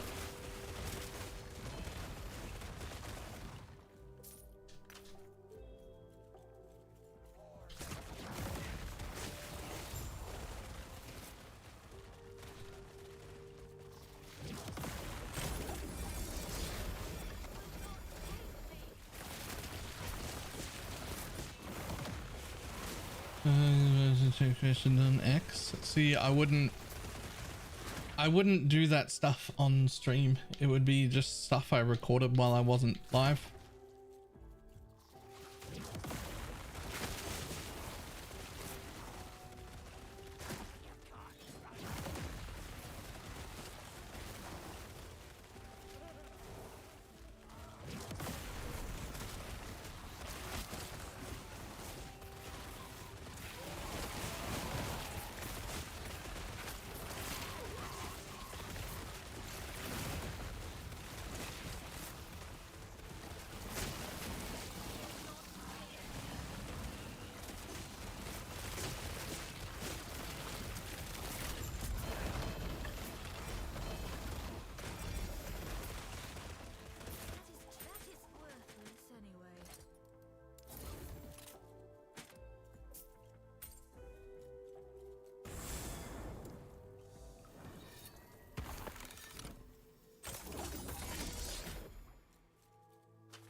Ooh, more damned.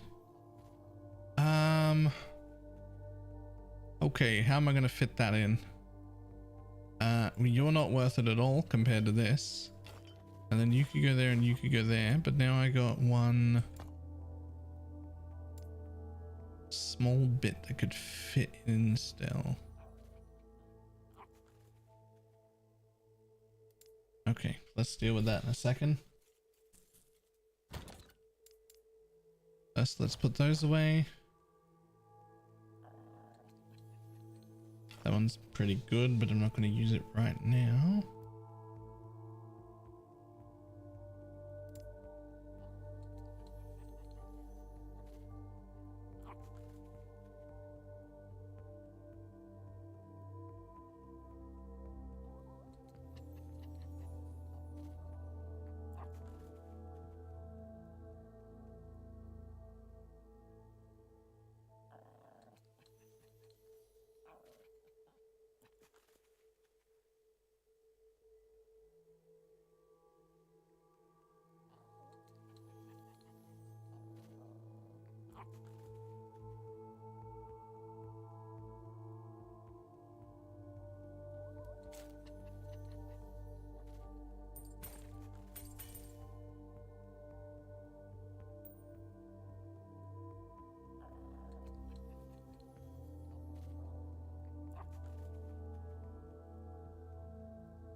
Oh, don't go in there.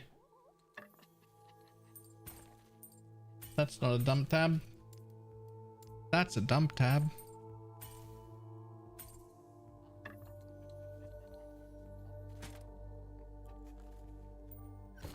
Yes.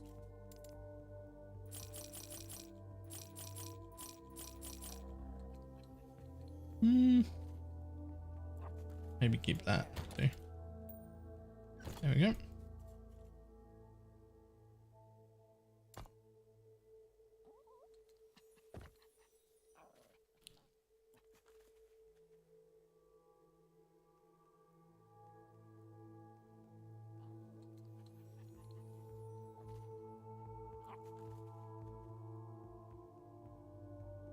After 70 hours and 2 characters, I found out that I made both solo account found characters. Thinking I was solo self found before knowing about. Now I went to try the bazaar and I can't. Oh. Can't you merge them? You can merge solo account found characters, they just don't bring their stash with them. They can only bring their inventory. Right?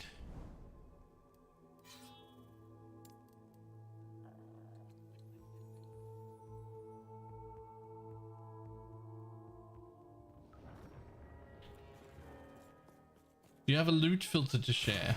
Oh, I mean, I have a loot filter. It's incredibly strict and only appropriate for this character.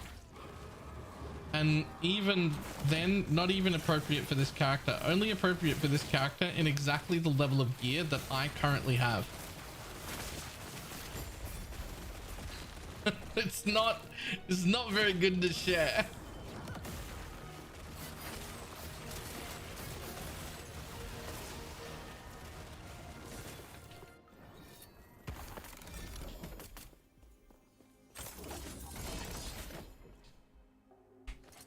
We will work on, all right, we'll make that tomorrow's job. I'm actually going to write that down.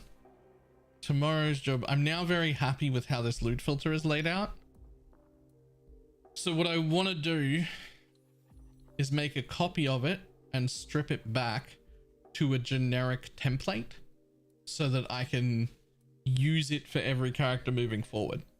And when I do that, it'll be time also to share that with other people, but it'll have to be in the form of a video because you will need to do work to the filter. It'll be a template to build a really strict filter, but you will have to still customize it to your needs and your build. So I'm going to try and have like everything named so that you know what to do with it. So like these just say edit this, right? But that's not good enough. What do you need to know what to do to it, right? So we'll try and figure that out tomorrow so we can share a much stricter filter that everybody can use. but there's no such thing as plug and play. I can't just give you a filter that you don't have to do any work to. That doesn't actually exist.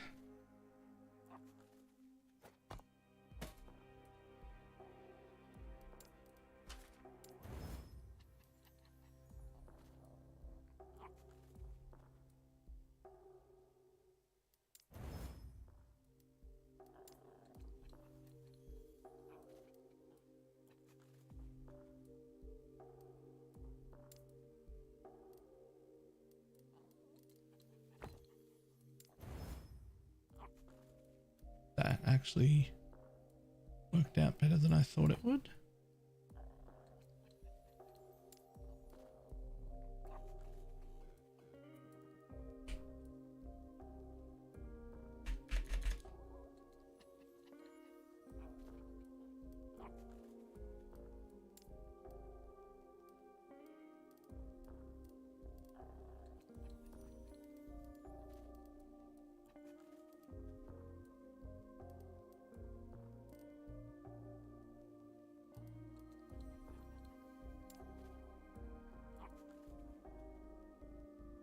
I mean, if I can get those all up to tier 5, then every stat will be good to throw on this.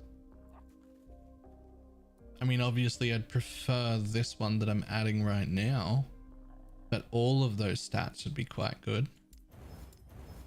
Oh fuck, I accidentally chaosed it. Whoops.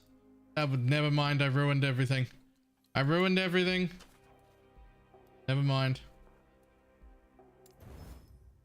Now I gotta try and save it with anything useful. Nope, never mind. That's my fault. Yes. I did a stupid.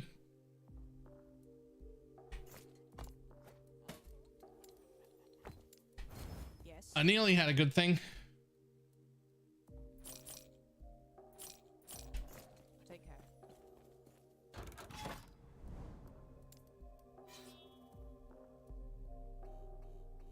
Does it have to have 4 mods? Yes. It has to have 4 mods. And then it'll randomly take any of those, not necessarily the exalted one. It has to have 4. It has to have at least 1 exalted. And it'll take a random one per legendary potential.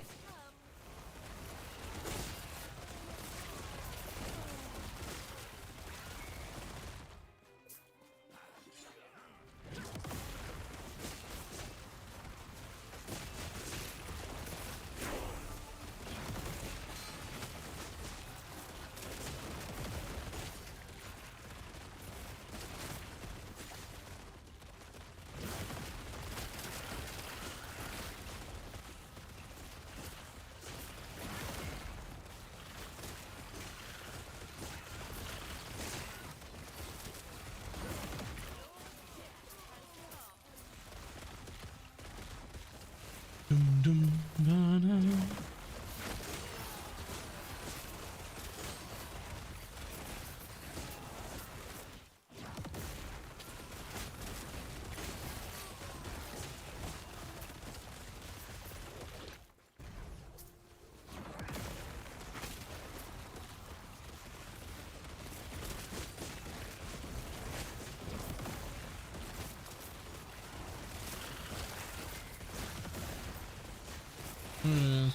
Does it could even make you work? It's kind of good though, right? Because if you have a 3 or 4 legendary piece, let's just assume 3, it means you get the unique affixes and 3 really good rolls from a normal piece, and what you give up is the implicit. So that makes it a choice, a decision, rather than just an obvious. There are some specific ones where you're just like, the base here is way too strong. I can't ever give up this base. But like, there are also ones where you're like, well, that unique modifier is pretty good. There are just some bases that are just way too important for the build. Like there are some, what, the chest and, is it relic slot for Falconer that have like damage for the burb that you just like you just can't give that up. Just like the uniques are pointless because I need those modifiers.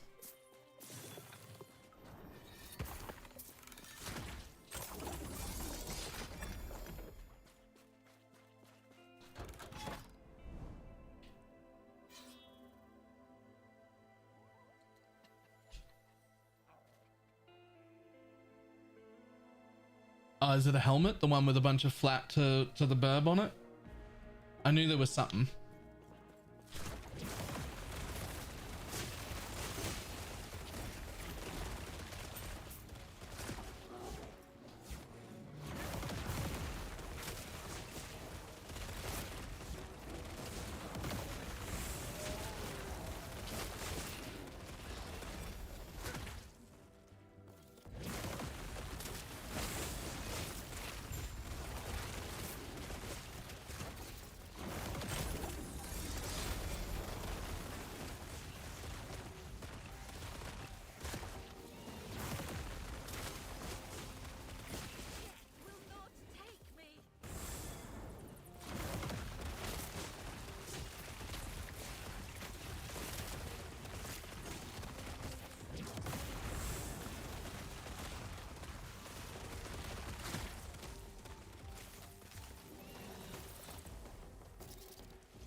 Ta-da!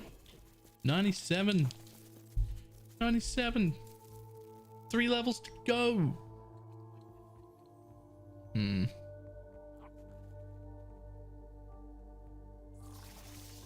Yeah, we could just take some increased damage over time, but we've got so much of that, it feels very meh.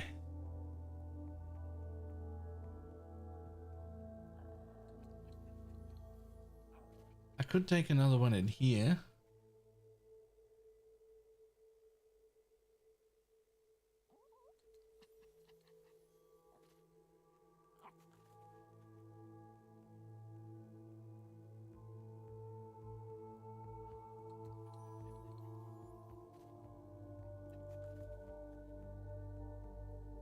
Chance to damned and 6%.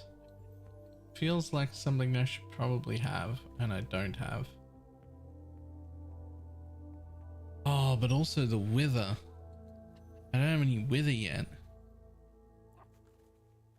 I don't think I have wither yet. Each stack of wither increases damage taken from curses by 10%. I don't think I have any wither, but it's also only from curses.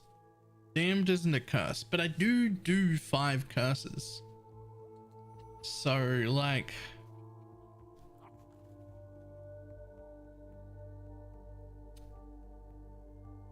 And 1 point in it, 20% chance on hit, 1 single point on that will max that out. That will get it to 3. Can stack up to 20 times. Maybe it won't. Maybe I'll need more.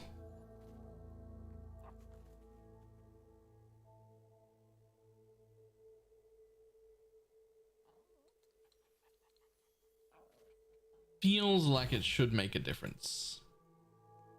It feels like it should make a difference. I might be a damned build, but I'm still running literally 5 curses right now. Maybe 6? I think 5.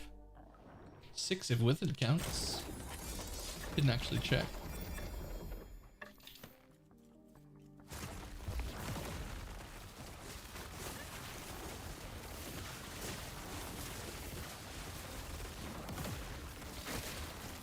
Build is damned. Yep. This is the smoothest damned warlock around. Ah, that's the name of the YouTube video. Ah!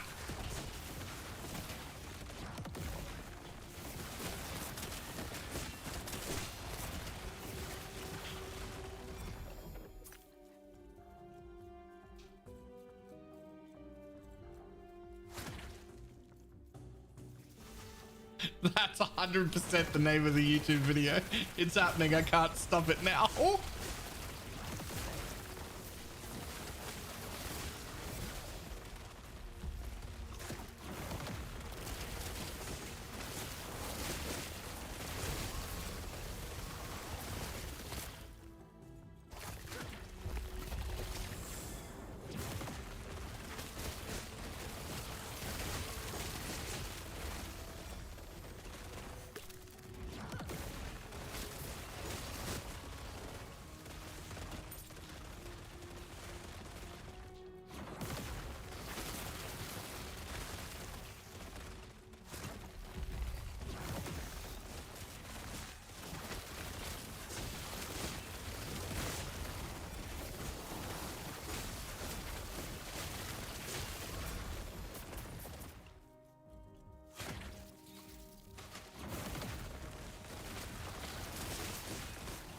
You have to find a way to get that clip of that one guy going, damn.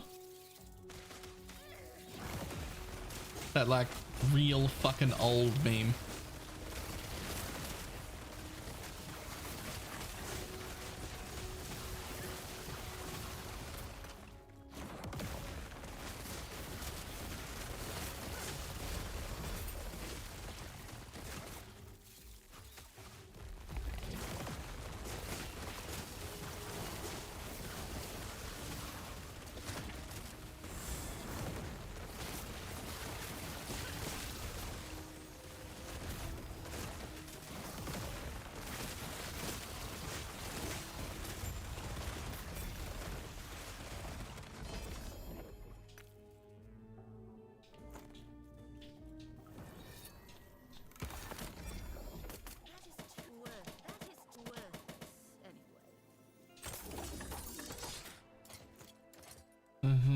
JPEG GIF meme.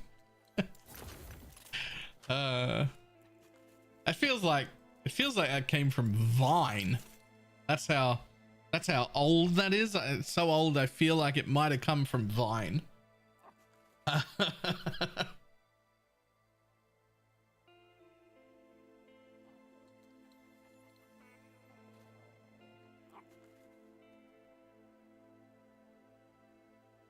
There'll be people here right now so young they don't even know what the fuck Vine is.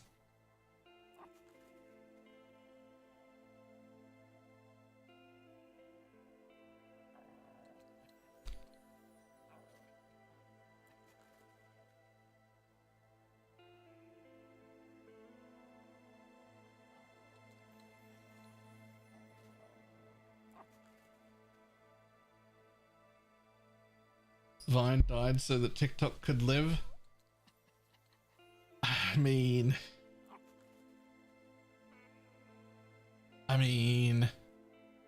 Vines were basically TikTok, right? Like basically, except that Vines were better. And they always were better.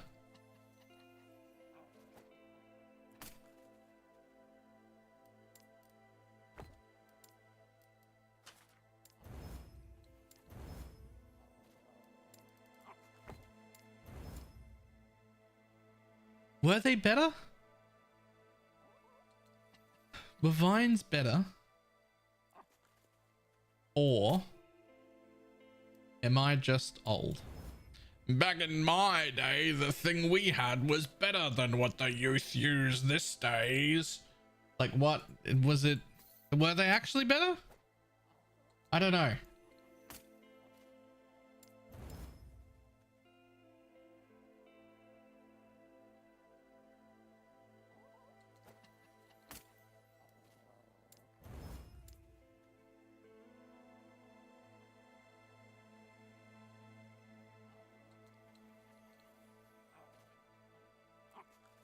Of creativity and weren't fake as fuck, but there's some shit on TikTok that's like super good and super creative. Yeah, okay, there is also a lot of copying and a lot of bullshit. I think there's probably this is what it is. There's probably just as many good TikTokers as there were Vine people, or maybe even more. But nowadays it's also flooded with a whole bunch of like copycats and bullshit and just like, here's me dancing, or like things that are just boring as well, and you have to like sift through that shit to find the good ones, whereas you made zero money doing Vines, so the only people doing them were people who were like just really creative and needed the creative outlet rather than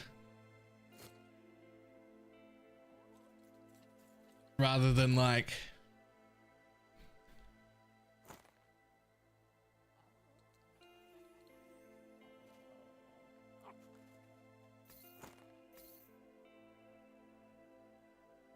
you get it. You get the idea.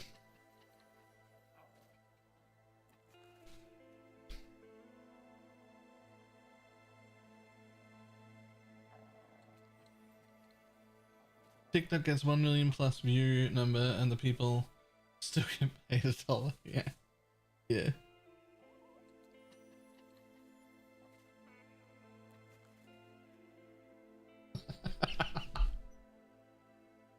Okay. I know that that's a joke. But I'm worried that a lot of people have not seen that thing. And I'll be like...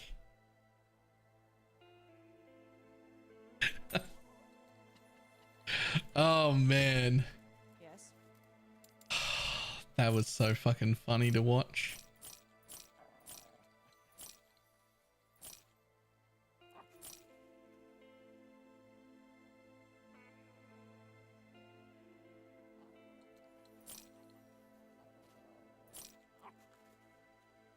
Online gamer reference. Oh, well, maybe you're not thinking about the same thing I'm thinking of.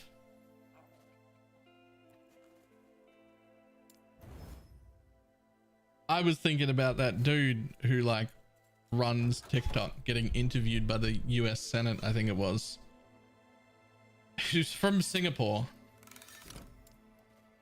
And the amount of times and the amount of different ways that they tried to ask the dude if he was part of the like Chinese Communist Party or like what ties he has to China and if he's a Chinese citizen. And the dude's from Singapore.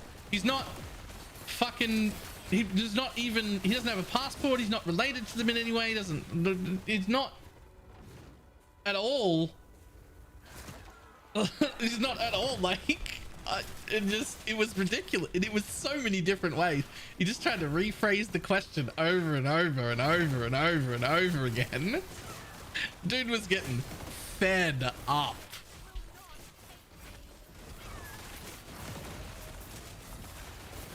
He was getting real fed up with it by the end of it.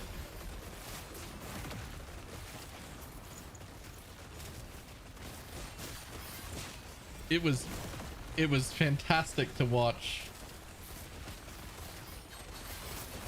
It was fantastic to watch because it made whoever that dude was that was asking the questions look so fucking dumb. He looked so dumb by the end of it.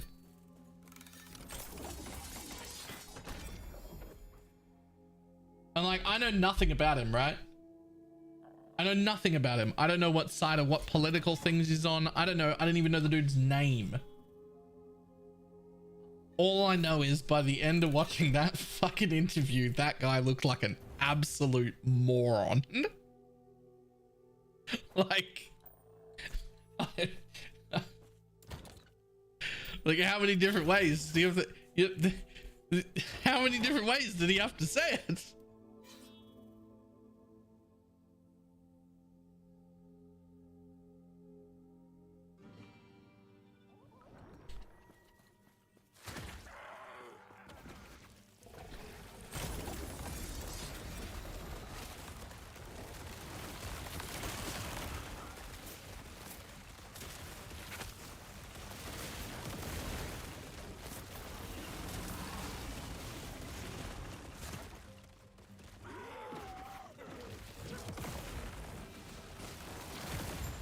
Interestingly enough, this Warlock hasn't died a single time since I became crit immune. I probably should have prioritized that harder.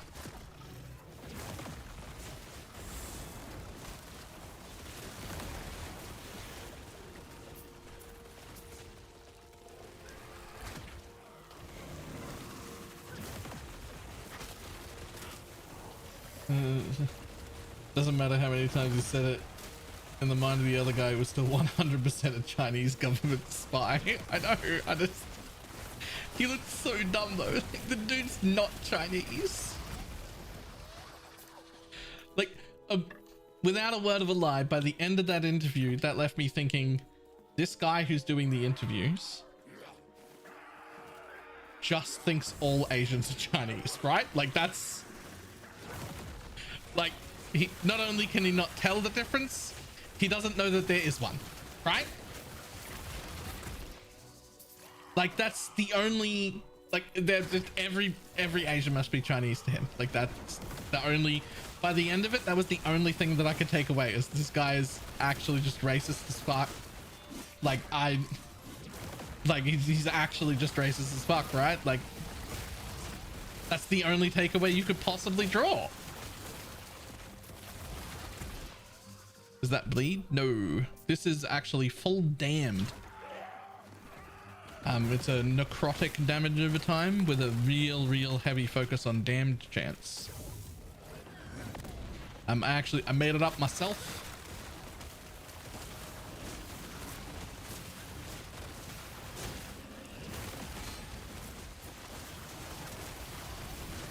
I haven't actually tried the bleed variant, so I can't tell you whether it's better or worse than bleed.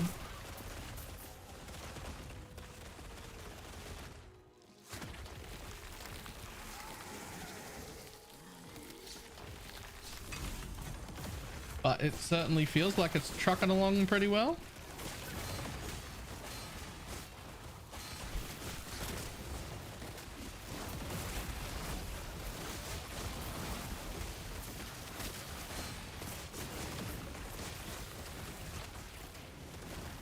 As well as into something else, I believe. I've got some torment as well, just by the sake of the, just because it was necrotic damage over time and pretty easy to spec into.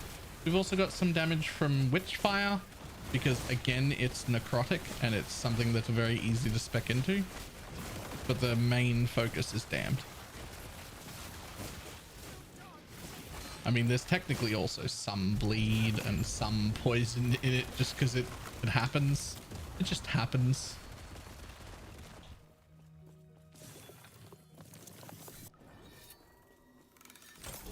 But the biggest focus is damned.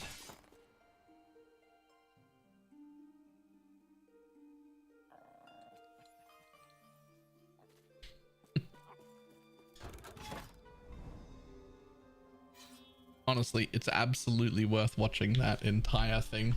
It was fucking...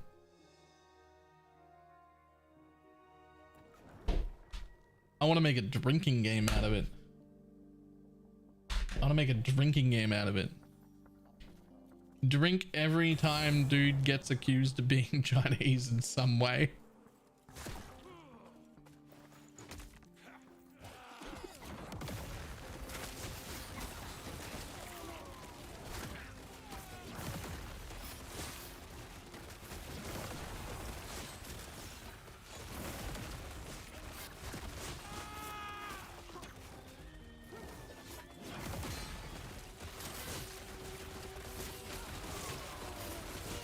That's a recipe for alcohol poisoning.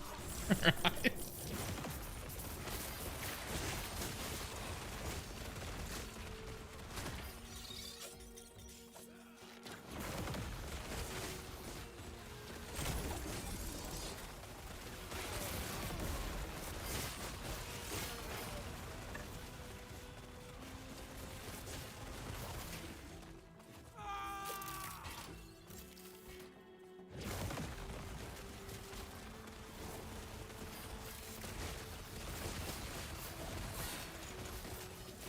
And the biggest problem with that is I don't really drink anymore. And I don't really drink any less. No, I'm kidding. I actually don't drink anymore. Not like as a rule, just... Whoa! Balls in my face directly. Okay. I'm gonna need you to fucking relax.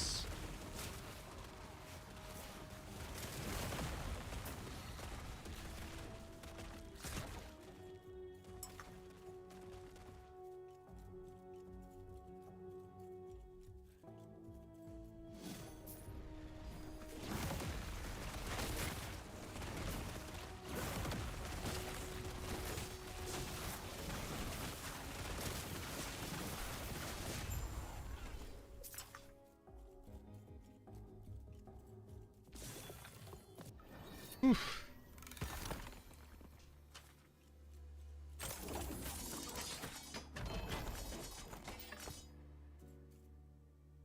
But it would have ended up like midway through episode 1.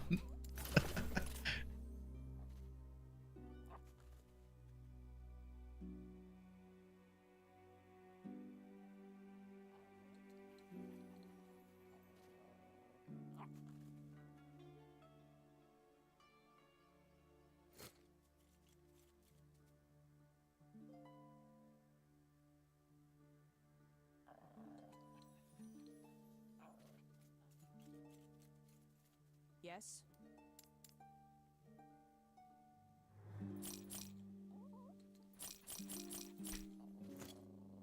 Take There's no reason to do any more side quests. Correct. No reason to do anything except get to the final boss as quick as possible to get your +1 all stat.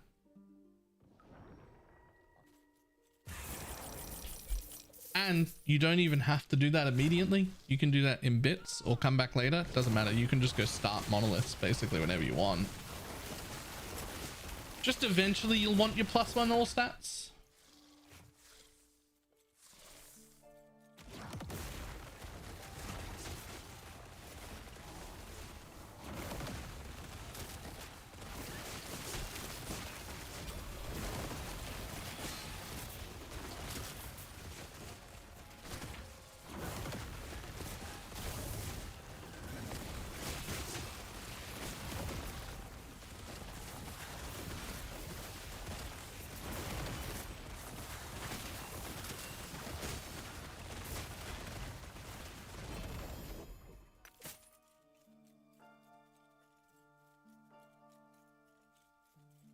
For every shade of clothing in Naruto you take a shot. Okay, I've never watched that.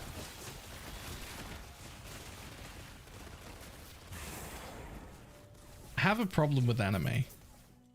Specifically there's a few problems that I have with anime, and hear me out before you get upset. It's not that I don't like anime. That's not part of the problem. There's two problems, maybe more. One, I can't read very quickly or very well, so anything that I watch is going to have to be dubbed, not subbed. If I have to read, I won't be able to do anything. I won't be able to follow anything because reading takes me too long.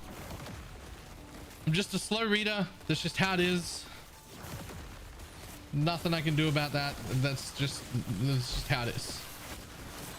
Second problem, I don't know what to watch. There are way too many options. Everybody has a different list of their best things ever that you should watch. Nobody matches up, and I have absolutely no idea what to watch. Third problem, when I do think, oh, maybe this one, it's maybe okay, I go and have a look at it, and it has 1,400 episodes, and I just go, nope, bye, can't do that, don't have time for that sort of shit. So I don't know what to do.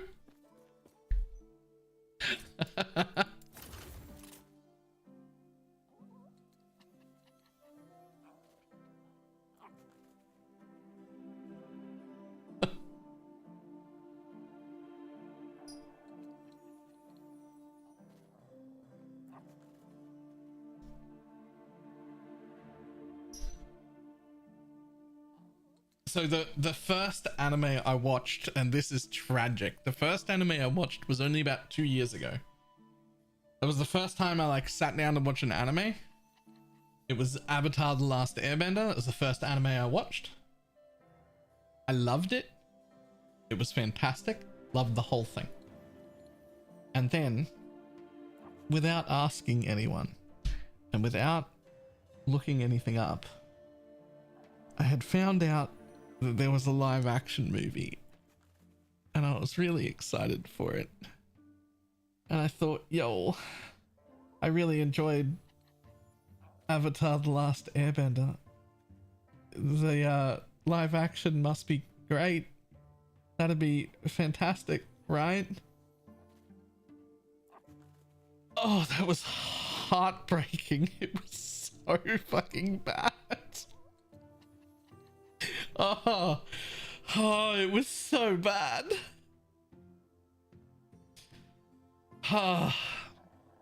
Anyway, then the second anime I watched, which I also loved, was Seven Deadly Sins. That was really good. I only watched that about a year ago. Really good. Watched every single bit of that. Loved it. And then that's it.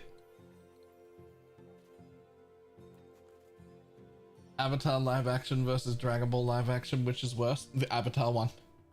Don't get me wrong, the Dragon Ball live action's horrible, but it's not this level of horrible. It's not this level of horrible. The Avatar live action one was so fucking bad, man.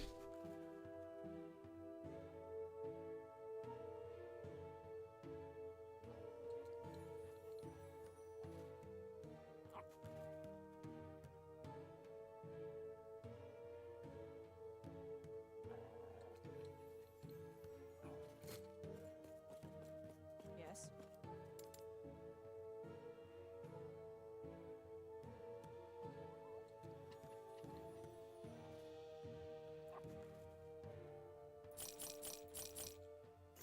Take care.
Everyone's opinion on any show is always looking based on what I wanted from it. Yeah, I'm definitely not after more like. Okay, here's a question. I just finished watching a show that I thought was really good, but I wonder if it counts as an anime. I mean, I want to say it's a cartoon that I just finished watching. I don't really know how to tell the difference. Yes, Has Been Hotel is what I just finished the first season of. I don't know if that counts. I don't know what that counts as.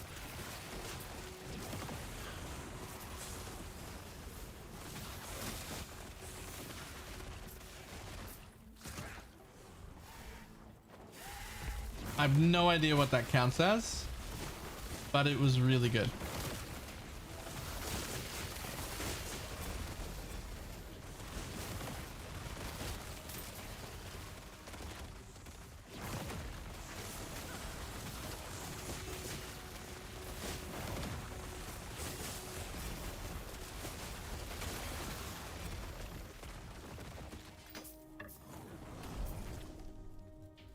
Is amulet any good for the totem build?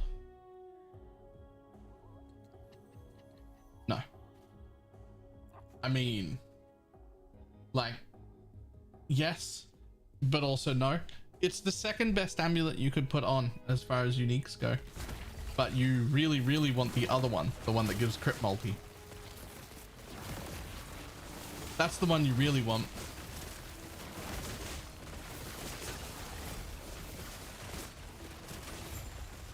Has Been is 100% a cartoon, just like Avatar: The Last Airbender. The fuck what? Avatar should not count as a cartoon. Does it?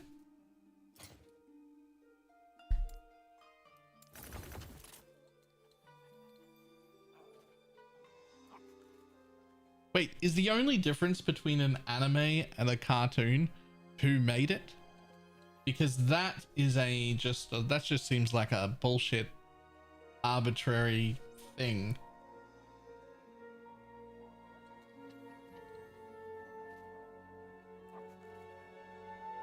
That feels like a worthless distinction.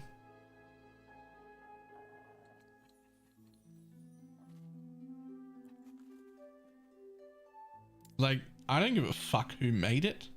I don't care where it was made. Is it good?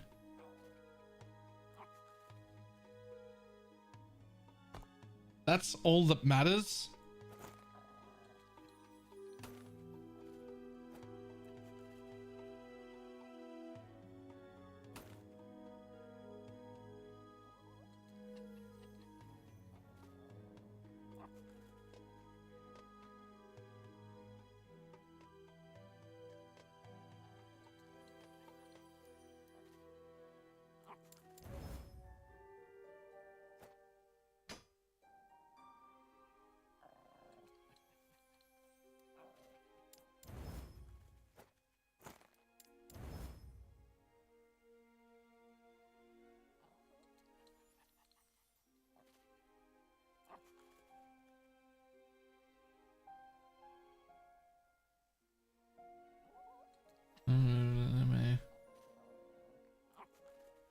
BoJack Horseman was fantastic.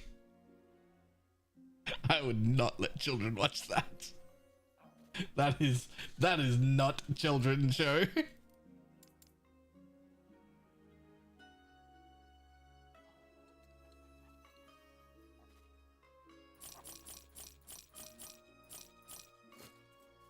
Yes. Take care.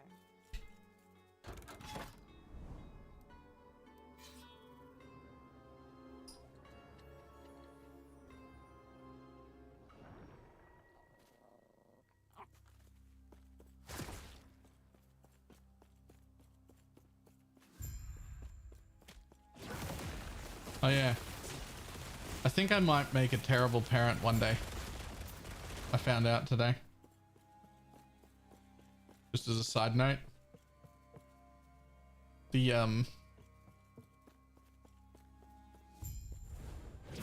the 5-year-old who's been staying with us.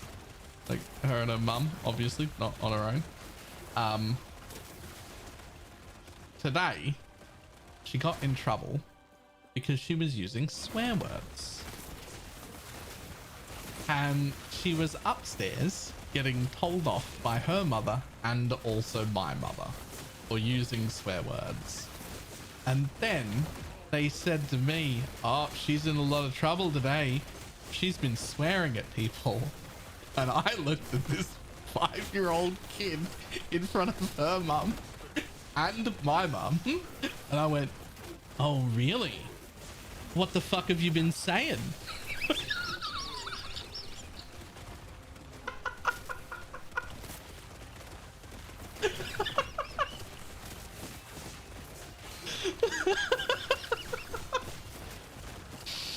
Ah.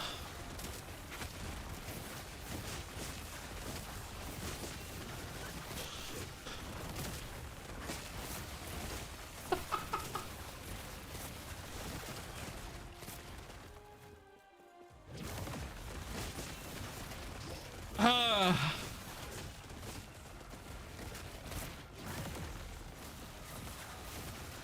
Did you get told off over this? Yeah. Yeah, I did.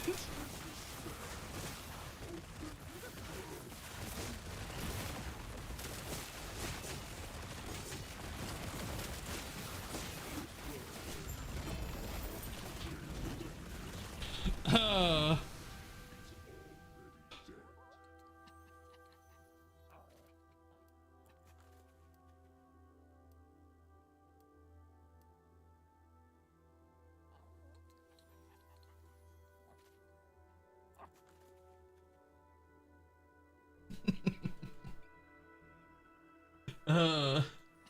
That's so perfect that I don't even know what to say. Here's the thing. I don't think swear words are bad. I don't care if my 5-year-old learns to swear. I care if they're not funny while they do it. I care if when they use swear words, they use them at people to be derogatory. Right? I care about the intention of what you're saying. A word is just a word. I care if you're just randomly saying swear words where they don't need to be. I don't care if you're using them correctly. I don't care. Like, oh, she's 5, she can't swear. Clearly she fucking can. She's been doing it all day. Like, well.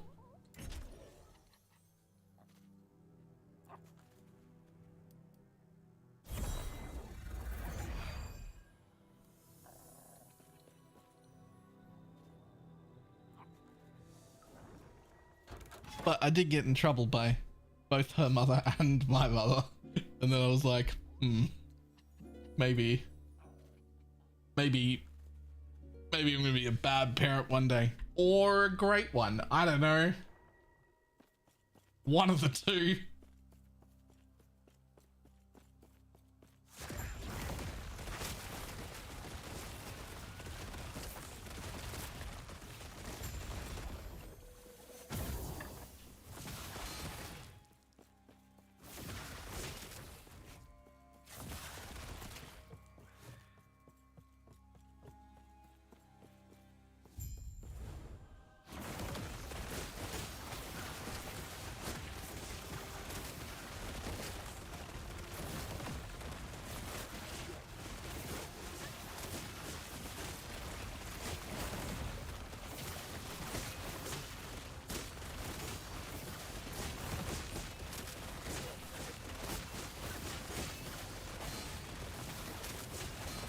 Oh, okay.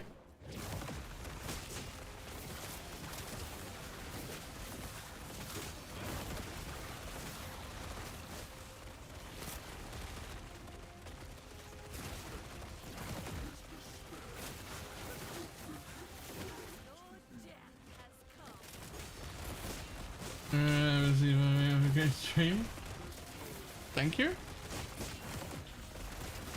I think.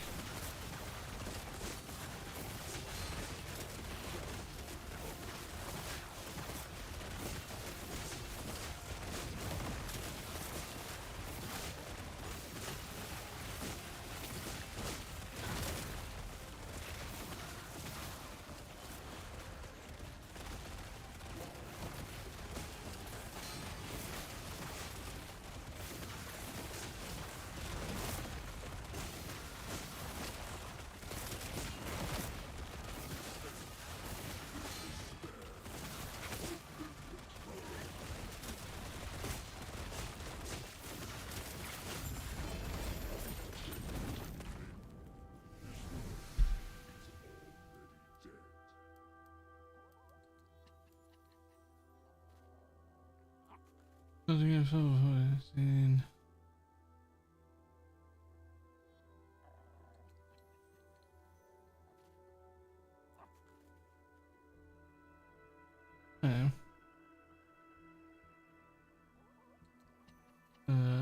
All right, fantastic. In that case, thank you. Also, they're a little overgrown, but I'm gonna get them redone this week. But I very much love fancy nails.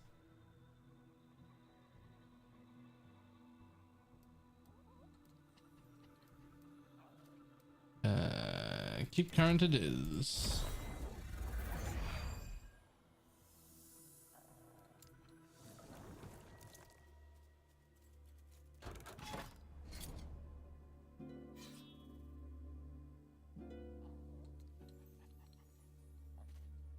The fuck are you?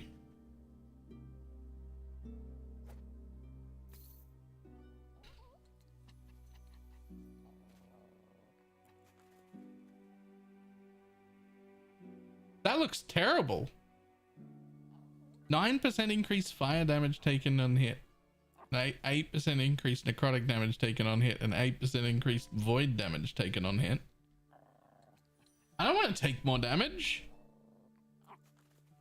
It's not even that much spell damage to counter that.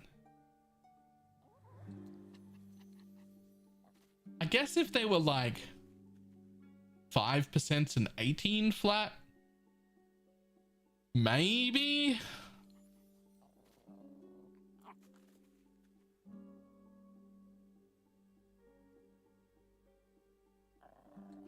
Maybe.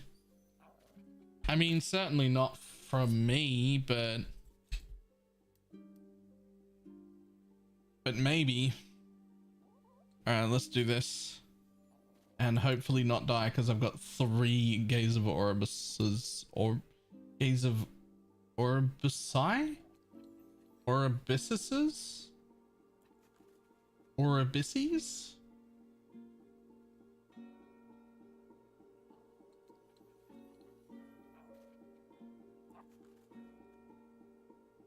That Orobusi?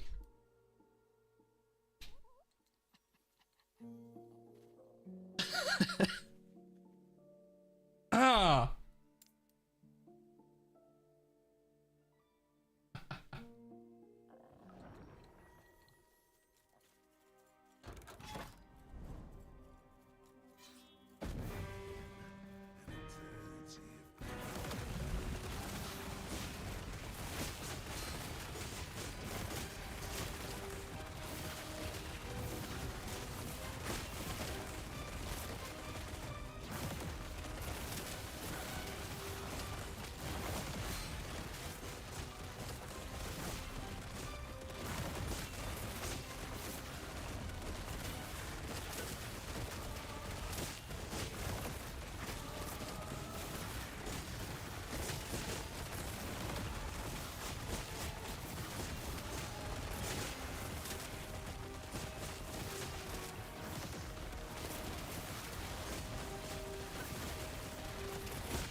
Easy.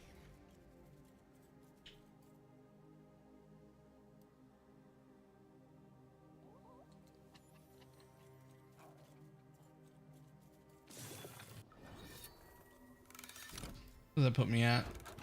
250. All right, we're starting to move up. We're starting to move up. I definitely won't be making a 3rd character because I'm not interested in grinding up my corruption again.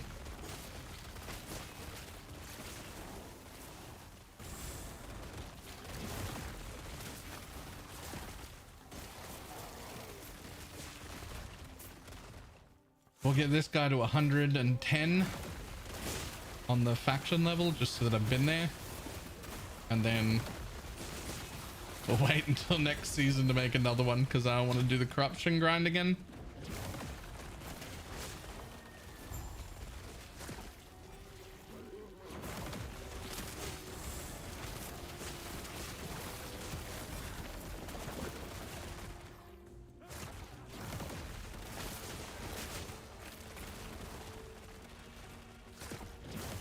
The metric buttload of ailment stacking. It's not even that much. I mean, I guess it is. Most of my damage comes from damned though. I'm like damned stacking. If I can stay casting, like if I can be stationary, I can have like 200 stacks of damned so far, which is not as many as I'd like.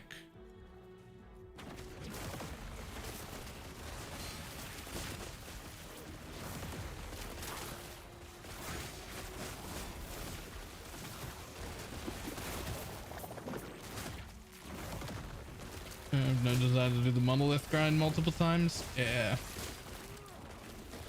I think it's so simple and easy to fix though. I really hope it's really simple to fix the monolith grind in my mind. I mean, I say that, but like I don't program games. Maybe it's way harder than it sounds. Maybe it's way harder than it sounds. How the fuck should I know? Like what I'm just some dude with a camera in his face. I don't know how to fucking program things. But the system to catch up monoliths already exists. It's just locked into my character. Well, just don't do that. Just don't make it locked into my character. Make it account wide. Done.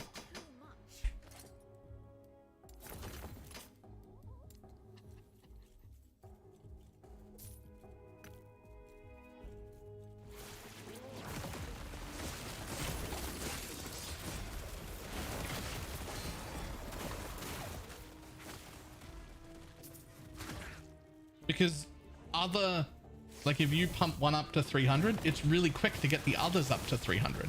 The catch-up mechanic is great. Just make the catch-up mechanic account wide. And now you can go one step further, because there's an argument that if you make the catch-up mechanic account wide, maybe my weak ults, if I make a bad one, struggles because I progress too fast, which is fine and a valid problem to have. This guy right here, give me like a little slider on him to reset. That lets me reset to different levels rather than just be like, oh boom, you're at 100 or whatever. So make it so that if I do one reset here, it brings me up to 250 because I was on like 800 on my other character, and I'm like, whoa, I'm not ready for 250. You put a little reset guy in here and you just slide that slider down and be like, oh, I actually just want to do like 170, right? And so you just reset it to 170 there. Boom. Ta-da! And just keep redoing the reset guy there. You can.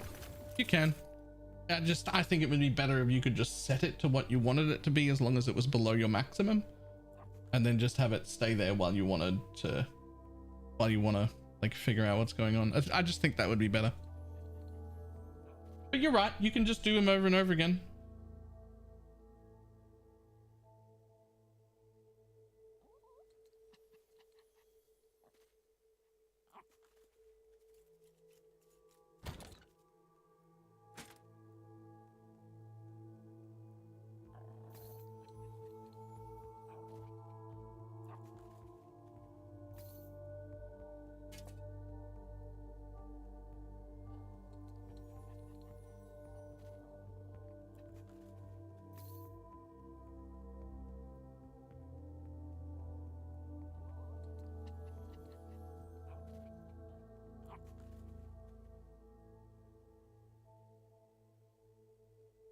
But yeah, I don't know. Definitely just something as simple as the catch-up mechanic that already exists.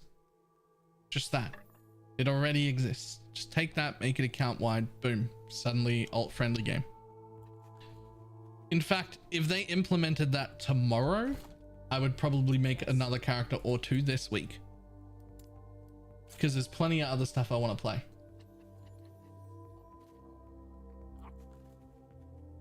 There's plenty more stuff I want to play.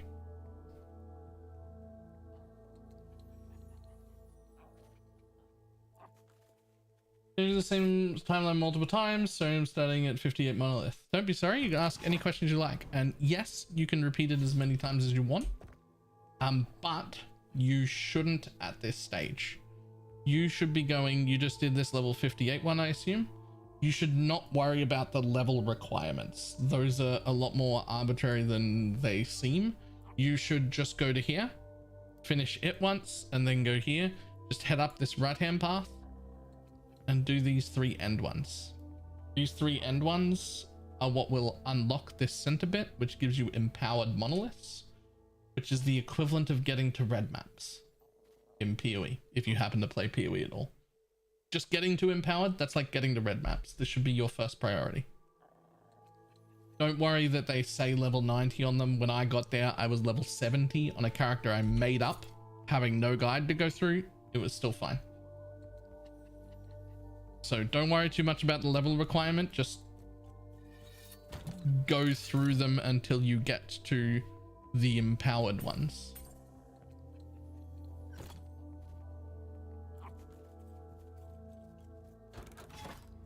Yes.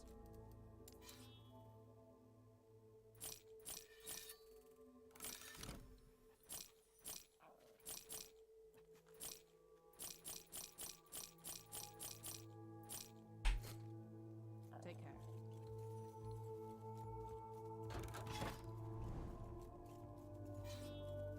Yeah, one of the biggest reasons is you will get these blessings as you move along, but like the blessings from the non-empowered versions are like half as strong.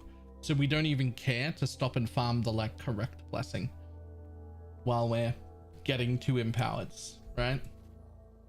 Like if you're like, oh man, I really wanted fucking void resistance from this one, and I You're not going to stop. If you get it on the first one, great. If you don't get it on the first one, don't worry about it. Come back when you're at Empowered's.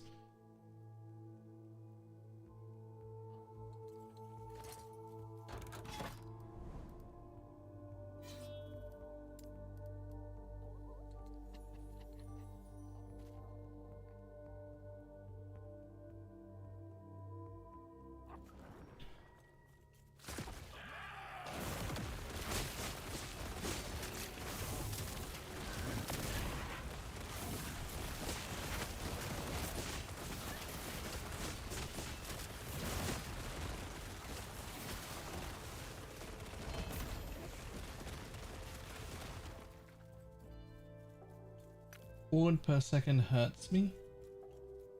Ward per second hurts me. Why? Is ward per second not good?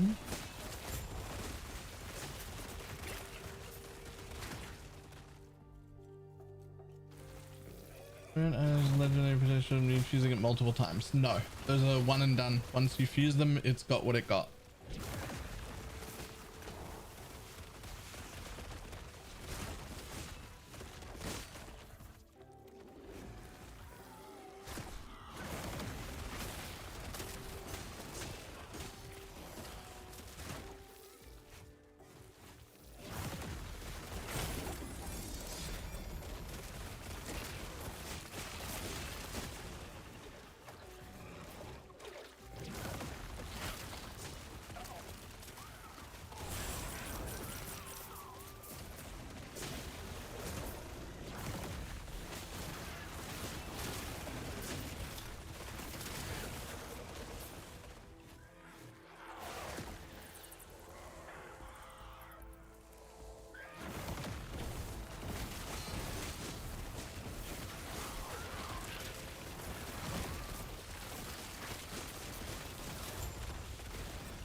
Gonna need to get like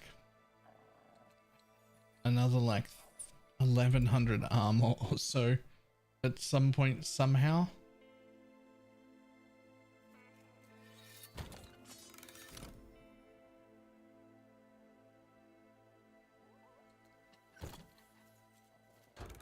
Just feels like even getting just like 2000 armor makes you like significantly tankier. That first few thousand armor feels really, really, really impactful.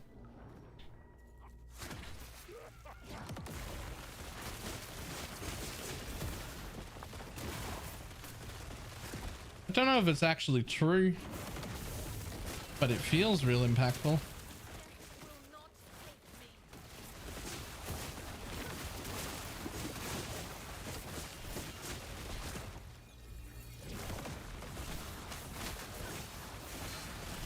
Oh.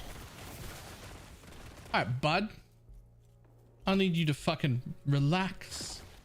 Take a chill pill.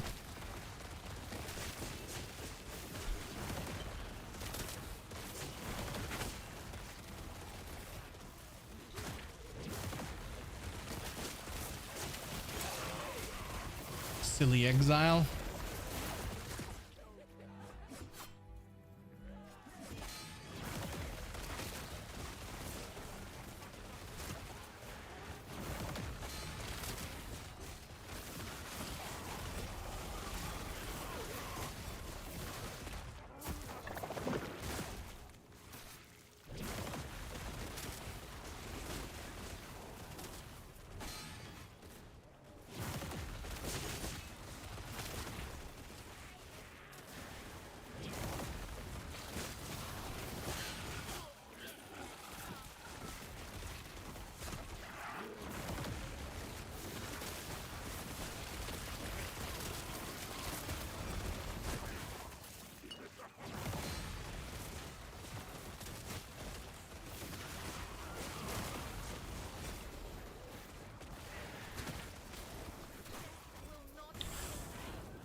More bone idols.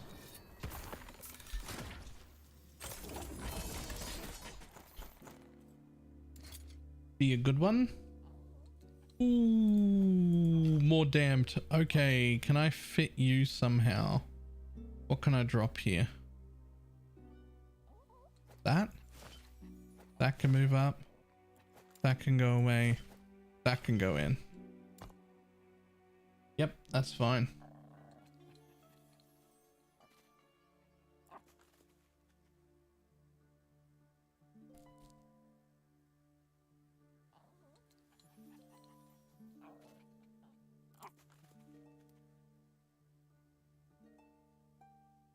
Chance to apply damned.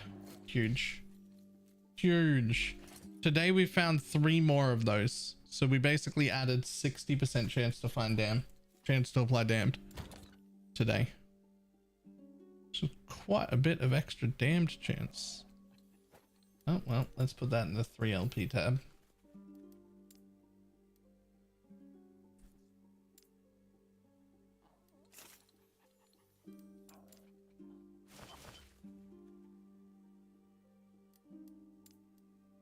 I just found funniest tweet. What do you got?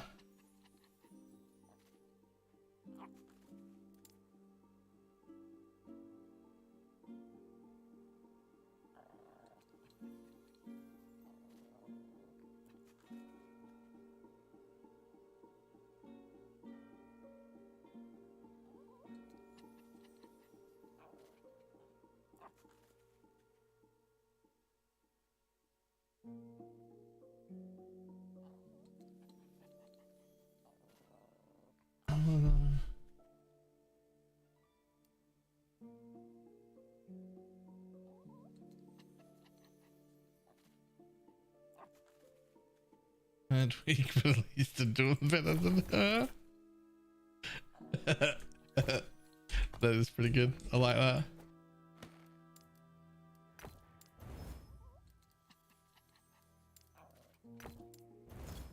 Yes.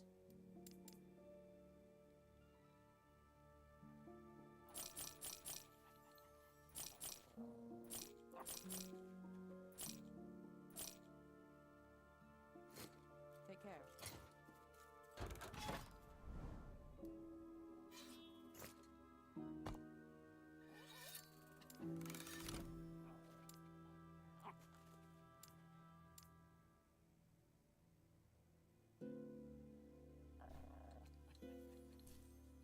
Really not sure how much Rip Blood actually helps at all.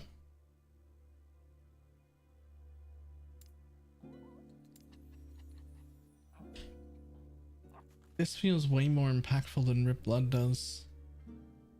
I just don't know what else I would get though.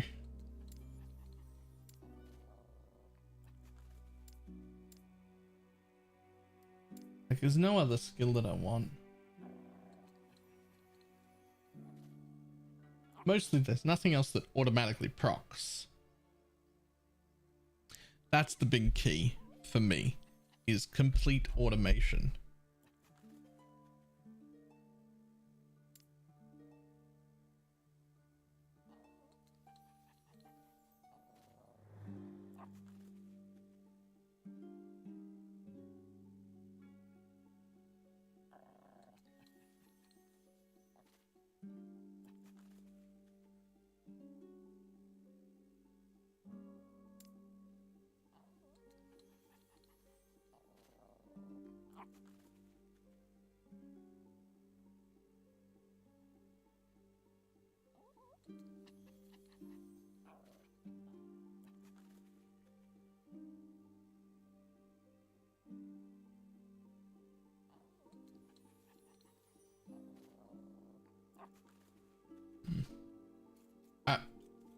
I think we're gonna have to call it a day.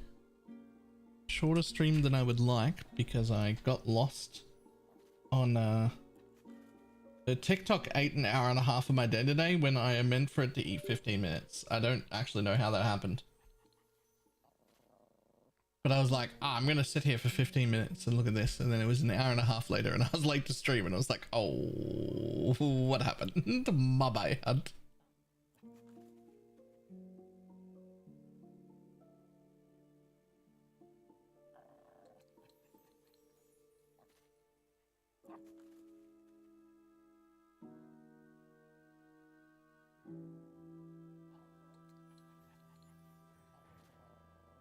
All right. I will see everybody tomorrow. Goodbye.